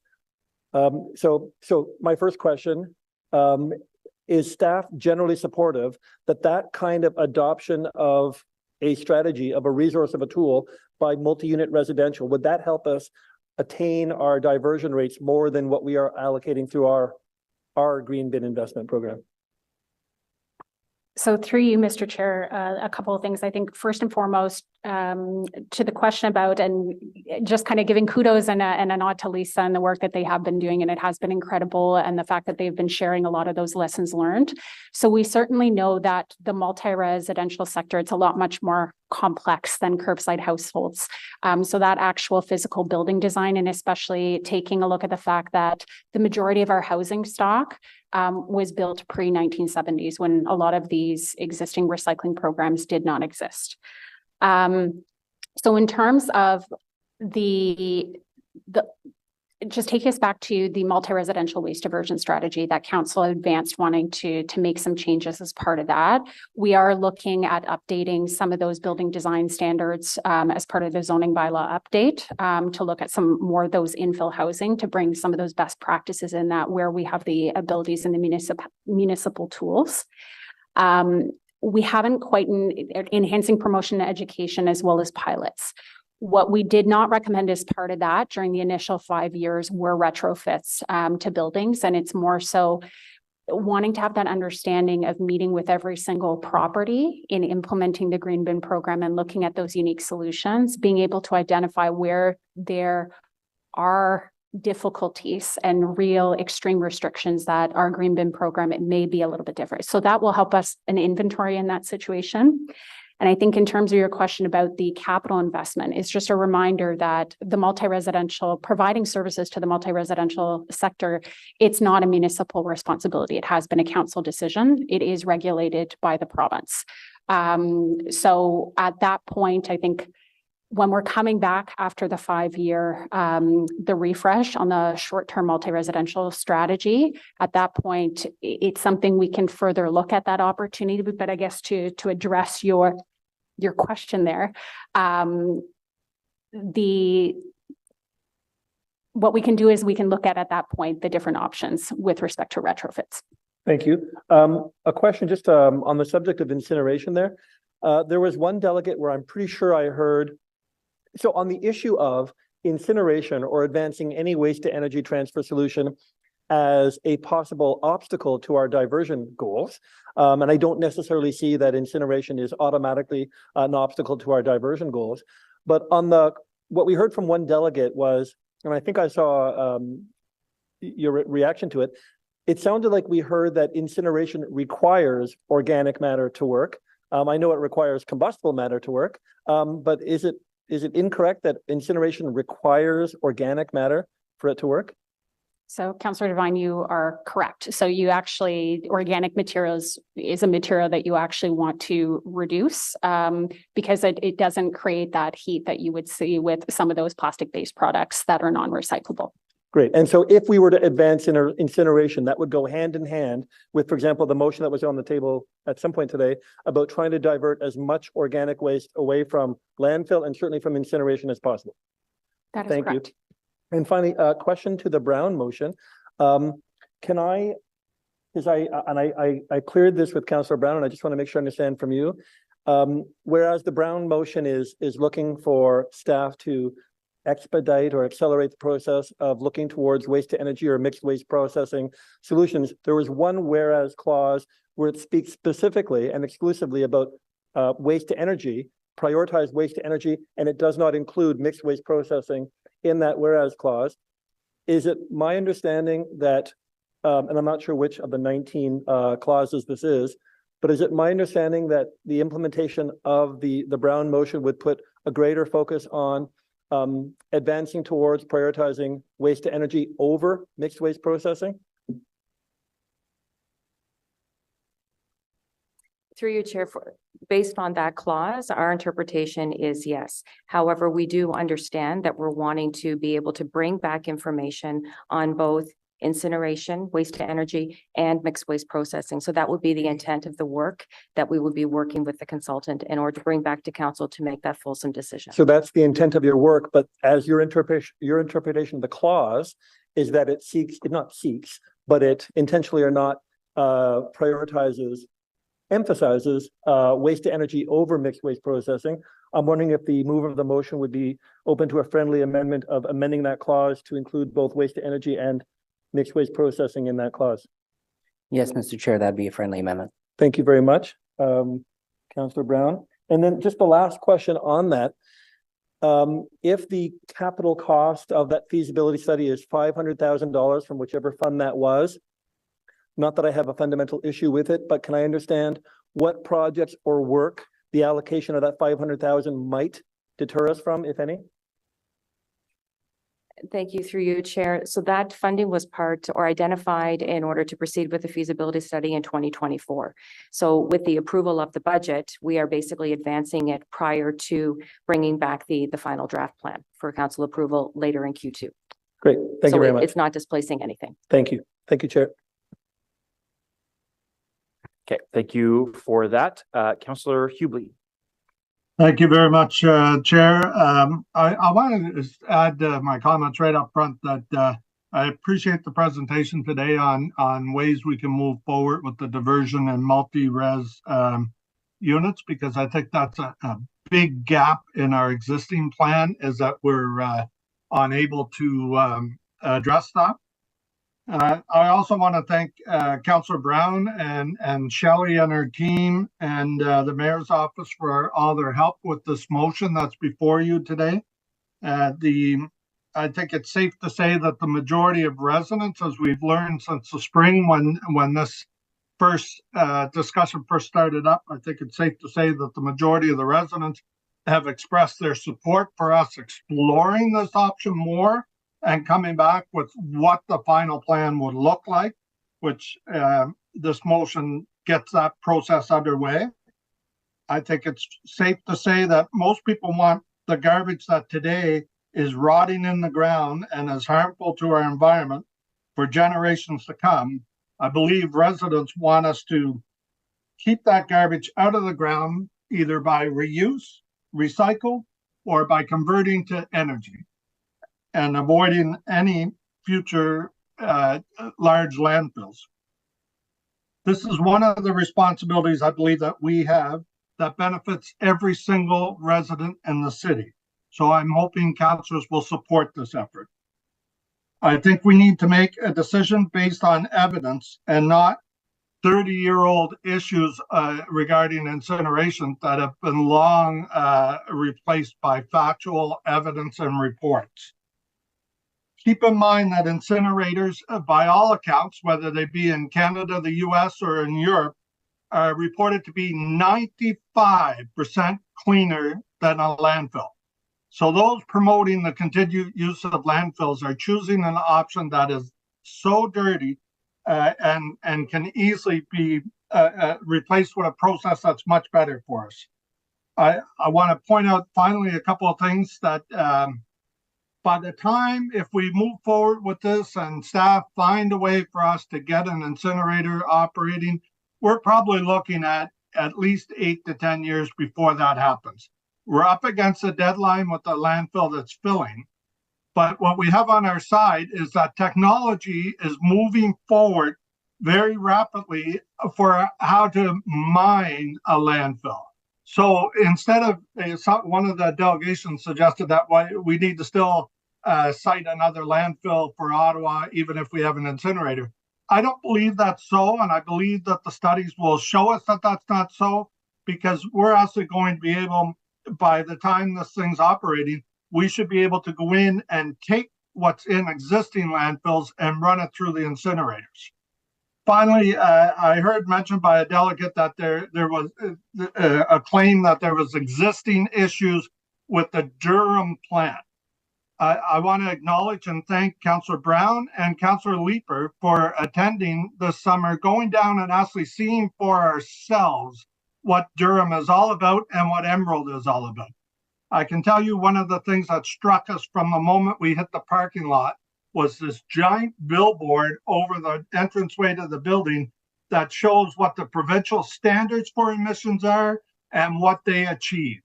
And it was like a hockey scoreboard. It was being updated in real time, and it was very impressive with what they were achieving. I did, in my research ahead of this motion, look for what are the issues with Durham. Most of them were process related. The former government was dead set against going with incineration. They wanted to make all the investments in solar and wind because they had huge billion-dollar contracts with foreign companies. The actual emissions, once there was a report that there was some issues with the emissions, the Durham Public Health got involved along with Environment Canada and the provincial body. They could not find a cause for the bad report, so what they did was redo the test and found that there was no issues. So that delegation that suggested there's actual issues going on with emissions with Durham, that's not true. It's never been found. The Durham Public Health report's available to everybody. You can see for yourself that there seems to have been some anomaly that was easily corrected by a retest. So that's my comments for now, Mr. Chair. Thank you for the opportunity to do it, and I encourage my councillors to listen to their residents and support moving ahead with this. Thank you. Okay, thanks very much, Councillor Hubley. Councillor Brown. Thank you very much, Mr. Chair. And my colleague and I are just working through amending the motion. But again, I just wanted to follow up on some of the comments in regards to GHG emissions. And if staff could refresh the memory of this committee about the comparables between waste to energy solutions and landfills and the impacts that may have on our corporate goals to reducing GHG emissions. Certainly, through you, Mr. Chair. So in terms of as part of the master planning or the draft master planning process, we did undertake a high-level GHG assessment using a federal government issued model. So as part of that, when you're comparing, there were a couple of different scenarios that we looked at.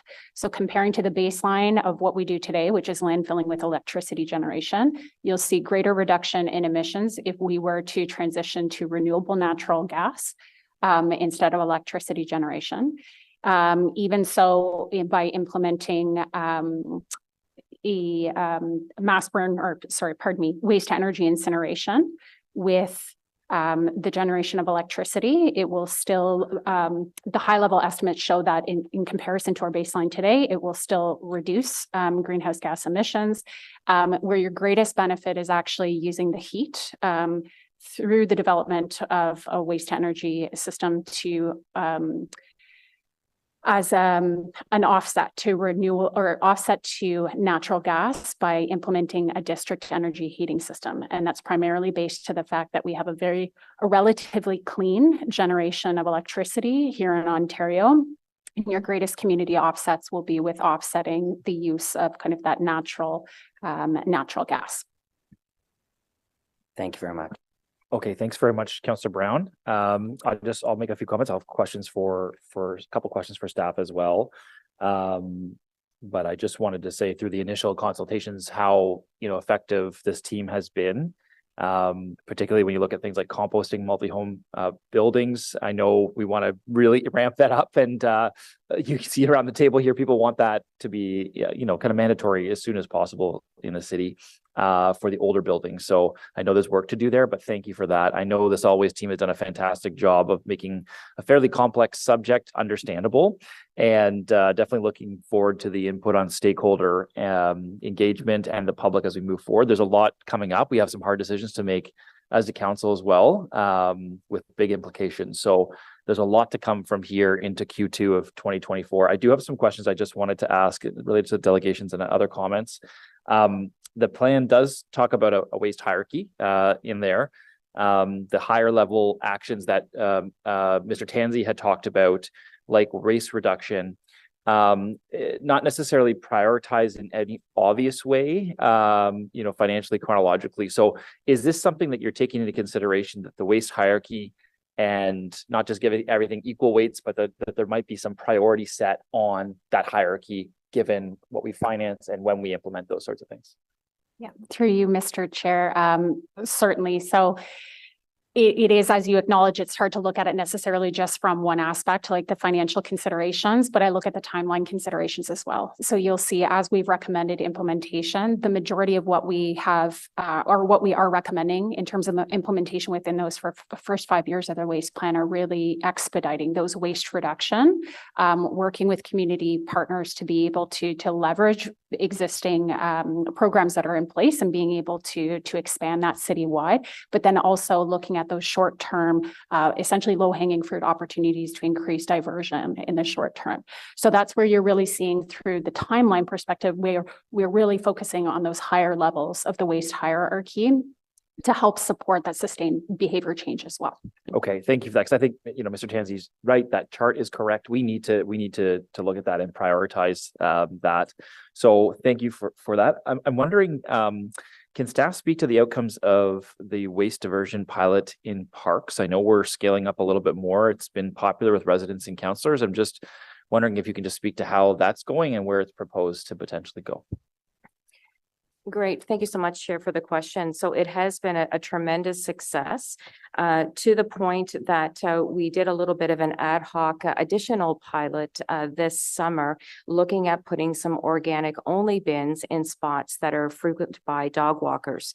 So there were 5 wards where we chose to place some of those bins in order to try to get an assessment of what type of contamination would we observe if only a green bin were to be in a place frequented by dogs, in order to help inform the final waste plan to basically look at our parks and not necessarily a one size fits all, but basically are there opportunities where a green bin is probably the best option versus a waste bin.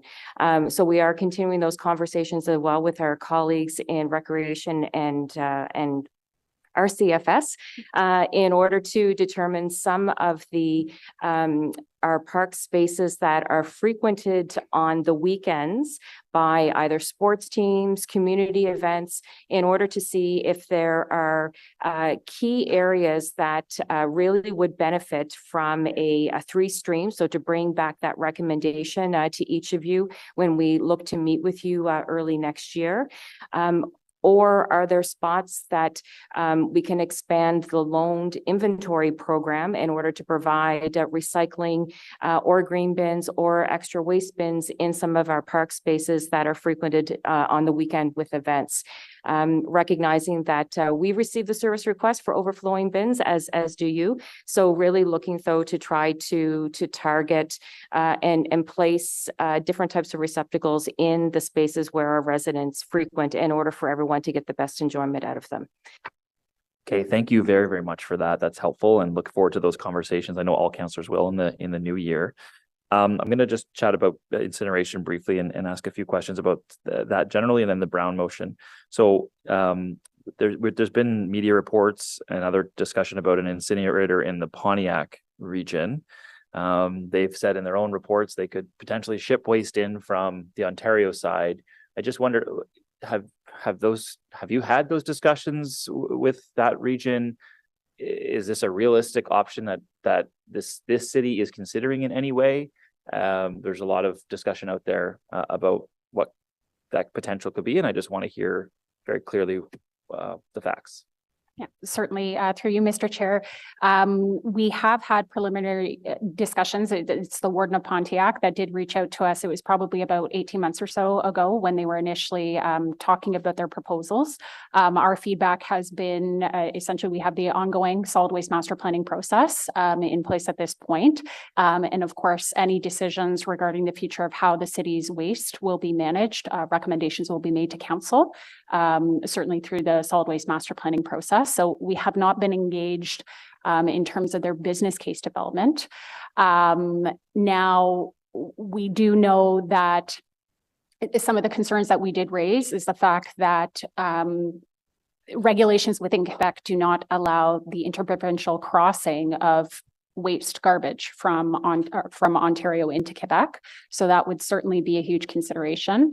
I think in terms of staff's recommendation, and then through advancing this through the consideration of the Councillor Brown's motion, the feasibility in the business case study is something that we would want to look at more seriously as this being a potential option. Again, if that's the will of council to go down this route, there are considerations. It is trucking that waste, transfer, the cost of transferring that waste as well, the emissions associated with that versus a more localized solution here in the city of Ottawa. From what we do understand is that business case does highly depend on the amount of waste generated from the city of Ottawa in order to be successful. And I think I'll leave it at that, Councillor. Okay, no, that's helpful. Thank you for that. With regard to the Brown motion, you mentioned earlier, I want to make sure there's no queue jumping going on here. Is this offsetting any work that was going to take place otherwise? I know we had talked about an EA in the future, but I just want to make sure on the 500,000 on the work that was going to take place very clearly what the facts are on that as well. If you can explain a bit more. Sure. So as I mentioned, Chair, so pending council approval of the 2024 budget, there were funds identified, and we anticipated starting this work, assuming that the approvals of the draft master plan, assuming that we're able to proceed with our engagement series 3 and then bringing back to committee and council's consideration the final draft plan in Q2 next year, that we would be kicking off then the feasibility study, the business case development for this. So what we through Councillor Brown's motion, we would be advancing that, but we can rest assured that the many priorities that the team has and the important work that has to take place will ensure that everything that needs to be prioritized is to make sure that that nothing gets left behind. Okay, and just in terms of the concept here, if committee and council pass that motion, is staff taking that as a direction of this council is saying yes to incineration and we want that, or are you doing this to gather more information, bring that back to council, including the positives, the negatives of all of these options? Because spending $500,000 is a lot, and so we want to make sure that if we're going down this path, we get good information back to be able to make a decision with delegates that come out and speak to these issues. And on that point, I wonder if staff have any concerns with incineration at this point, at this stage in the game. Are there things that you've looked at that you have concerns with, given council has decided not to do tag a bag previously? So, Mr. Chair, I'll start, and then Nicole, feel free to add in. we are experienced in landfill operations. We know that business. We understand that business. We are not experts in incineration nor mixed waste processing. I feel for staff to bring forward a complete picture and recommendations, it's important for us to do these assessments. So then that way we are able to bring back for committee and council's approval which way we're going to go. At the beginning of the presentation, we spoke to the fact that we do recognize that decisions that need to be made this term of council in order to provide members of committee and council with the best information in order to be able to make that decision. It's important for us to have the extra 6 months or so in order to ensure that we're able to bring back or complete that pre-feasibility and business case. So a very long answer to say, no, this doesn't presuppose. It allows staff to undertake the studies to then bring back the information required for committee and council to make the ultimate decision. Okay, thank you. And I guess you're not feeling in a position to express positives, negatives, concerns at this point. You want to wait for that study to come back. Is that what you're saying on that side of things? Okay, understandable. Thank you for that. Sorry, Councillor Kavanagh. Councillor Kavanagh. Sorry, you inspired me about the parks because I have been talking offline with staff about that in terms of the recycling in parks. And but I got excited when you talked about doggy bags. I mean, you know, how many people get excited about that? But I think that's a good idea. Places like Britannia where you have off-leash dog parks. To have that. And of course, I've been talking many times about increasing the program. That's one of the biggest things I get asked about, you know, can we have it in our park? Can we have recycling? And for the community parks, it's a little easier. The destination parks, we see so much garbage.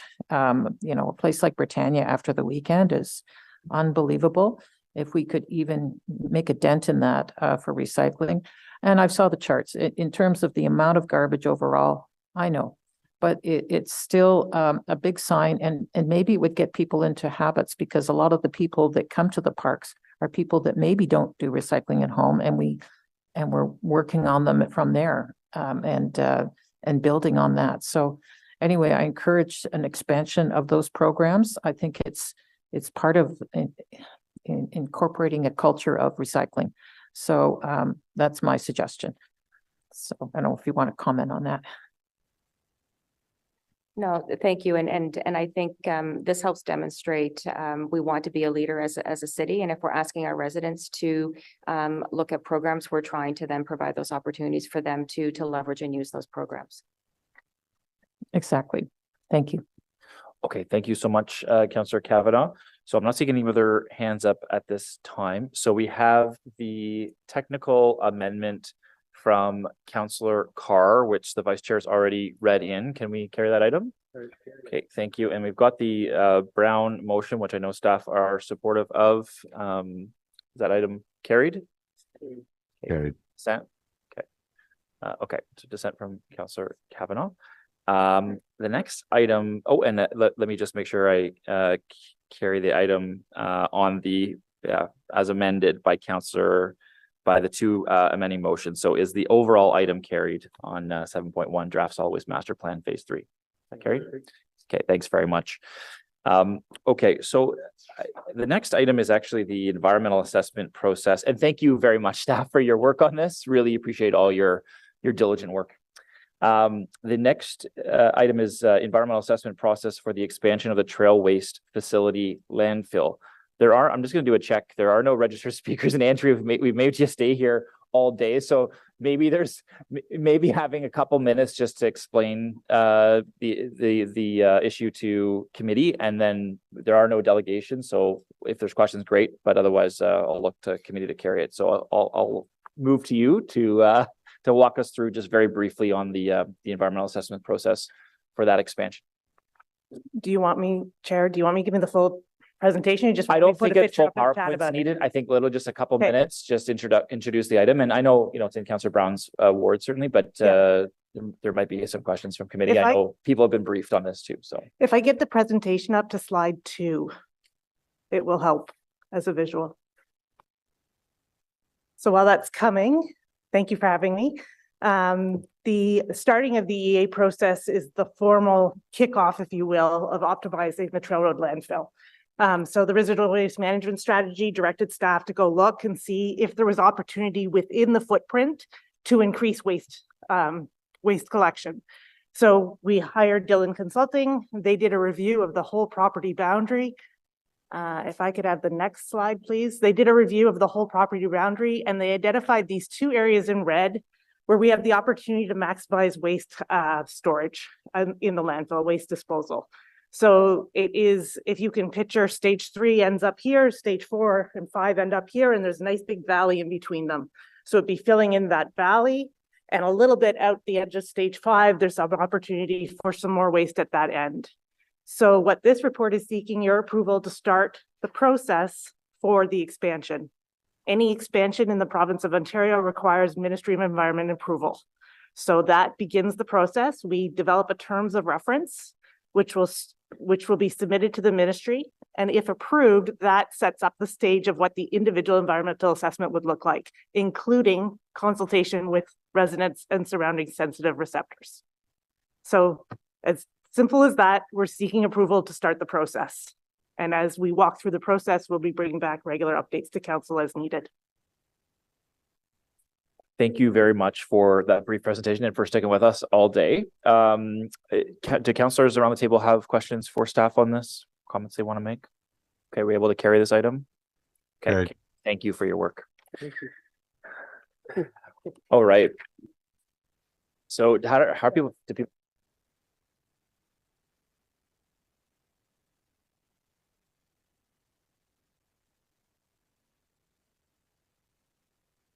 Okay, I think we'll just take 2 minutes maybe then, just for a brief bathroom break if people need it, or a drink break. And then we'll come back to the water rate structure review framework and update.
Okay, we're gonna get started again in about 30 seconds, so councilors can just take their seats and then we'll hear right from staff on the water rate structure review framework and update.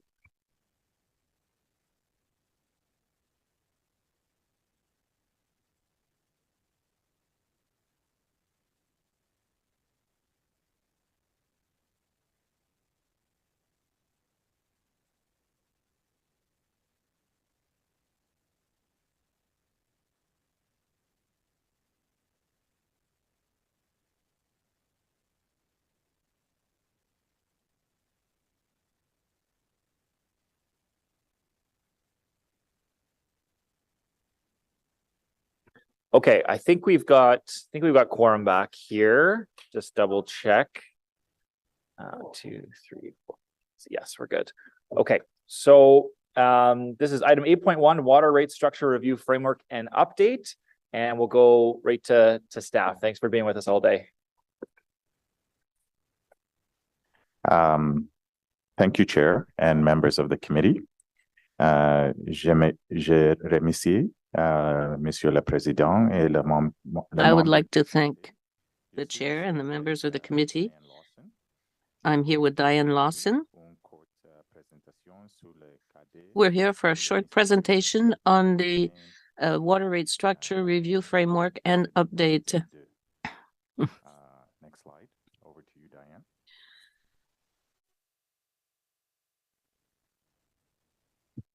In October 2016, Council approved a new rate structure for water, wastewater, and stormwater services. The new rate structure combined fixed and variable consumption-based charges, marking a shift from the legacy rate structure that relied entirely on variable charges. Stormwater was decoupled from the sewer surcharge fee and charged as a separate fixed charge for stormwater services, with a 4-year phase-in for properties not connected to the city's wastewater infrastructure. The 2016 rate structure determined that all properties should pay for stormwater because they all benefit from the service. However, it did exempt certain property types, such as farms, forests, and vacant land, until more appropriate metrics for billing these properties were available. Council directed staff to investigate using impervious services as the basis for stormwater billing, and staff committed to reviewing the rate structure periodically. Although the idea of using impervious surfaces as the basis for stormwater billing was discussed in the 2016 report, the lack of readily available impervious data led to the use of property assessment as the measure for allocating stormwater charges for non-residential properties.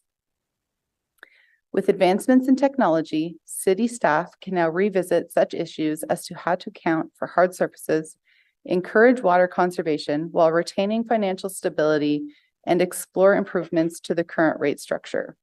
Next slide, please.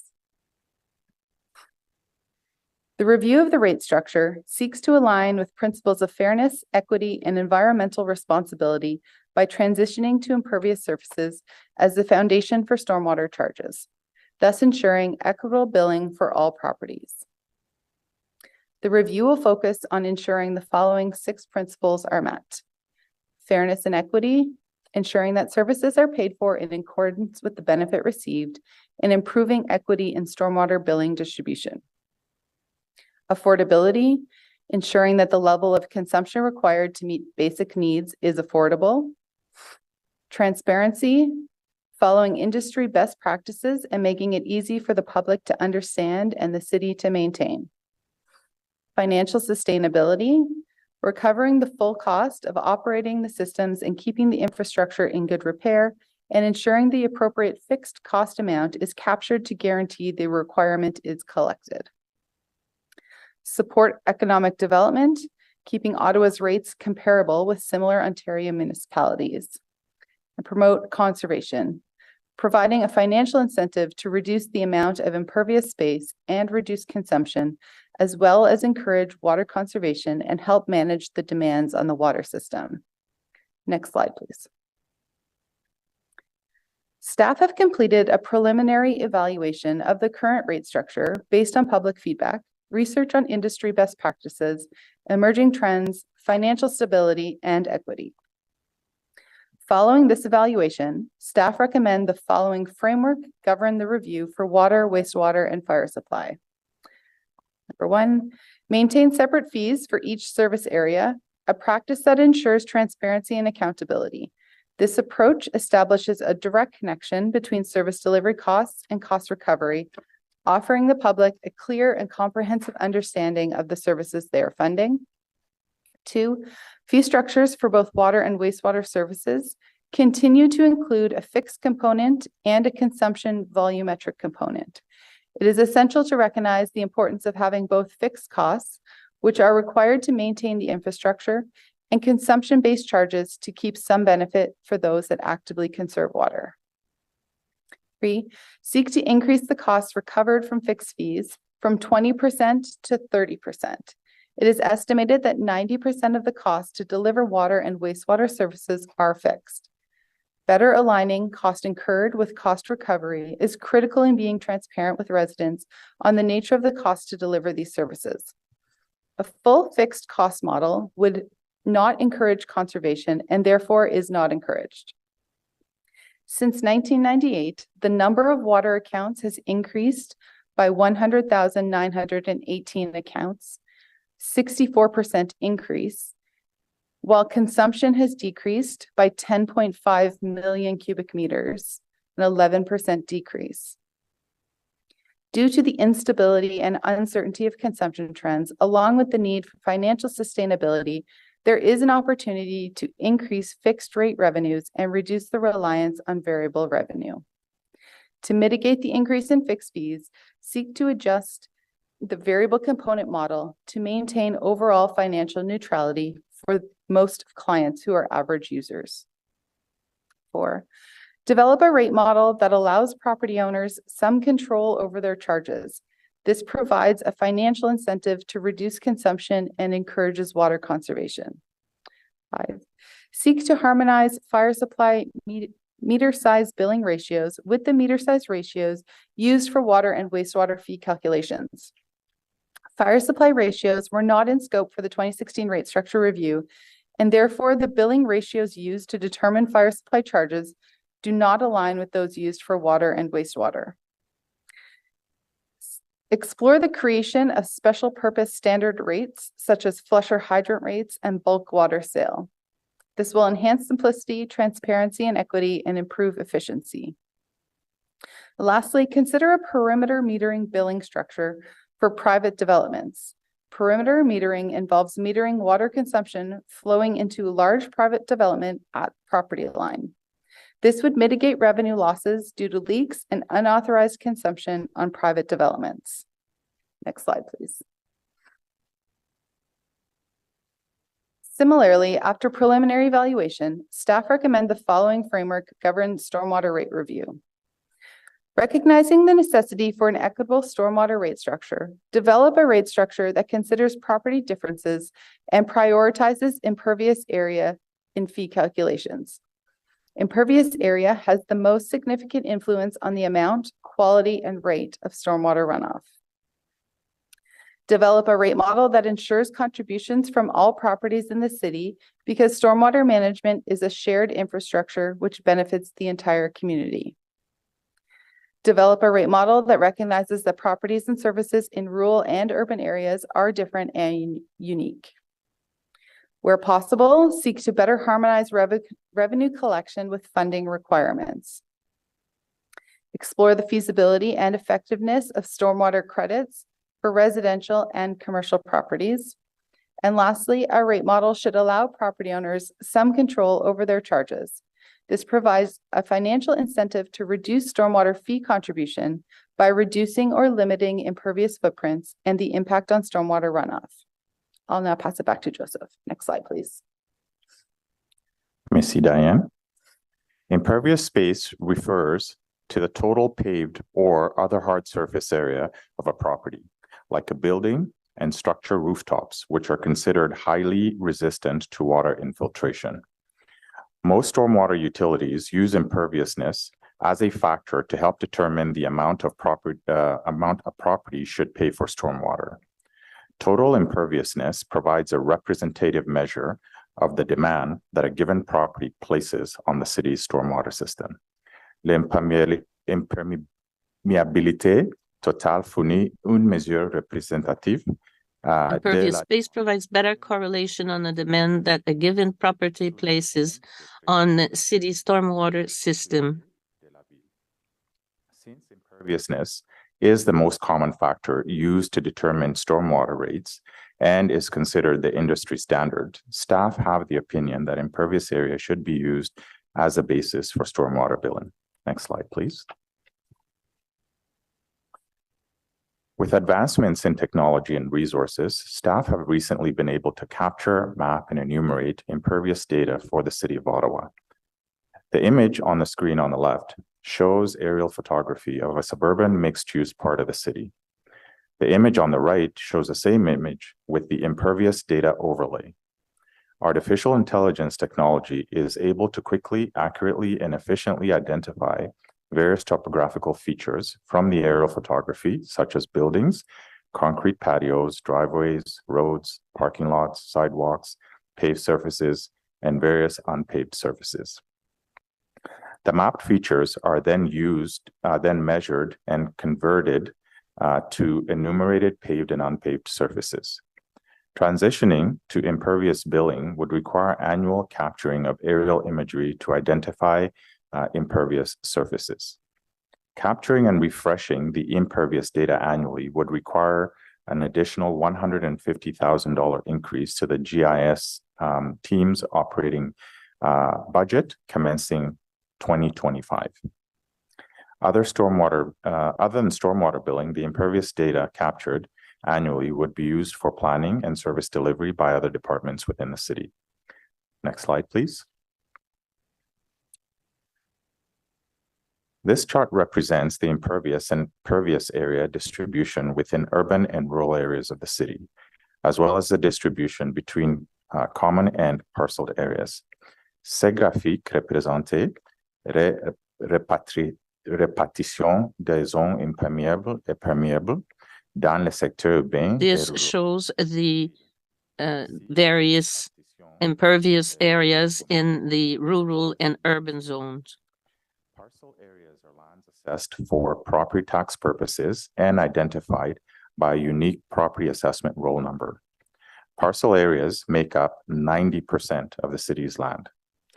Common areas, on the other hand, are lands not assessed for property tax purposes and not uniquely identified with a property roll assessment number and are shared spaces, such as roadways, sidewalks, ditches, and waterways.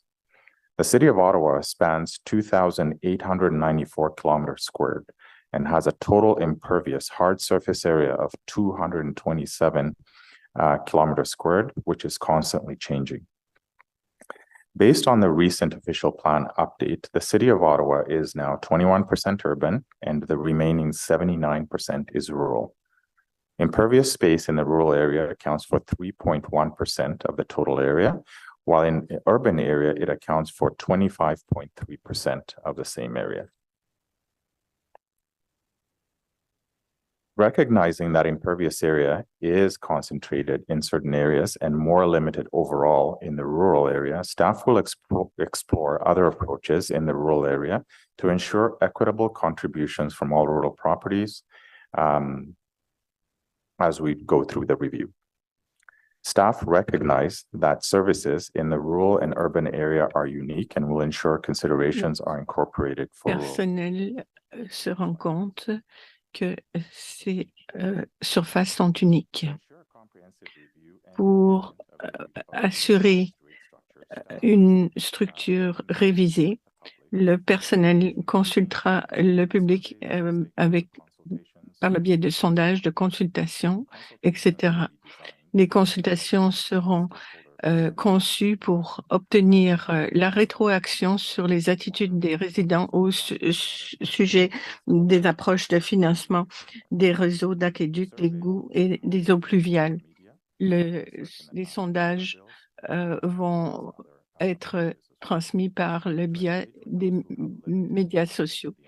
Pour ceux qui ont un accès limité à l'Internet, comme des soumissions écrites et des données seront recueillies grâce aux réponses de ces sondages. En plus de ce sondage, les présentations seront aussi offertes pour obtenir les opinions des groupes dans les unités institutionnelles, multirésidentielles, et ainsi de suite. Des consultations seront conçues pour amener les résidents à parler de la structure des taux. Un sommaire de toutes les activités de consultation sera présenté avec les recommandations définitives. Merci, Monsieur le Président. C'est la fin de notre présentation. Thank you very much to staff. We do have, before we jump into questions. Merci au personnel. Nous avons with us online. It's been a long day. Nous avons une délégation. Est-ce que Jake Morris est avec nous en ligne?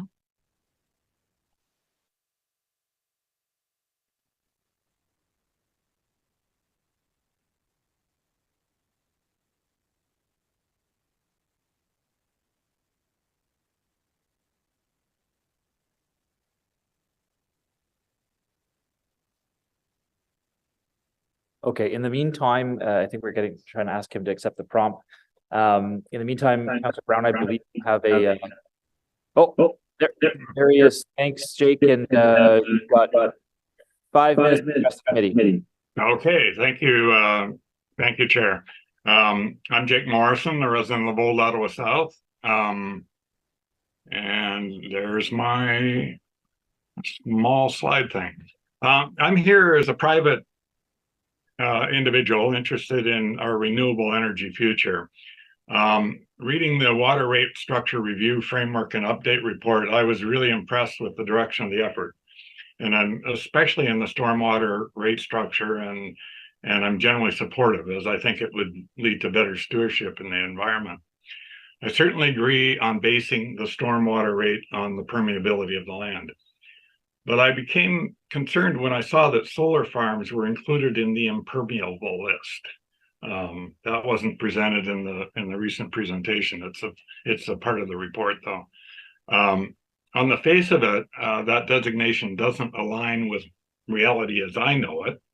And so I'm concerned that it would lead to higher stormwater rates for solar farms, and that it would discourage solar farms, and I think we need them.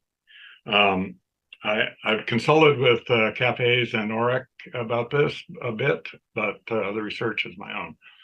So looking into it, I see that impermeability, or in the States, it's called,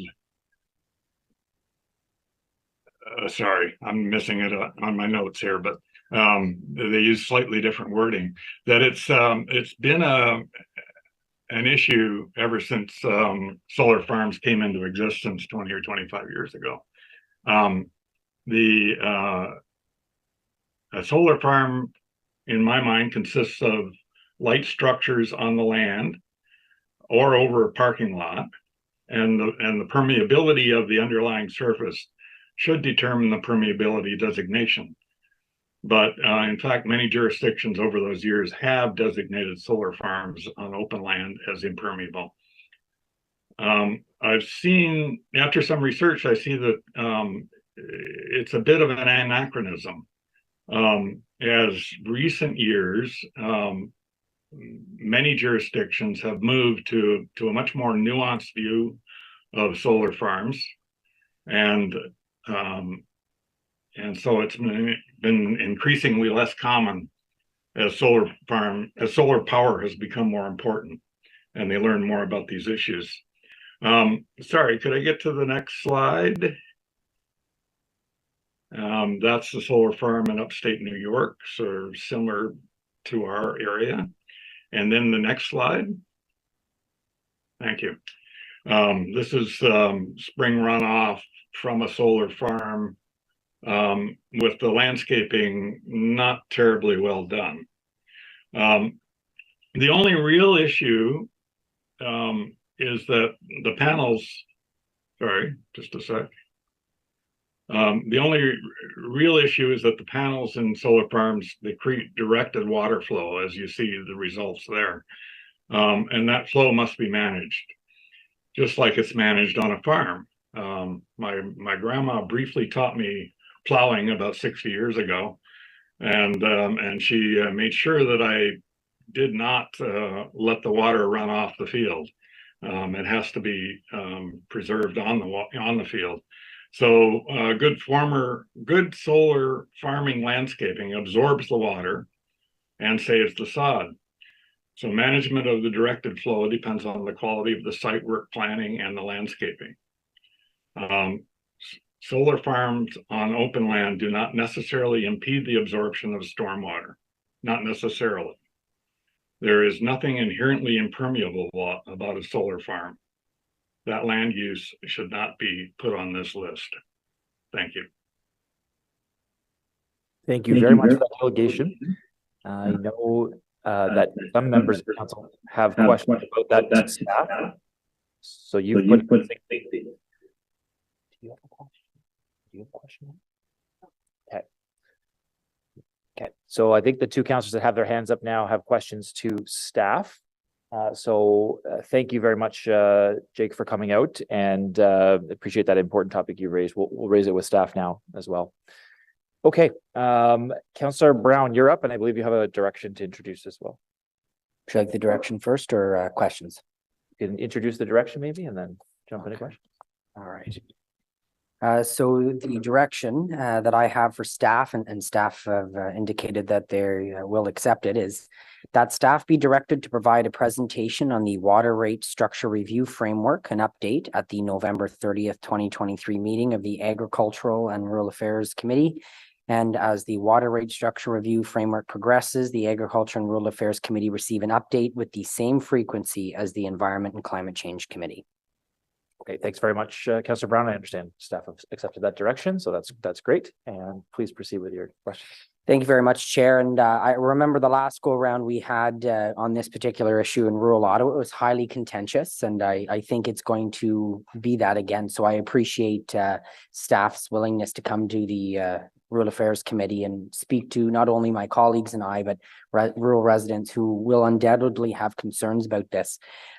In the report, I'll lead off with in the report, the exemption that farmlands, vacant lands, and forested properties currently enjoy through from the stormwater levy may be removed with an update. I guess the concern I have is between 2016 and today, I don't believe any particular farm field has become any more impervious than it was 7 years ago. And the other concern I have, and I'll address it with other members of staff who are on the call, is there are many privately managed stormwater drainage features that weren't referenced in your report. And I think it plays a really big role in managing stormwater in rural Ottawa. So I guess my first question to the Deputy City Treasurer is, how are we going to look at the uniqueness of rural Ottawa and the vast landscape that is highly that's the one. Thank you. Thank you so much, through the chair. Yes, so we will, as part of the review, we will definitely be consulting with rural residents and councillors around the AIR Act table. Going back to the 2016 review, I think there was a general acknowledgement that all properties should pay for stormwater. Again, because of the lack of appropriate metrics at that particular point in time, and of course, this was something, there was a transition also that was happening at that particular point in time where there were properties that were not paying for stormwater. All properties that did not receive a water bill did not pay for stormwater. So we were sort of transitioning in and bringing in a number of properties that were previously not paying for stormwater. And of course, there was a bit of some pushback there from the rural folks. But I think there was some sort of consensus that we were going to revisit this. Now, I don't know what the outcome is going to be. I think we're coming into this with an open mind. We have the right metrics in hand right now to sort of do the measurement. But we're also very, very cognizant that The rural area is very, very different to the urban area. So we said the rural area is about 79% of the city's landmass, but it's only 3.25% permeable, right? So we have to sort of come with that in mind. But there's also the underlying component that stormwater management and its benefits are a shared issue, are a shared benefit, right? So when people are able to drive on clear roads that aren't flooded, use the highways and so on and so forth, there is some general benefit in that. And so what that contribution might look like, I don't really know if any, but I think we're coming into this, I think, open to hear what the input and feedback might be before we make any recommendations. Thank you, and I can appreciate that, and I appreciate the open mind, because I think we're going to hear quite loudly from rural residents about what they think. The one thing for this committee, I think, to keep in mind is, of the 26 villages in rural Ottawa, I believe all of them, if not the vast majority of them, are all built around an existing river. And that was because you used to use the river to move goods, obviously drinking water several hundred years ago. We have a few villages in Ottawa that are over 200 years old. So even in our rural villages where there are underground storm water management features, very common in urban Ottawa, not so common in rural Ottawa, but even the underground stormwater pipes in villages outlet for the vast majority of these villages in the village into the river that flows through them. So they don't have kilometers and kilometers and kilometers of these expensive stormwater management assets conveying the stormwater somewhere else. It usually outlets into the water that's flowing through the village anyway. I had asked city staff from the municipal drainage department to be on the line today to answer a few questions.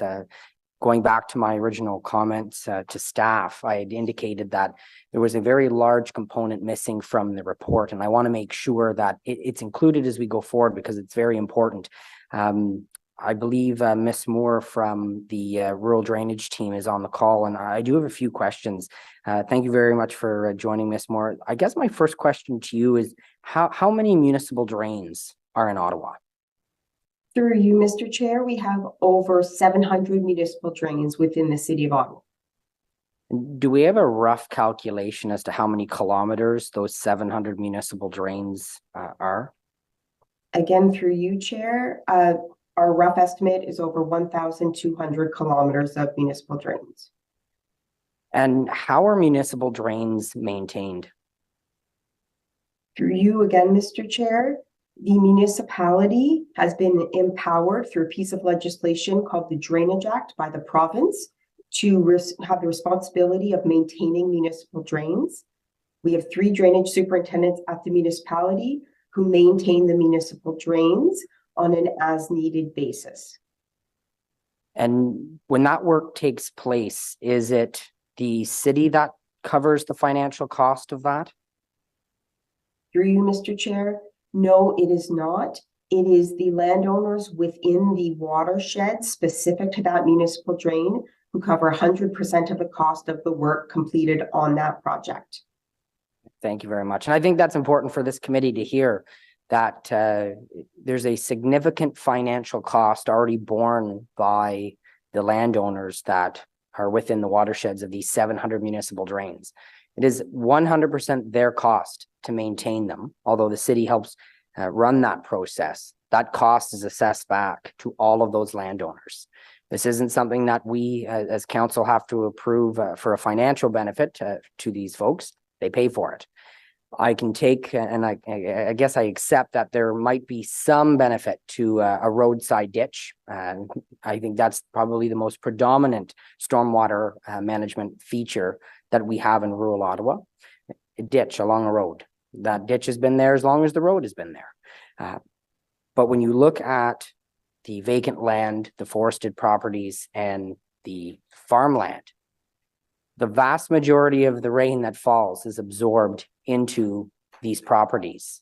And if you're a property within the watershed, you're paying for a municipal drain to take your runoff. And so I wanted to make sure that was said here at this committee. I know it'll come up next week when this goes to the Rural Affairs Committee, but I thought it was an important part of the discussion for this committee to hear. My urban colleagues aren't impacted by this, but I can tell you, go out to the rural area, ask about a municipal drain, and you're likely to receive a very mixed review as to why a landowner has to pay for it or why doesn't the city cover that. So I think when we go out to the public with this rate review and update, you're going to hear from farmers, you're going to hear from landowners that they already pay for this 100% at their cost. So why are they going to be asked to contribute to another city levy where they might not have a direct benefit? And I guess my last question, then I'll cede the floor to my colleagues. Now that rural properties, non-connected properties, are paying for stormwater management, and I have been since the rate was introduced, the funds that are collected from rural properties, do those funds go into the citywide stormwater reserve account, or is there a separate reserve account that's maintained for rural ditching, as an example? So all the funds that are collected, we track very specifically, and they go into one stormwater budget. However, that stormwater budget is used to provide services in rural and urban areas as well. So we do have an estimate in terms of how much we do have a good idea in terms of how much we collect and how much we expend in rural areas. Thank you very much. And thank you very much, Chair. Appreciate the time. Okay, thanks very much, Councillor Brown. Councillor Carr. Thank you very much for the presentation.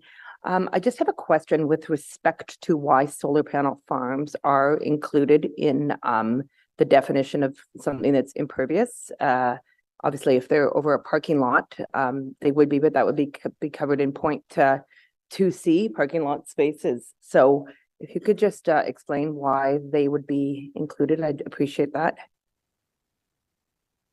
Thank you. Through the chair. So these are examples that we picked up as of spaces that could be considered impervious. So generally, by definition, impervious would be surfaces that do not allow water to go through. And when we're talking about farms, we're looking at not just one or two solar panels. We're talking about several solar panels spread over a significant area of land. I think you saw even with the presentation that was provided that it could start to generate runoff if you have enough of these solar panels set up. However, we are going through a consultation process where we've not made any decisions in terms of what's going to be charged and what's not going to be charged. And we're very, very open in terms of how we're approaching this and the feedback or how we sort of need to craft that final recommendation in terms of what actually gets impacted and charged and what does not get charged. Okay, perfect. Because as currently phrased, it seems it's a bit predatory and would impose costs on projects. I just got one other question for you. With respect to, you talked about, and I don't know that your group will be able to answer it, but talking about doing annual aerial photography, if that could also be used for doing the tree canopy, but I don't know if you probably couldn't answer that, but I don't know if Alain or Tracy could answer that question. Or it's not necessary to answer at this time, but to get back at a later date. So I'll just say, Vice Chair Carr, Martha Copestake's up next, and maybe we'll ask that question in the next presentation to you, if we can potentially overlay that. So I think you're bang on with that question too. So, okay. Vice Chair Carr, any other questions on that? No, thanks. Sorry. Okay. Councillor Devine. Thank you, Chair. Thank you very much, staff, for this, not only the presentation, but for what I see as a very innovative and forward looking way at not only adjusting how we charge the rate, but something that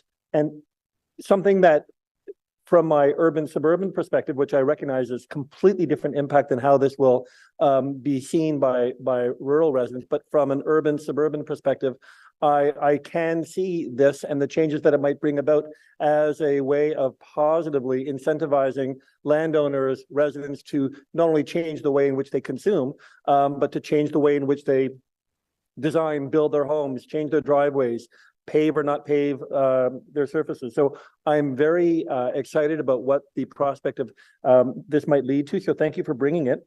The only questions, I've got a few lines of questioning. Can I assume, and I think you said this, but I just want to make sure I understand, this would apply, any changes herein would apply not only to residential, but to commercial as well? Through the chair, that is correct. And so for all of our large retail landowners with the massive parking lots, there would be a real life application to their bottom line and how they might think about different ways of using their land, changing how they use their land, which could have lovely spillover impacts. Thank you. Would this also apply to federal assets in our city? Yes, through the chair, this would apply to all federal assets. So any properties within a city of Ottawa would be impacted by any updates we made to this. So they might be creatures of the municipality. Wow, that'd be interesting. And then as to, I just want to follow up a little bit about what my colleague, Councillor Carr was getting on to about the possible applications of this aerial photography. And first of all, I'm I suppose relieved or grateful that the annual charge of what this photography would be, I think you pegged it as $150,000. In terms of what that can continue to advance these changes, that does seem like a relatively low fee. So I'm grateful to hear that. But in terms of, so that tool, that aerial photography would be used as, I assume, the first way of auditing whether or not a property, the level of permeability, impermeability of a property. Would that be just, if I'm going to get a rate change as a urban landowner, will that rate change be based purely on that 335,000 feet in the air perspective, or will there be a closer on the ground inspection before the rate change is done?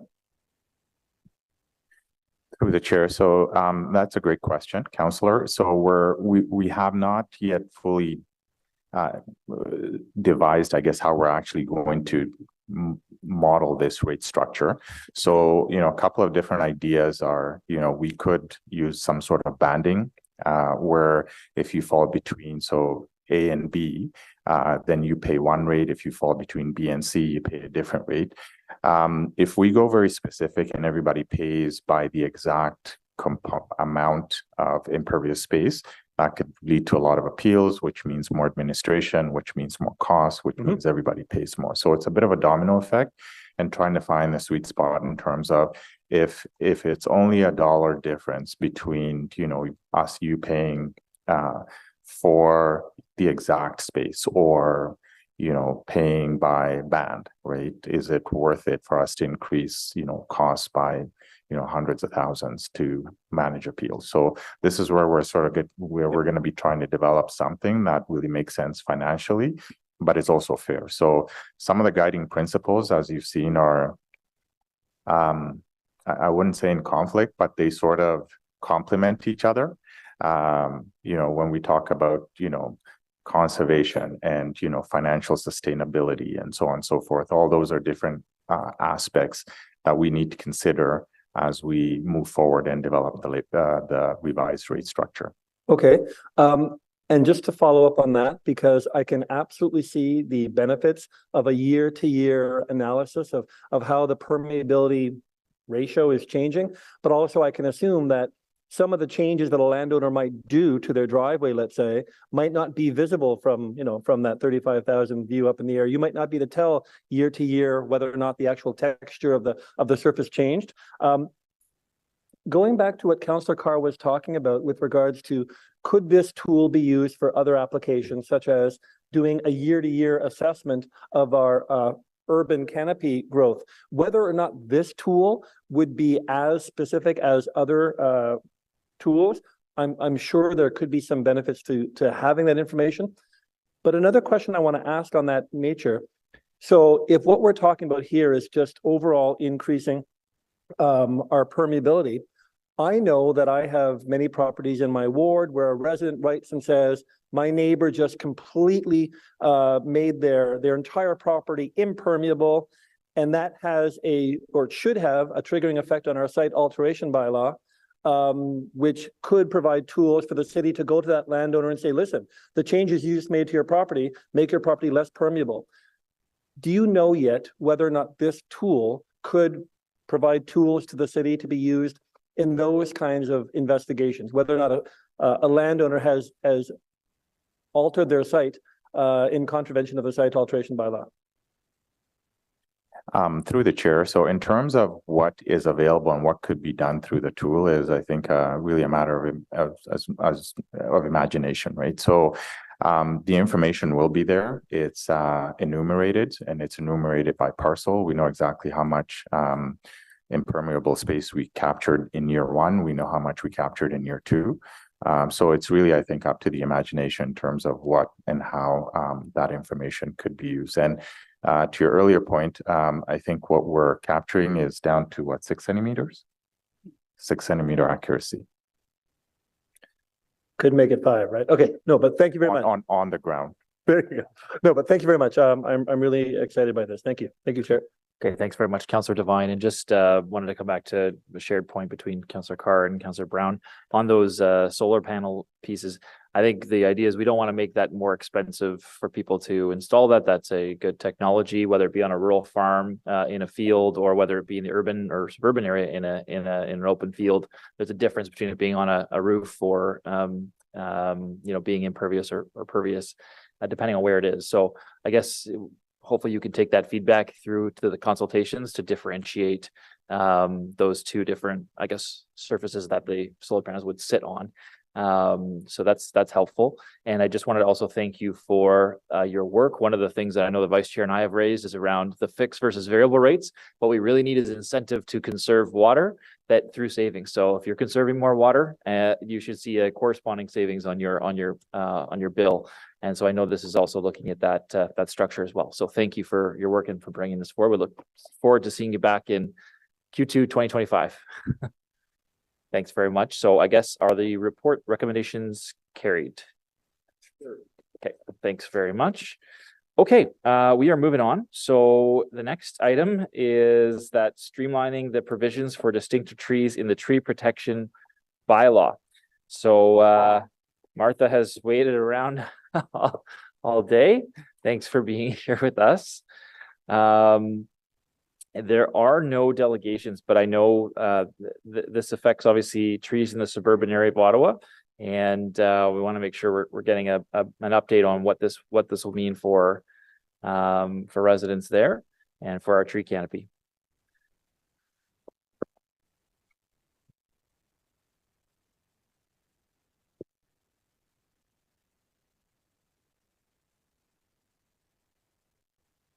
Thanks for being with us. You can start when you're ready.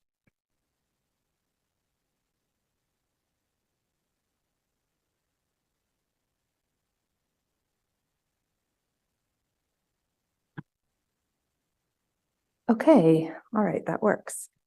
All right, thanks so much for having us here today on this very long day. I think most of you know me. I'm Martha Copestake. I'm the Senior Forester in the Planning, Real Estate, and Economic Development Department. I'm here with my colleague Tracy Schwetz, who manages the Forest Management Branch of Public Works, and Nick Stowe, who's the Program Manager of Natural Systems and Rural Affairs, which is the group I sit in. So we're here today to recommend that Committee and Council approve an amendment to the tree protection bylaw that will streamline the provisions for protected distinctive trees across the urban area. So next slide. Do we do the slides? Oh, got it. Okay. The city, so just a little bit of background quickly. This is going to be a very quick presentation, so I'll just go through a little bit of background. So the city's new tree protection bylaw, I still call it the new one, came into effect January 1st, 2021. And the bylaw establishes which trees in Ottawa require a permit for removal based on tree size, ownership, and location within the city. So for private properties in the urban area that are 1 hectare or less in size, the tree protection bylaw protects distinctive trees. And those are defined as in the bylaw as trees that are 30 centimeters or more in diameter within the inner urban area, and trees that are 50 centimeters or more in diameter within the suburban area. a little confusing. So towards the end of the last term of council, a motion was passed that directed staff to consult with the public and bring forward a report to amend the tree protection bylaw to reduce the size of distinctive trees in the suburban area from 50 to 30, essentially streamlining the size of distinctive trees across the urban area. Next slide, please. So earlier this fall, we did an online public consultation through a survey on Engage Ottawa. Just over 1,000 people responded to the survey, which I thought was quite a large number. And 70% of the respondents indicated that they support the proposed amendment. So they support reducing the size of distinctive trees in the suburbs to from 50 centimeters to 30 centimeters. Staff also support the reduction in this diameter for distinctive trees. It'll give the city more oversight over more trees in Ottawa and generally protects more trees overall. Streamlining the rules for these properties will also eliminate some of the confusion that we see associated with having different rules for trees within the urban area between inner urban and suburban.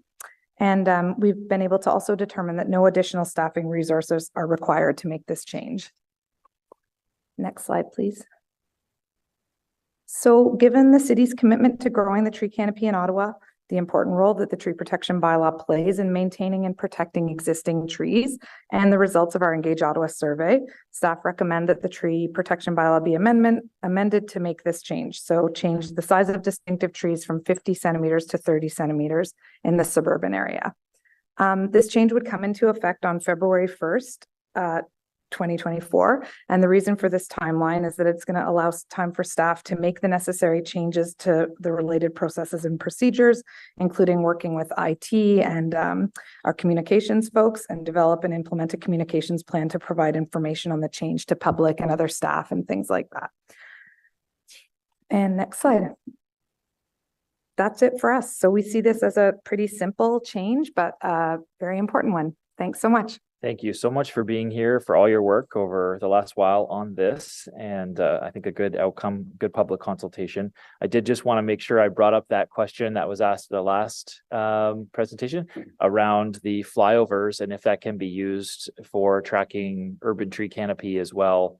Yeah, so through you, Chair, what we understand, I don't think our colleagues are still here, so we will confirm this, but as we understand it, the flyovers that they do annually for these kind of, I guess what we would call like infrastructure information, are done at a time when the leaves are off the trees. And so that makes it a lot harder for us to do the kind of analysis that we need to do. So we've run into this problem in the past, but that's so that they can see everything they need to see to do their analysis, right? And then in addition to that, of course, like there's a bigger analysis that goes along with related to the tree canopy stuff that goes along with the stuff that we're doing. Okay, just out of curiosity, when is that next report supposed to come out with the flyover for our tree canopy coverage? Soon, I think. Yeah, it's a tiny bit delayed in that it's just going to take a little bit longer for the analysis, but we should have it by the end of Q2. So it'll be a little later, middle of next year. Okay. Thank you so much. Any other questions from committee? Okay, well, Martha, Nick, Tracy, thank you for staying with us and really appreciate all your work on this. I'll just ask, is this item carried? Okay, thank you. Okay, we've already carried the status update. There are no in-camera items. We have gone through the two IPDs at the beginning of the meeting. And we're on to Councillor Tierney's motion, motion of which notice has been previously given. I understand an updated motion has been circulated to replace the one issued with the agenda last week. Councillor Tierney, I'll go over to you on the motion, and then we have two speakers at this time registered to speak. I don't know if there'll be a change based on the change of the motion, but at this time I'll move to you, and then we'll see about the speakers. Great. Thank you very much, Mr. Chair. And I do want to, before I introduce the updated version, I want to thank Vice Chair Carr. We've spent many hours going back and forth to ensure that this achieves what the original motion did, which is energy security. We can't just flip off a switch. We have to make sure we're in a position where we have a plan and we're getting there. So I do want to thank you for that. So whereas the 21 kilometers forgive me, it just jumped to, thank you. Where 21 kilometers of Enbridge pipeline is aging infrastructure and requires maintenance, whereas the San Laurel pipeline is a critical part of the Enbridge natural gas distribution system that affects approximately 165,000 customers in the Ottawa and Gatineau region, including several of those customers providing critical services like hospitals, federal facilities, social and low-income housing, which count on a reliable source for their daily operations, whereas a significant impact or event causing the pipeline failure, gas supply may be compromised. Oh, it just fell off the screen there. I don't know who's running the show. Chair, I think we have the wrong version on the screen. If you just give us a moment to bear with us, we'll put the one with the revised resolution back up on the screen. Thank you. It was more fun. Very much. I'm cool with the old one, Tim. Yeah.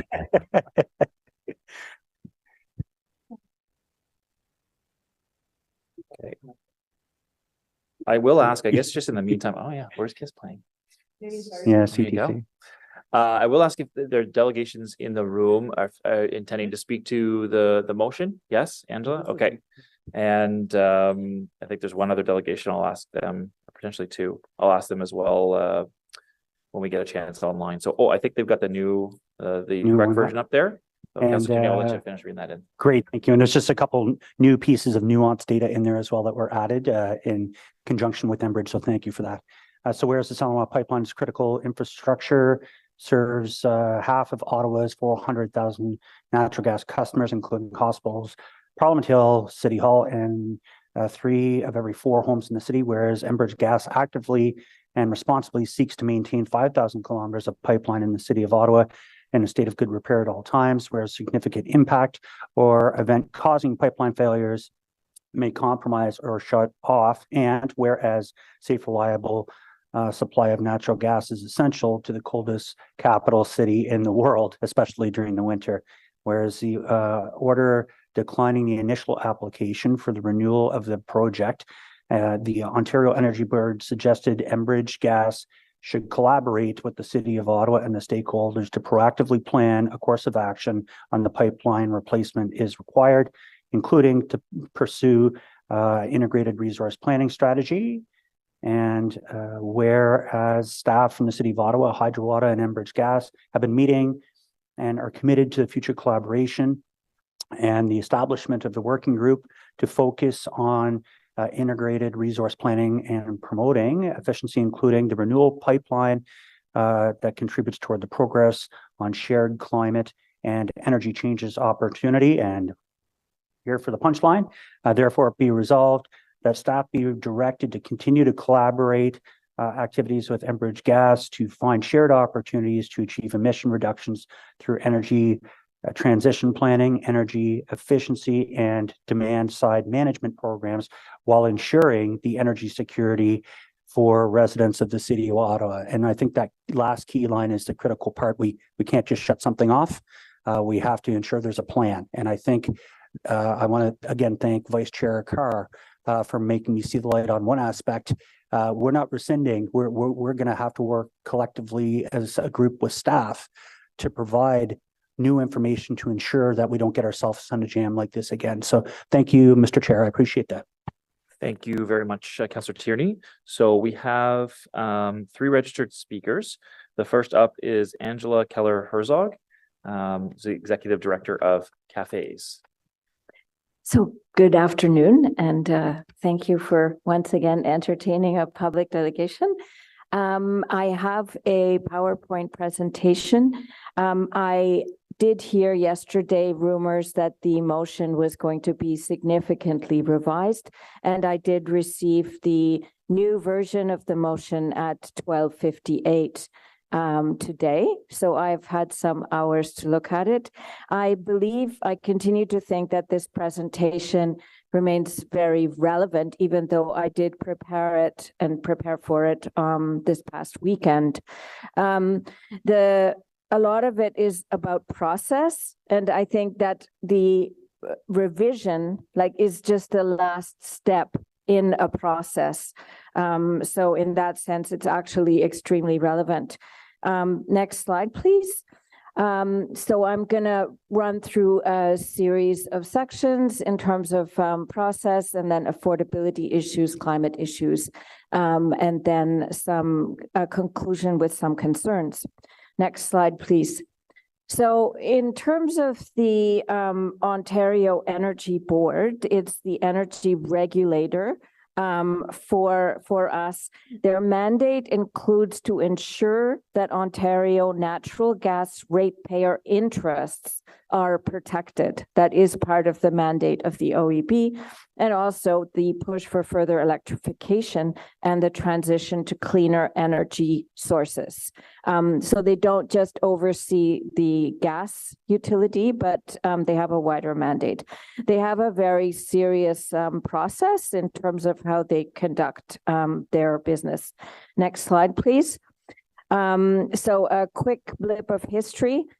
So in the previous round of this application being put forward by Enbridge, the finding by the board with its serious process was that a new pipeline is not needed. And their recommendation was that it was far more cost effective in terms of the maintenance issues to do retrofits and proper monitoring. A new application by Enbridge that would provide new data, new information that would bolster a case for the capital project to replace the pipeline has not been filed. So officially, there is no new application to which to react to. Next slide, please. In terms of the principled issues, and this, in our view, is really sort of good governance issues, we think are very concerning. We don't think it's appropriate for councillors to direct staff to change evidence provided to OEB, especially in terms of withdrawing data. Secondly, we think that restricting staff from participating in regulatory proceedings that are in the interests of our residents and the ratepayers is harmful to both the City of Ottawa residents and ratepayers. Thirdly, we think it is not appropriate for the city to take a position on a new application to the OEB without even having seen and reviewed the application and its evidence. And fourthly, we feel that care must be taken that lobbyists do not have undue influence. Enbridge lobbyists contacted staff, councillors, and the mayor's office repeatedly in October 2023, and that's part of the lobby register, the official one. Next slide, please. So in terms of affordability, okay, I can never see this clock. Like, I don't see it here, I don't see it there. Got about 1 minute left. 1 minute more? All right. Affordability issues are serious. Enbridge rates are going up, way up. Next slide, please. And this pipeline would kick in as an additional rider. A lot of the gas is going to Quebec. Next slide, please. Quebec is starting to do the no hookups policy, so Ontario would pay for them not using the pipeline and the gas. Next slide, please. In terms of climate lens, we don't want to get stuck with stranded assets, and we don't want the carbon lock-in. So last slide, please. So in terms of our concerns, and sometimes cafes comes with recommendations, this time we're coming with concerns. So staff could be now intimidated from acting in the public interest and testifying. We're expecting silence, probably. Secondly, the public confidence in the public institutions could be undermined. Perceptions of undue influence are not good. There's a question, is Enbridge now going to be paying the city in terms of IRP and DSM? And then the city's going to be recommending that the pipeline be replaced. So if it's a capital project, Enbridge is in business, they make money. If it's a maintenance, it's an expense, and they don't get additional funding. So for them, it's a $187 million project that's theirs to win or to lose. I'll end there. Okay, thank you for your presentation. I'll just look to committee members online or in the room if folks have other questions. Okay, I'm not seeing any. Thank you for being here and presenting. The next delegation that we have is Gabriella Calapos, who's the Executive Director of Clean Air Partnership. I'm not sure if Gabriella's online. I am here, if you can hear me. It's been a long day. Yes, we can. Thank you Thank for you. staying with us. And we look forward to your presentation. Thank you so much. So thank you, Chair Menard, committee members, staff, and Ottawa residents. Thank you for allowing me time on to speak on to this member's motion in front of the Environment and Climate Change Committee to gain City of Ottawa's support to enable Enbridge to overturn an Ontario Energy Board decision. While I see there has been an update to the motion, though I have to say that the old motion is still up on the committee council calendar and agenda, I still do feel the need to speak to the misinformation that is in the new motion, as well as how Enbridge has and hasn't been engaging with Ontario municipalities. There are numerous mentions in the old and new motion related to seeking support to enable Enbridge to maintain the pipeline. I do want to call this out. This is misleading. The Ontario Energy Board already has approved Enbridge to maintain the Saint Laurent pipeline. And according to Enbridge's own Ontario Energy Board filing, it is regarded by Enbridge as being in state of good repair until at least 2040. What the Ontario Energy Board didn't approve, and rightly so, was for the Ontario rate base to pay for the Saint Laurent pipeline to be replaced. And with an even bigger pipeline, where 50% of the fossil fuel it carries is from markets east of Ontario. Why would the Ontario rate base be paying for Enbridge to bring its fossil fuels to non-Ontario markets? What if Enbridge fossil fuel use doesn't continue for the next 3 decades? If we are serious about acting on our climate commitments, this fossil fuel use should not continue for the next 3 decades. And it also poses a serious stranded asset risk where Ontarians pay for all of the pipeline costs for Enbridge to pay for their market expansion, regardless of what happens to fossil fuel demand. Enbridge, the national company, makes its money off the sale of fossil fuels. Enbridge, the Ontario entity, makes its money off pipelines. Enbridge will make money either way. Now, don't get gaslit as if this Saint Laurent decision is really about maintaining the existing pipeline. That wasn't what the Ontario Energy Board said no to. It said no to Enbridge getting Ontario Energy Board approval for a new, bigger pipeline that the Ontario rate base pays for, but that will bring Enbridge's fossil fuels to new markets while the Ontario rate base subsidizes the fossil fuel expansion. This is in addition to the fossil fuel subsidy that the City of Ottawa is already forced to provide to Enbridge by providing free access to the right-of-way. That was an Ontario Energy Board decision. Where is Enbridge's support for working with Ontario municipalities to overcome that Ontario Energy Board decision? But Enbridge wants City of Ottawa to support an overturn to an Ontario Energy Board decision that said no to the rate base paying for a new, bigger pipeline where 50% of the fossil fuel was going to go to markets east of Ontario. In addition, the original motion spoke to striking a City of Ottawa report to the Ontario Energy Board that summarized the discussions that occurred between Enbridge and city staff. I admit I was shocked when I saw that, and I'm very glad to see that is no longer on the motion. But I have to say that it really looked like a warning shot to me if I ever saw one. And what does this do to the approach of collaborative discussions that your present motion speaks to? These discussions were already occurring and are going to occur in the future. Enbridge doesn't need the City of Ottawa's support to get in front of the Ontario Energy Board with an application that they haven't even submitted yet. And it's not like a municipal climate staff haven't been trying to engage with Enbridge on the implementation of the climate actions within the Climate Action Plan. Got me wondering how much of the $167 million that the Ontario Energy Board approved for Enbridge to invest in demand-side management is being allocated to support the implementation of City of Ottawa's energy evolution. I think you know the answer to that rhetorical question. And I should also add that the $167 million is only the Enbridge's DSM budget for 2023. There's another $175 million allocated for 2024 and $183 allocated for 2025. Unfortunately, this isn't the only Enbridge lobbying taking place across Ontario municipalities. They've been reaching out to Ontario municipalities to get council support for the continuation of the natural gas expansion program, which is also another example of fossil fuel subsidy where the rate base is paying to bring fossil fuel infrastructure to additional communities. While the updated motion in front of you sounds all fine and hunky-dory, and what could be with the issue with approving more collaboration and discussions between Enbridge and the City of Ottawa on energy planning, nothing wrong with that.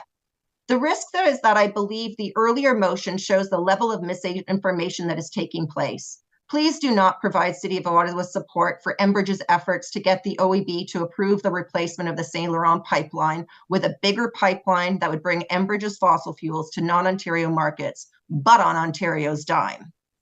That was a decision that Enbridge put in front of the Ontario Energy Board and what the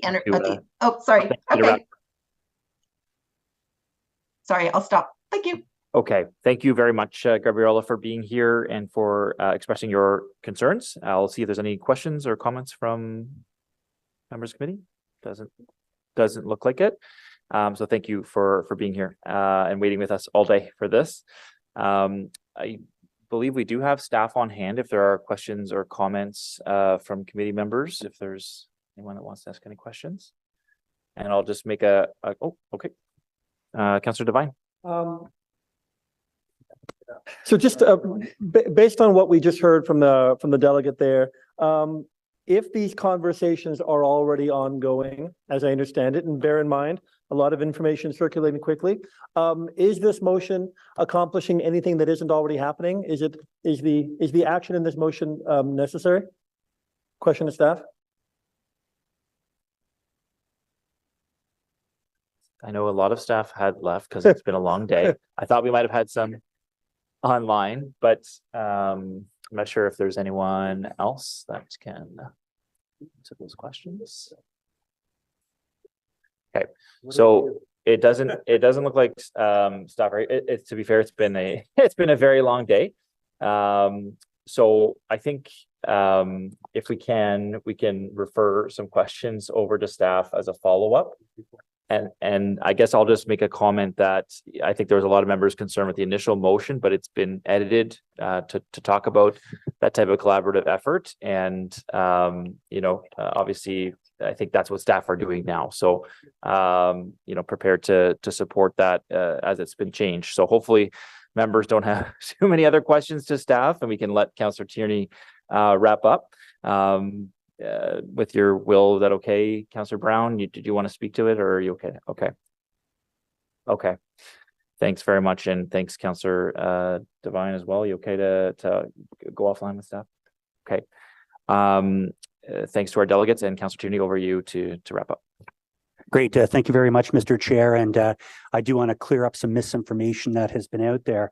Not one penny of the City of Ottawa taxpayers' money pays for this. I don't know where that came from the general public on social media, but I just wanted to put it on the record. That is not the case. Look, I don't take this matter lightly. I think we are all very much in favor of moving towards net zero 2050. That's not what the discussion's about. It's the immediacy and the urgency of this situation, which has been expressed by Enbridge. It's not myself, it's actually them. And it touches 4 of our wards, Councillor King, Councillor Plant, Councillor Carr, and myself's ward. Literally, Enbridge has said if they can't maintain constant flow and there's even some maintenance issues, their words, not mine, it could be catastrophic. This isn't hyperbole or rhetoric. It's actually a part of fact. Again, I do want to, and I think it speaks to the fact, unfortunately, staff aren't here, and we could have a more fulsome conversation on this in the future, is needing a plan. We need a plan. I remember when I first purchased a home with my wife, we were barely scraping by, and we had to switch from what we had, the dirty oil feed, I don't know if you remember those, if you're my vintage, to high efficiency natural gas that was supposed to be great for the environment. And it cost us $7,000, but we were allowed to move to it over a 4-year period. We don't have that luxury. We don't have that runway. I wouldn't be, lighting my hair on fire, pardon the pun, if it wasn't of a serious situation. We also have to look at other levels of government, and Councillor Brown's done a terrific job in highlighting what parts of what we want to do in the way of energy, whose responsibility is it? when you're replacing furnaces, hot water tanks powered by gas, barbecues, you name it.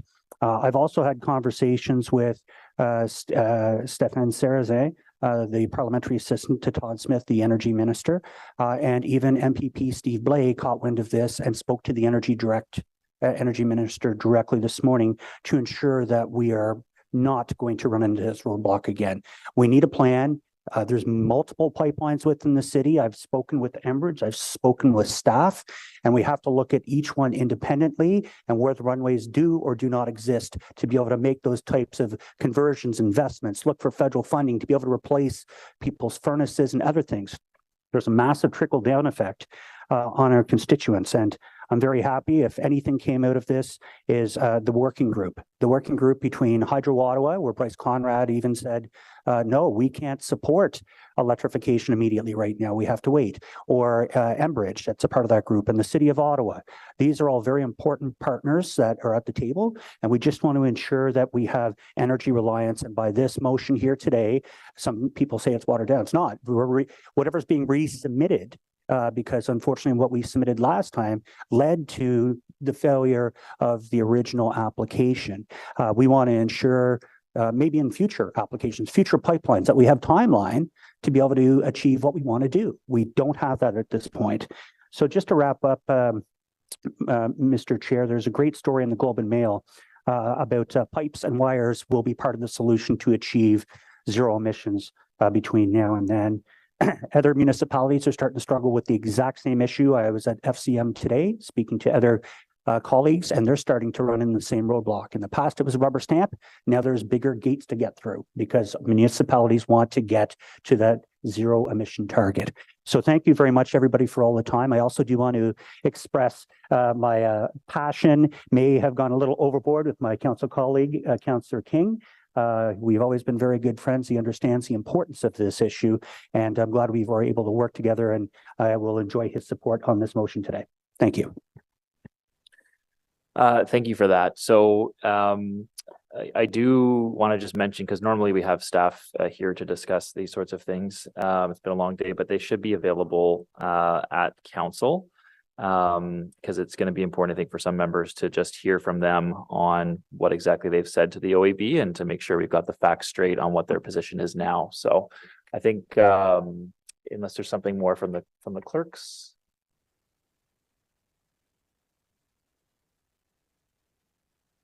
Sorry, Mr. Chair.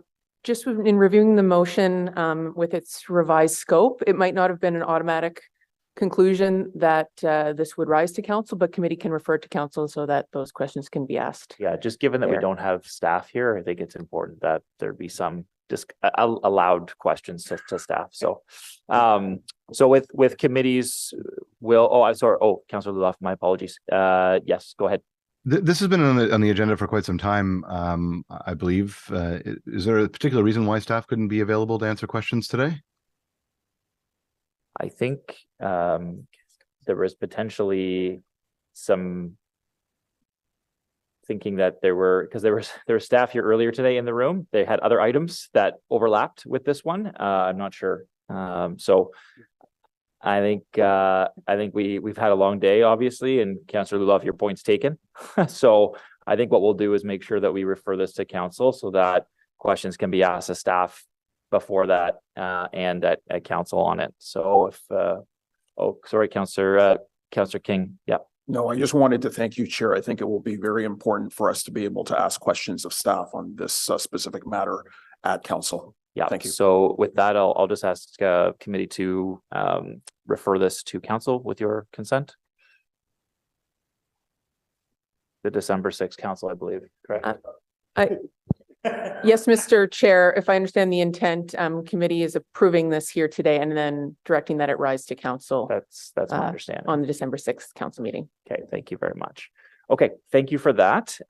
So I think we're almost done here. Notices of motion. Are there any other notices of motions today? Okay, so seeing none. Inquiries, are there any inquiries around the table?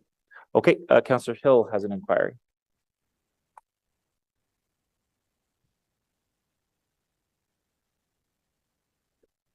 Did you want to pull it up or do you want me to find it in my messages? I can do. Hopefully we can pull, if you've shared it already, hopefully we can pull it up. This is just a follow-up to the solid waste presentation that we had. Pretty straightforward stuff.